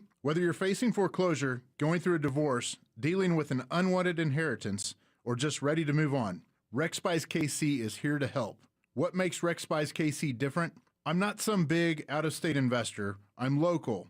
My family and I live right here in KC. I know the neighborhoods, the market, and the people because KC is my home. We buy houses in any condition, no repairs, no agents, and absolutely no fees. You'll get a fair cash offer, and we close on your schedule in as little as 7 days or whenever works best for you. No open houses, no endless showings, just a quick, easy way to sell your home with someone who understands Kansas City. If you're ready for a hassle-free solution to selling your home, call me today at 816-330-6000. That's 816-330-6000, or visit rexbuyskc.com.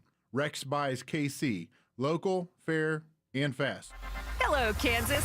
Looks like we're in for another heat wave this season with a forecasted high of up to $300,000. That's right. The Kansas Lottery is bringing the heat with the Hot Sevens family of tickets rolling across our state. You could instantly win up to $300,000. Plus, there's even a chance at up to $20,000 in the second chance drawing through Play On. Talk about a scorcher. Don't forget your oven mitts when you head out today. See kslottery.com for details. Paid for client portrayal and endorsement. Choice of a lawyer is an important decision and should not be based solely upon advertisements. Past results afford no guarantee of future results, and every case is different and must be judged on its own merits. I got hurt in a car wreck. Give me one good reason why I should call DM Law. How about 3 great reasons you should call us? 1, it's easy. You can hire us today on your phone. 2, it's fast. We can start helping you today. 3, the results. After my wreck, DM Law got me $300,000. Mike's got this. Call me. I've got this. 816-888-7500. Mike's got this. T-Mobile home internet is all about speed, value. What you doing, Zach? I'm rehearsing. There are so many benefits. You got to talk fast. T-Mobile home internet ranks #1 in customer satisfaction for home wireless internet by J.D. Power. Wow, you are good. Try singing it. T-Mobile has price lock. They won't raise your rate on internet. Hulu and Paramount Plus on them. Get T-Mobile home internet all in for just $55 a month with auto pay and any postpaid voice line. Additional terms apply. For JD Power 2024 award information, visit jdpower.com/awards. Hey, nice job, Pete. I like those clean lines. Fellas, do we have anyone that can get to Greenport today? At Corey's Landscaping, the staffing plan is in the weeds. Anthony, we need that leaf blower over here. 3 more new customer requests just came in. Who wants to work some overtime? He needs to dig up quality landscapers, and fast. I need Indeed. Indeed you do. When you sponsor a job on Indeed, it's easier for talented candidates to find it, which makes it easier for you to hire them. Visit Indeed.com/credit and get $75 towards your first sponsored job. Terms and conditions apply. You ever try fixing your car and realize you're missing that one part? Yeah, been there. That's why eBay's my go-to. They've got millions of parts, guaranteed to fit. I'm talking brake pads for when yours have seen 1 too many miles of stop and go. Oil filters, cause you don't mess around with your engine care. Even got this cold air intake on my watch list. I might just go for it. To keep the ride cool and your DIY streak hot. Find all the parts you need at prices you'll love. Guaranteed to fit every time. eBay. Things. People. Love. Eligible items only. Exclusions apply. Saving for retirement was tough enough for us. Yes, and navigating markets can be challenging at times. I understand. That's why at Fisher Investments, we take a disciplined approach with your investments. Tell us more about that. We take an active approach to money management, positioning your portfolio for opportunities we see ahead. So all your clients get the same portfolio? No, we tailor your portfolio to your individual goals and needs. What about communication? We don't like being left in the dark. We check in regularly to keep you informed on the markets and your portfolio. Which means you'll help us stay on track. Yes, our goal is your comfortable retirement. And as a fiduciary, we always put your interests first, because we do better when you do better. At Fisher Investments, we're clearly different. Learn more at FisherInvestments.com. Investing in securities involves the risk of loss. Brought to you by Urban Air. Urban Air is where fun takes flight. With our awesome attractions, it's always an adventure. Visit urbanair.com today to find your local park and book your tickets, membership, or birthday. Urban air, let them fly. Attractions vary by park. Opening day coverage is brought to you by Hollywood Casino. Stop by Hollywood Casino every Wednesday in March from 12 until 2 to register for your chance to win opening day tickets. Your home for Royals baseball. 96.5 The Fan. You're listening to 96.5 The Fan from the Mission Plumbing, Heating, and Cooling Studios. What's trending? What's Trending is presented by Baker University, where graduates earn higher salaries and land jobs faster than any other university in Kansas. Apply today at bakeru.edu. We got a little update on Vinny Pasquantino's hamstring strain. We know it's a grade 1+ strain. Now, Annie Rogers said she spoke to Matt Quatrero last night that said Vinny told him that everything's felt good in the cage. Next step is increasing the intensity on the field today, and she also tweeted out some video of Vinny taking some ground balls. She says everything is trending well. It's still hard to say whether or not he's going to play opening day, but it's not the severe injury that's going to keep him out for a long time. I think that is safe to say. The question is it enough to keep him out of opening day? That we'll find out probably as they get closer to opening day. The Royals obviously have their public workout tomorrow for fans. I believe the gates open at 2:30 for a 3 o'clock workout for those of you who want to go out and get your first look at the Royals back in KC. Next up on What's Trending, USC star Juju Watkins has suffered a torn ACL during their team's 96-59 win over Mississippi State. Terrible. I saw it live last night as it went down. You saw it go down pretty quick, hold her knee. Everyone immediately thought serious injury. Unfortunately for Juju Watkins, it was.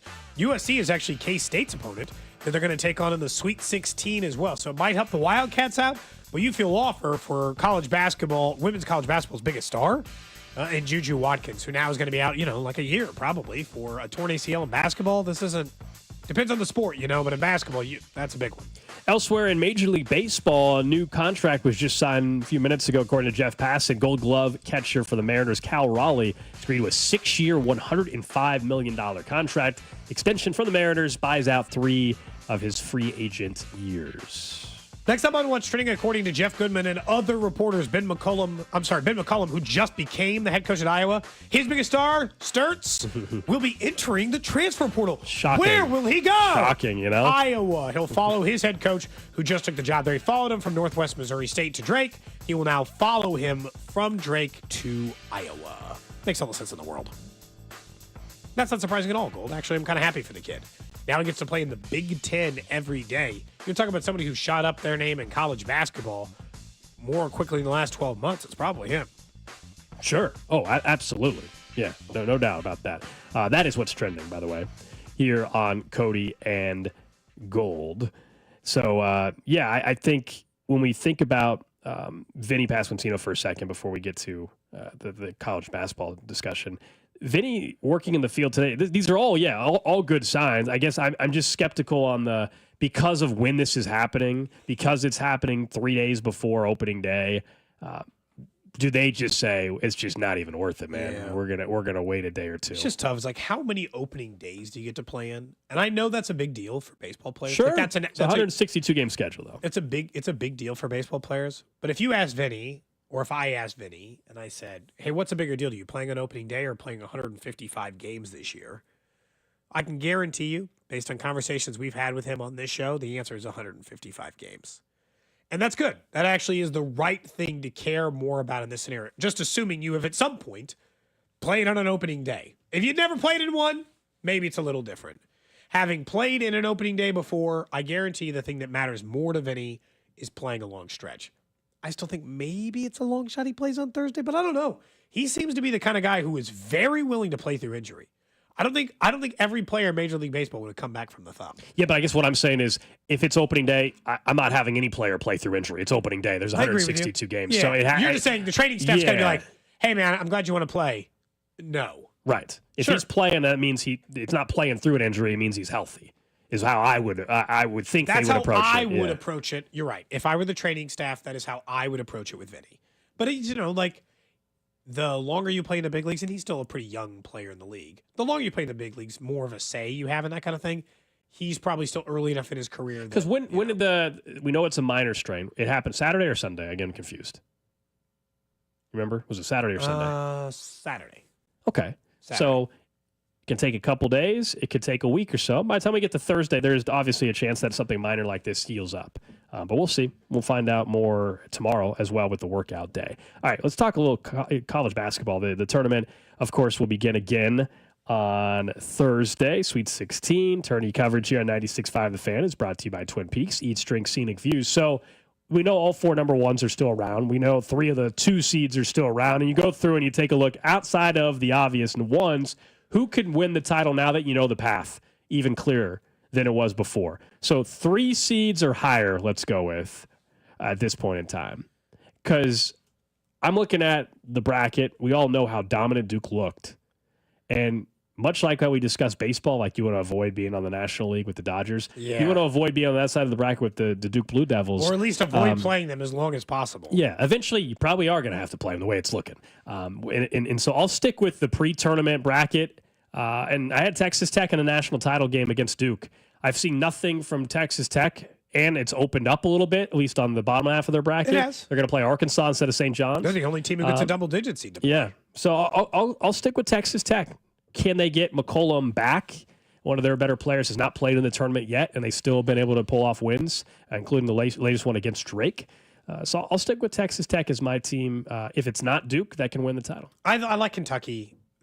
I'll be honest, one of the biggest hangups I have is not like they've played in the SEC, they played with the biggest teams, the biggest competition in college basketball a year. They finished in the top third of the SEC standings. So like they know how to play tough games against big time opponents.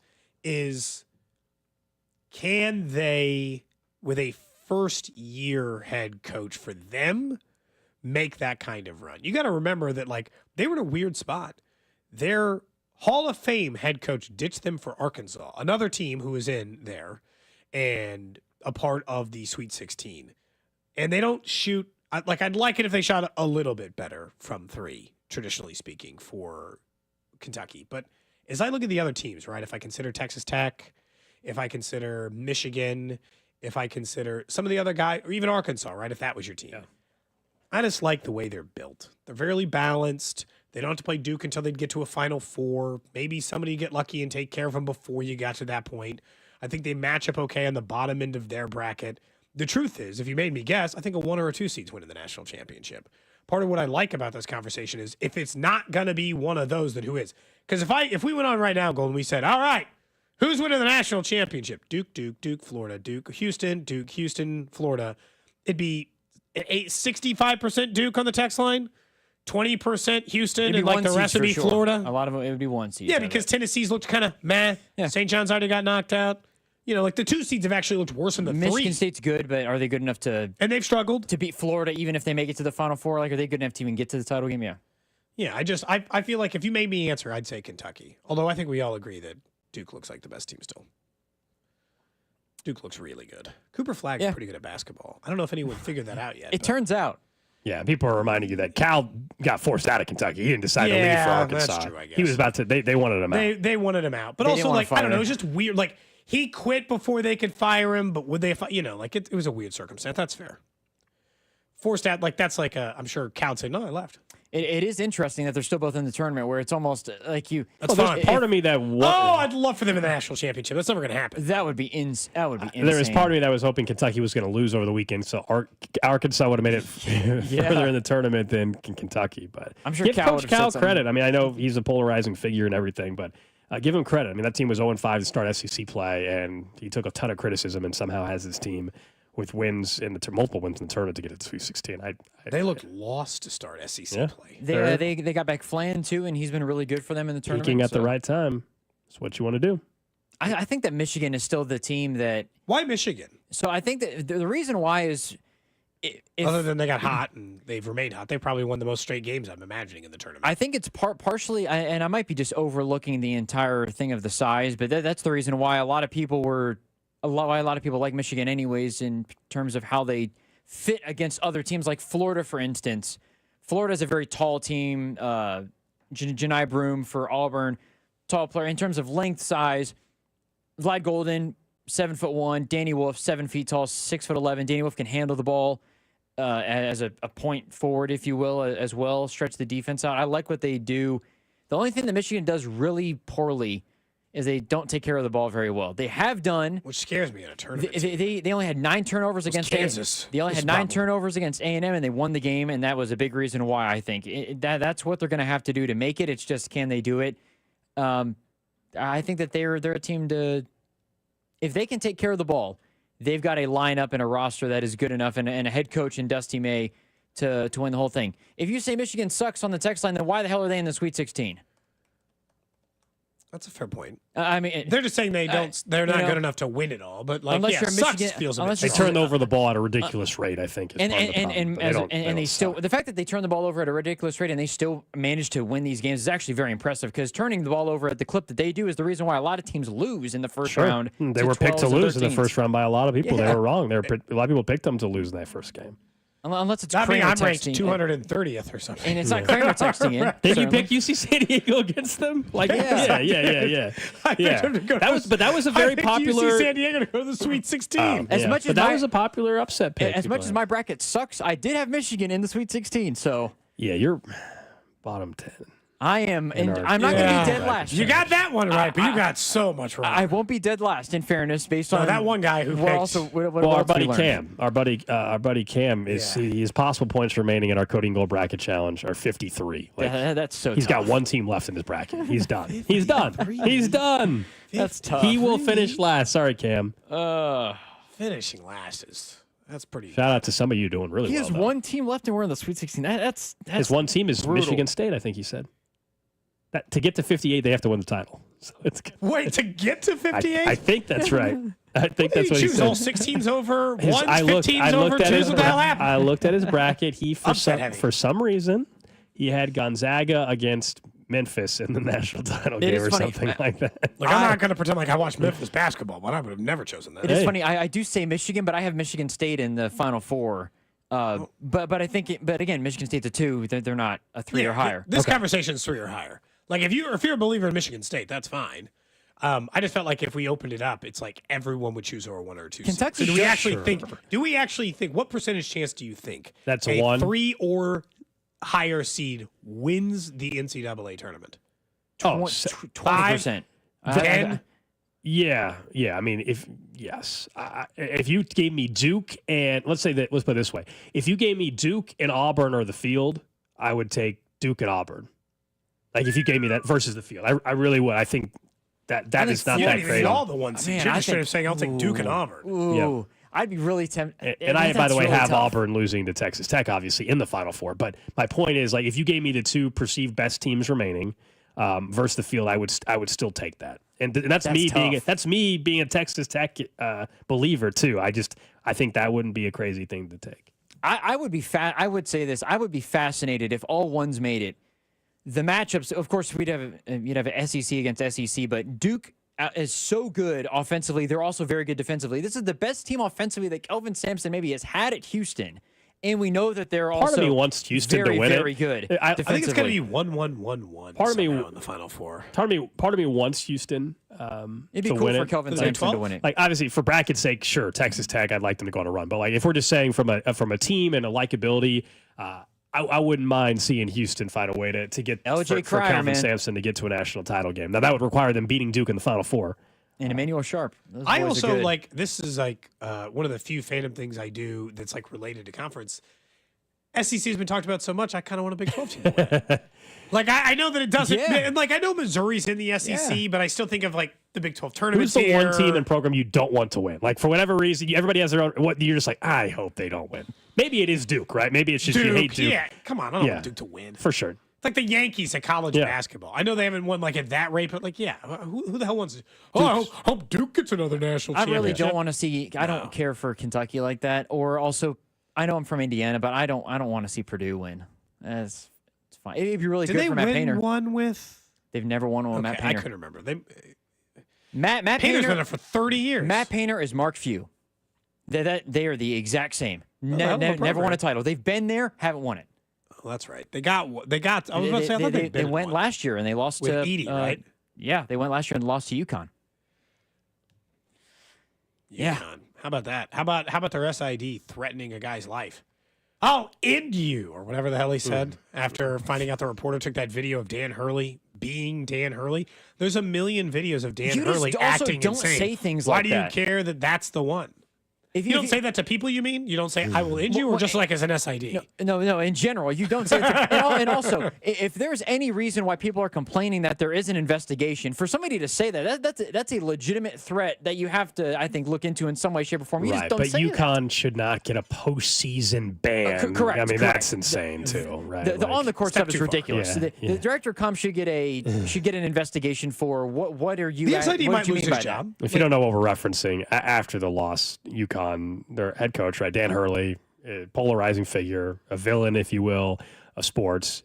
He's a jerk. He's an a-hole. We've acknowledged that. He was caught on camera basically warning Baylor, who was about to take the floor next, like, hope that refs don't F you over too, right? And so that video went viral, and the SID at UConn, the sports information director, basically like put pressure reportedly and maybe threatened this reporter and was upset with how they covered it, essentially, to sum it up. And that's where we're at.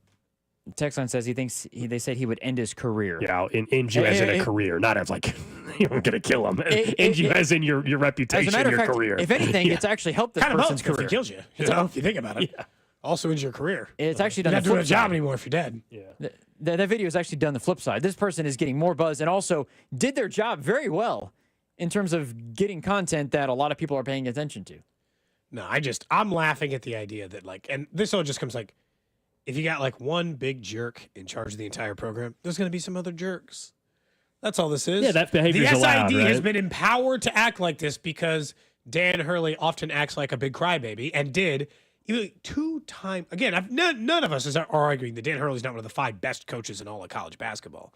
My thing is that I think his attitude has gone too far.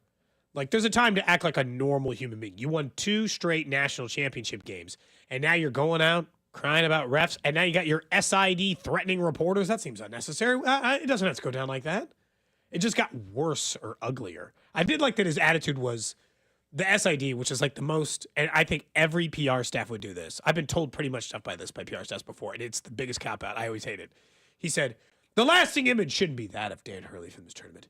It should be him walking off the court with his arm around his seniors. I'm like, well, then you guys well, can put out he's going to put his arm around his senior while he walked off the court. Well, you could also, if there's a photo of that on your university athletic page, you guys can post that photo. That's fine. Yeah, teams make it seem like I'm supposed to paint you in a rosy picture, like it's my job.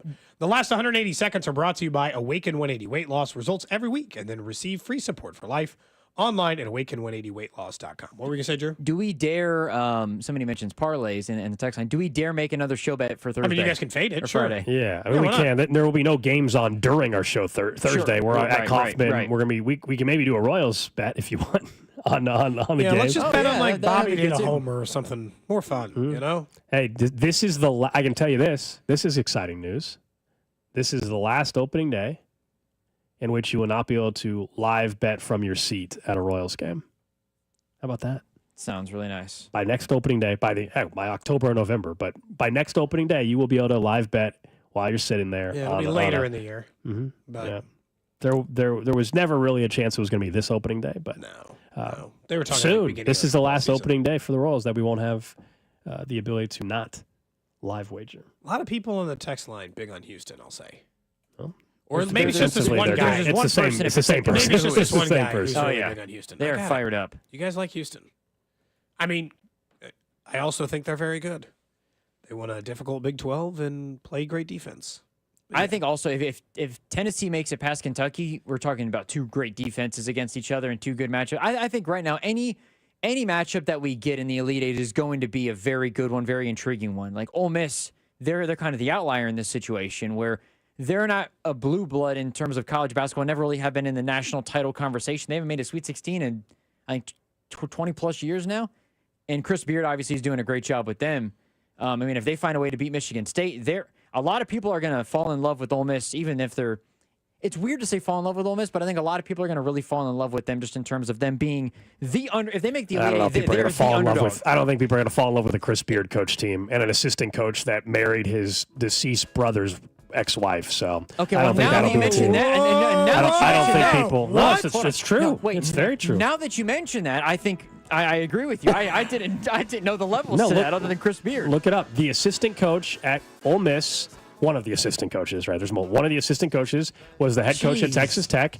And look it up. His brother that passed away, he married his brother's ex-wife. Nah, man, that's messed up. I'm not making this up. That's crazy. All I know is that Dre Davis from I'm good. from my hometown in Indy. Brother's widow, you know? Yeah, he is. Shout out to Dre Davis. He went to my I high don't know school. the circumstances. Played in. He's from Indy. He's on Ole Miss's team, so he went to my high school. All right, that's going to do it for us today on Cody and Gold. Tomorrow will be a day closer, of course, to opening day. We'll talk a little bit more about Freddie Fermin, what we expect from him, and we'll also talk more draft. Daniel Harms from the Draft Network going to join us as well. Talk to you guys then up next. C. Rob on the Drive. Cody and Gold brought